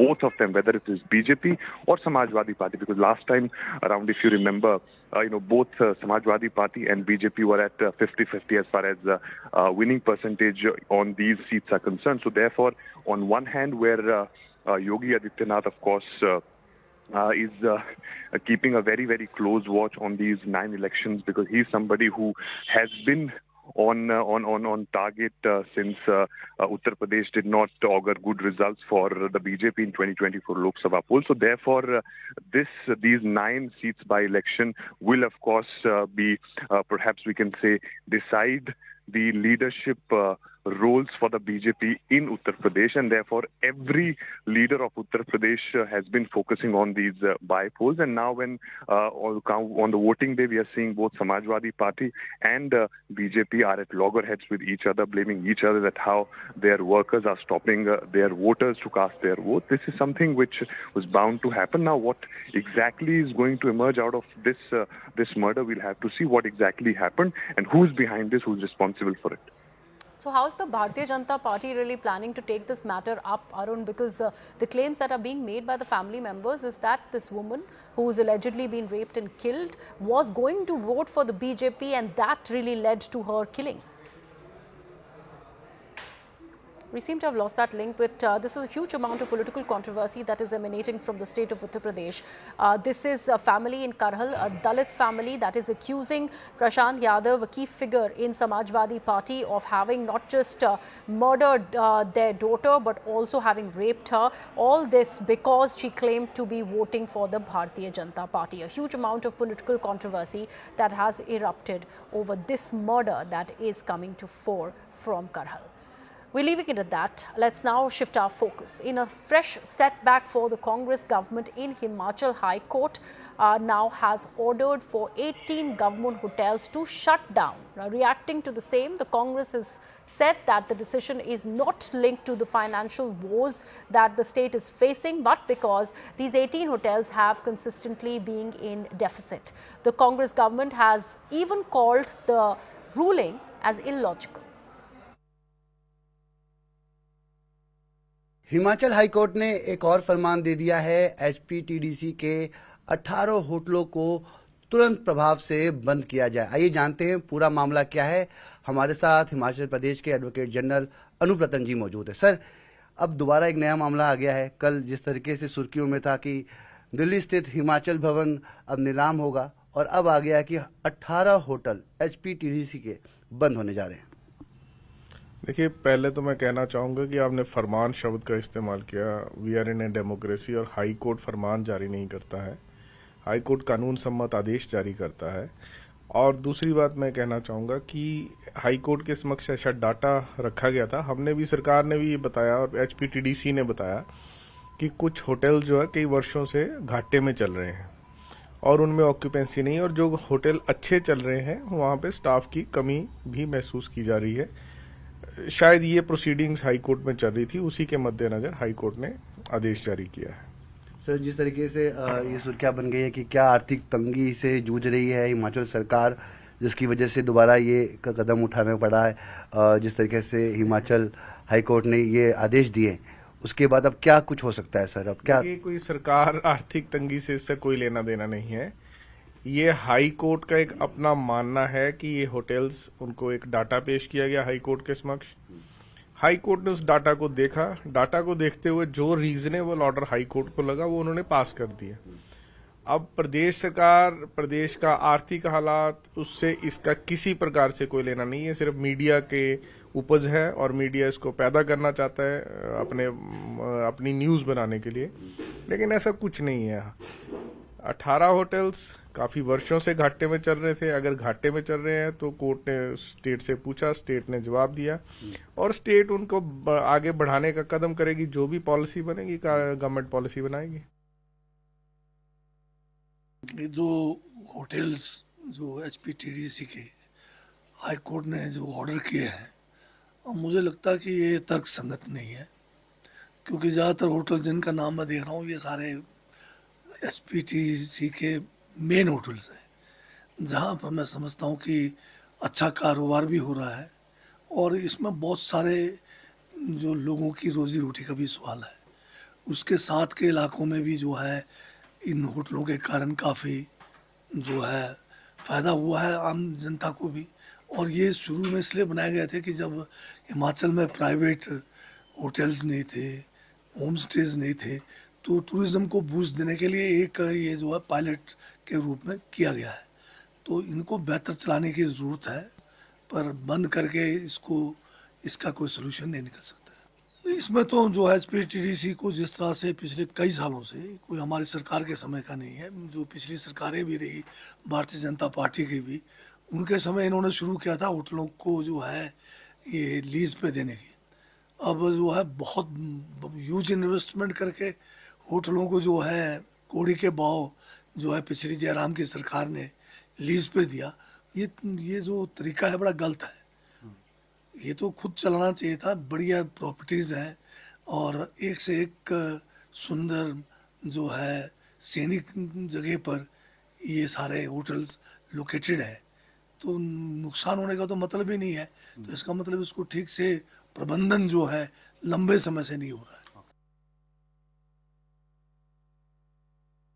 मैं इस वक्त Kunal hotel में मौजूद हूं और जो list आई है उसमें इस होटल का भी नाम है काफ़ी बहुत बढ़िया एक प्राइम लोकेशन पर ये होटल है और यहां पर जो है देखा यही जाता है अमूमन की काफ़ी चहल पहल रहती है, काफ़ी ज़्यादा सेमिनार बहुत सारी चीज़ें जो यहाँ पर होती रहती हैं। लेकिन जिस तरह से एकाएक जो लिस्ट सामने आई है और उस लिस्ट में इस कुणाल होटल का नाम आया है तो ऐसे में जो इस होटल में जो कर्मचारी काम करते हैं उनकी भी अगर उनका बात करें तो उनके पैरों के तले भी ज़मीन खिसक चुकी है और क्योंकि जिस तरह से 25 नवंबर तक हाईकोर्ट ने कहा है कि इन होटल्स को जो है वो बंद कर दिया जाए और 3 दिसंबर को जो है स्टेटस रिपोर्ट दाखिल करने की बात हाईकोर्ट की ओर से कही गई है। उसमें देखना बड़ा दिलचस्प रहने वाला है कि क्या ये जो होटल्स हैं, चाहे वो कुणाल होटल है, चाहे धर्मशाला का धौलाधार होटल है या फिर कश्मीर हाउस होटल है, इन सब होटल्स जो हैं ये सब के सब प्राइम लोकेशंस पर हैं और जो यहाँ कर्मचारी इस वक्त काम कर रहे हैं उनका भी कहीं ना कहीं यही मानना है कि यहाँ की ऑक्यूपेंसी निश्चित तौर पर कोरोना काल में प्रभावित हुई थी, लेकिन उसके बाद जो है यहाँ की ऑक्यूपेंसी बहुत बढ़िया थी। लेकिन जिस तरह से ये रिपोर्ट सामने आई है कि Kunal hotel, Dhauladhar hotel, Kashmir house जो है इनको बंद कर दिया जाए, तो ये अपने आप में बहुत बड़ा सवाल पैदा हो रहा है। देखना बड़ा दिलचस्प रहने वाला है कि जो होटल्स के कर्मचारी हैं या जो इनकी जो एसोसिएशंस हैं वो इस पर क्या कदम उठाती हैं। My colleagues Arun Dhanta and Rajendra Sharma are with us on the broadcast. Arun, coming to you first, the fact that the Himachal Pradesh High Court had called all these 18 hotels white elephants because of the fact that they have not been performing well and they have been rather unprofitable for the government.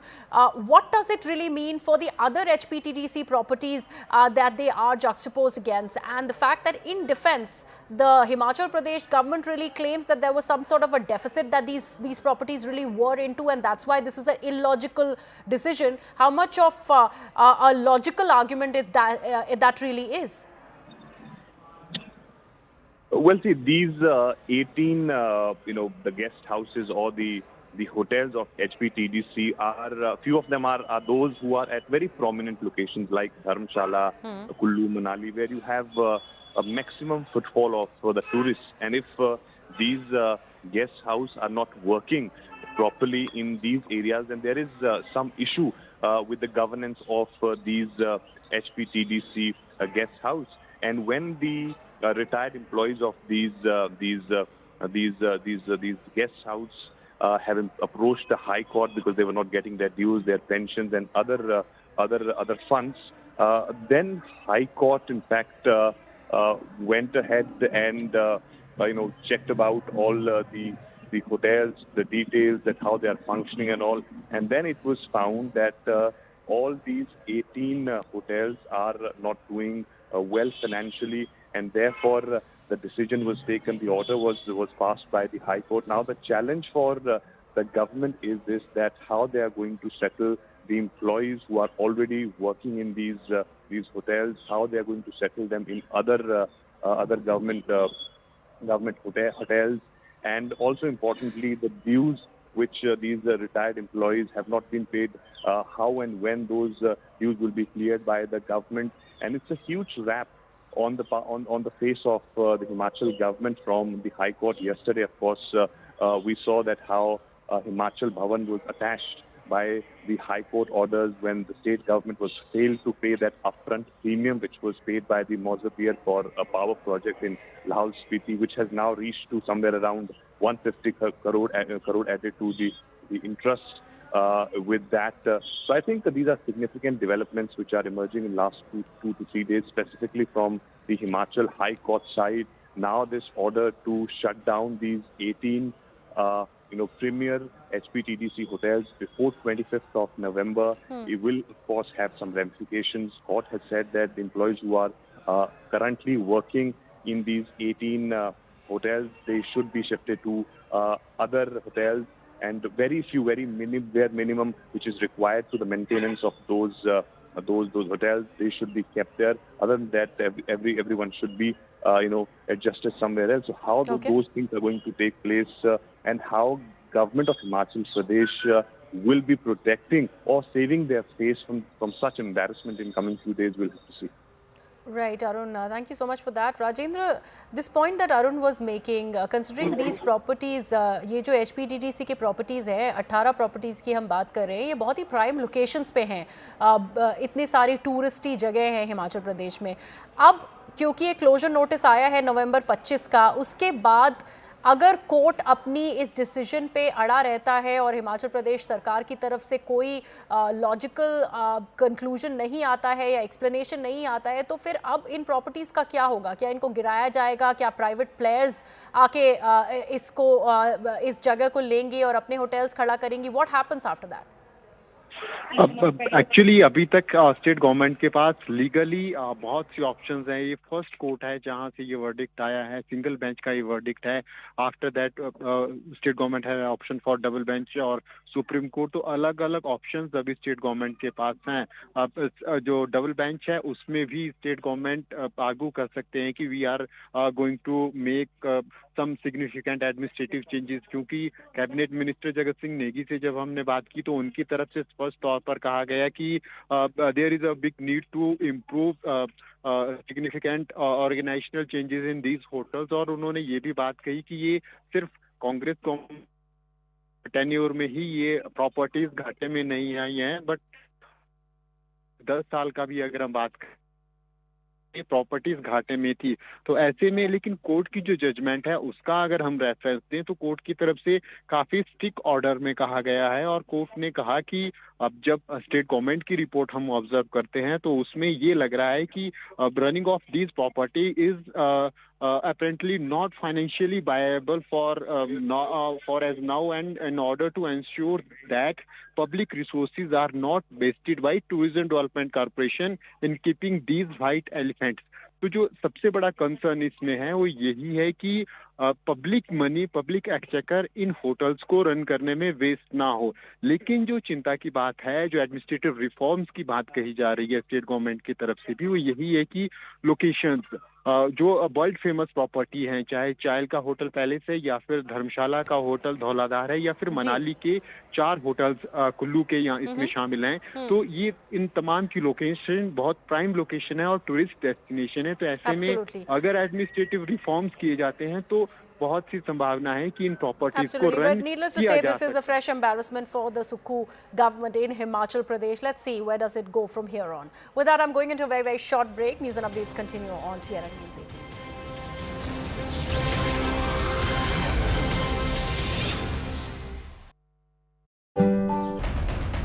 And I'm joined by a battery of reporters from Maharashtra who are in fact reporting on ground. Mayuresh is in fact reporting from Bandra East, tracking the Thackeray family. Payal is in fact reporting from central Nagpur, tracking RSS chief Mohan Bhagwat. Yesha from Thane, tracking Eknath Shinde. And Pallavi from Baramati, tracking Sharad Pawar. Now let me go first across to Payal, who is in fact reporting from central Nagpur, tracking Mohan Bhagwat. Payal, tell us what time is Mohan Bhagwat supposed to arrive there, and also given the fact that in Haryana we have seen how RSS played a very crucial role. What are you observing when it comes to Maharashtra, the role of RSS in the Maharashtra elections? Well, to begin with, Mohan Bhagwat, the RSS chief, is already in the polling booth. He should be out within the next couple of minutes after having cast his vote. Remember, he came here at least 10 minutes before the voting really began. Because, you know, this is where the RSS headquarters really is. And this is a very, very important center as far as the BJP is really concerned. Because, you know, both, whether it's Devendra Fadnavis or whether it's Nitin Gadkari, both son of the soil, or their allegiance to the RSS, and of course have been part of the RSS from their very, very childhood as well. So the RSS contribution is extremely important as far as the BJP is really concerned. The Jan Sangh is, you know, what they date back to. And we've seen what they were able to do, you know, in Haryana. So even if sources are to be believed, over here in Maharashtra, they're working overtime. Their basic agenda, you know, Sharon, is to in fact encourage people to go out and vote. That last ditch effort to, I mean, campaigning has shut about 24 to 48 hours ago, but the last bit of effort to in fact take people, you know, to the polling booth, that's exactly what the RSS specializes in. And, you know, the workers have been working overtime. I'm given to understand that they're working in not just the constituency of the BJP is very strong, but also in the constituencies where the Mahayuti is in fact, you know, contesting as well. So that's something which is going to be important to see. We'll see Mohan Bhagwat stepping out in a bit from now, and he'll probably be giving us a soundbite as well. But a very, very crucial election as far as Vidarbha on the whole is really concerned, given the fact the Deputy Chief Minister Devendra Fadnavis is contesting from Nagpur south west seat as well. So that's something which is going to be very important to watch out for. We're just keeping our cameras waiting for Mr. Mohan Bhagwat to step out, and he's of course accompanied by the other RSS office bearers as well. Any moment from now, Sharon, he should be out, and it will be important to see what his message really to the people of the country is, people of Maharashtra is concerned. And let's just see what message he gives to people of Maharashtra in terms of their importance to cast this particular vote, and whether he makes any other statement as well. That remains to be seen. Absolutely, Payal. In fact, please stay with us. We'll keep coming back to you as and when Mohan Bhagwat will cast his vote and will come out. Let me now directly go across to Pallavi, who is in fact reporting from Baramati. Pallavi, Baramati is once again seeing Pawar versus Pawar in Lok Sabha election. Supriya Sule won that seat. What have been your observation in Baramati? Which side is the pendulum going to swing? Well, first of all, Baramati, as we all know, is a bastion of Sharad Pawar, and it was a hard-fought election which took place during Lok Sabha, where Ajit Pawar's wife Sunitra took on Supriya Sule, and of course she won. Well, over here, the Pawar versus Pawar factor pretty much plays out on the ground, but no one is going to talk about it openly. But many people do indicate that what works in the Lok Sabha may be very different as far as the Assembly is concerned. In many more ways than one, it is a prestige battle really for Mr. Sharad Pawar himself. As we know, he's almost the fulcrum of the MVA. Both the Congress as well as the Uddhav Thackeray Shiv Sena are depending a lot on his good performance. And should there be, and there's a big if about it, a hung assembly, then they are depending on Mr. Sharad Pawar's and his acumen, his maturity, and the fact that he has good equations across political spectrums to be able to swing the fortunes in favor of the MVA. But interestingly, in a late night development, there were huge allegations which were made by the BJP against Supriya Sule, and she of course rebutted it. She should be here at around 8 a.m. we are told to cast her vote over here. She's accused the BJP of dirty politics. The BJP hit by the Tavre, hit by those allegations of distributing money among the party workers and the voters. So those factors are going to be important. But I think at the end of the day, the local factors, Baramati is pretty well developed, is the sugarcane hub or bowl of Maharashtra. In that sense, there's a lot of development on the ground. But people are also deeply divided. The Pawar versus Pawar factor does have an impact on the mindset of the people when they go out to vote. For Sharad Pawar, it's of course a prestige battle. This is his turf area. He cannot allow this to go away from the NCP segment of Mr. Sharad Pawar. So in that sense, he's been camping here a lot. Supriya Sule certainly has been camping here a lot to try and ensure that at least the NCP candidates win from this turf of Sharad Pawar.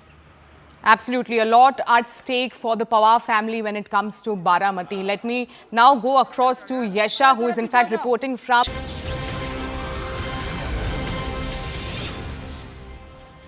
Welcome back. Manipur continues to remain on the boil. Even as tensions continue, curfew has been relaxed for 5 hours today in Imphal East and Imphal West districts. Although mobile internet services remain suspended, the government has now restored broadband connectivity, offering some respite to the residents struggling with communication.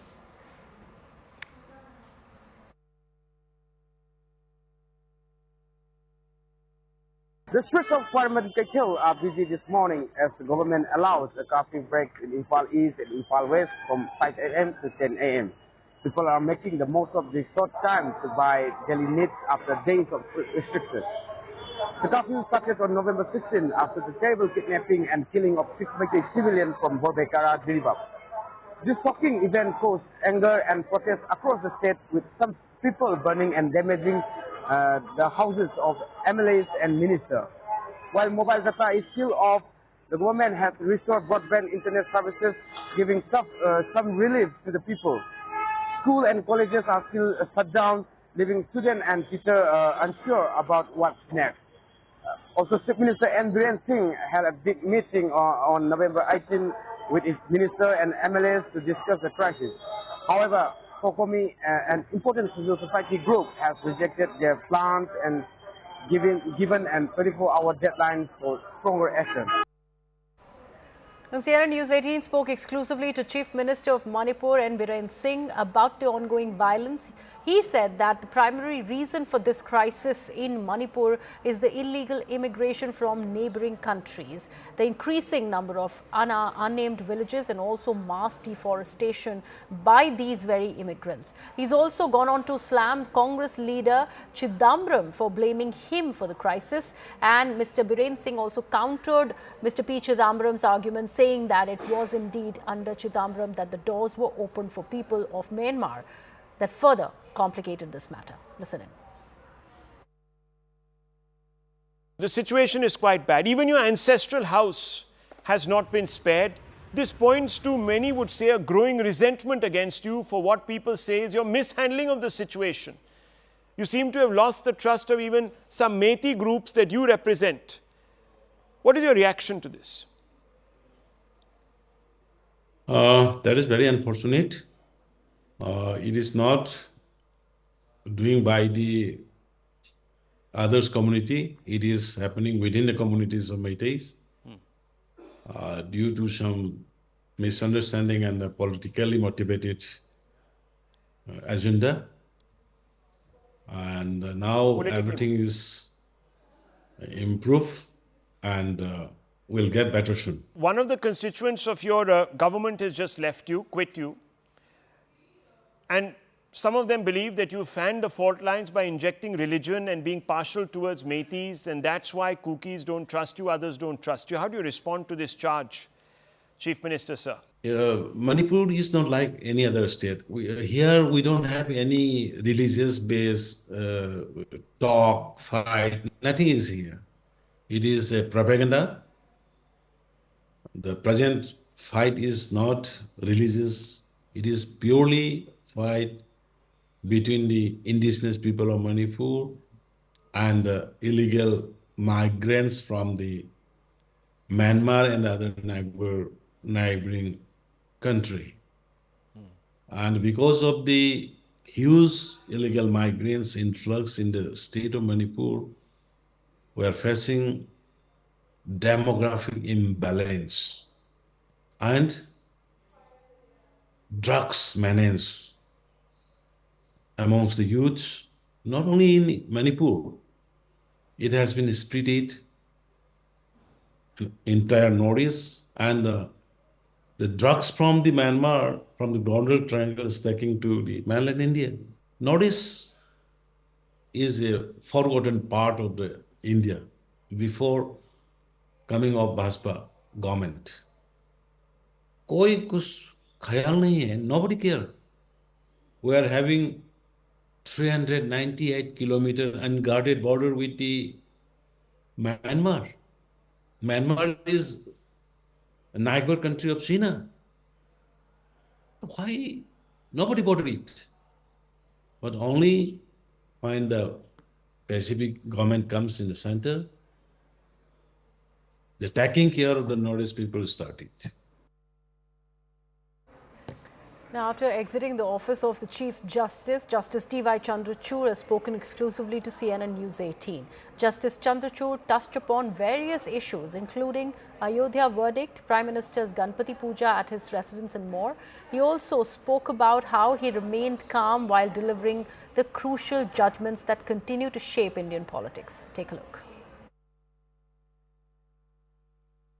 Two specific instances where you had personally sort of drawn flack for was one when you revealed that you had sort of prayed before you delivered the Ayodhya judgment, and more recently in this house, the Aarti that was performed with the Prime Minister. Those two specific instances, how would you respond? Well, I've spoken about it earlier. Insofar as the first, merely because I prayed before a particular judgment does not mean that I prayed only before that judgment. I've made it very obvious and clear that, well, I'm a person of faith and I do pray every single day. And I don't believe that I have to be hypocritical enough to conceal the fact that I'm a man of faith. And I believe that my faith has nothing to do with my ability to dispense justice. The other thing, I said a short while ago that we decide in accordance with the Constitution and the law. But having said that, it's equally important for judges to have a sense of equanimity, because all the work which we do is in arenas of conflict. people who come to court are involved in conflicts. Conflicts between husband and wife, conflict between states and the union, conflicts over, say, the sharing of river waters between two states, conflict between a corporate interest and a private body, so on and so forth. So across the spectrum. Now, what is it that keeps a judge rooted to ensure that you maintain that sense of calm in the way you conduct your proceedings, in the sense in which you hear citizens' problems, that you don't make short shrift, that you don't get irritable in the court, that you do not get drawn into the vortex of conflict before you? Everybody has his own formula, everybody has his own problem, or they have their own methodology of dealing with the areas of conflict that they have to deal with. For me, the time that I spend in meditation,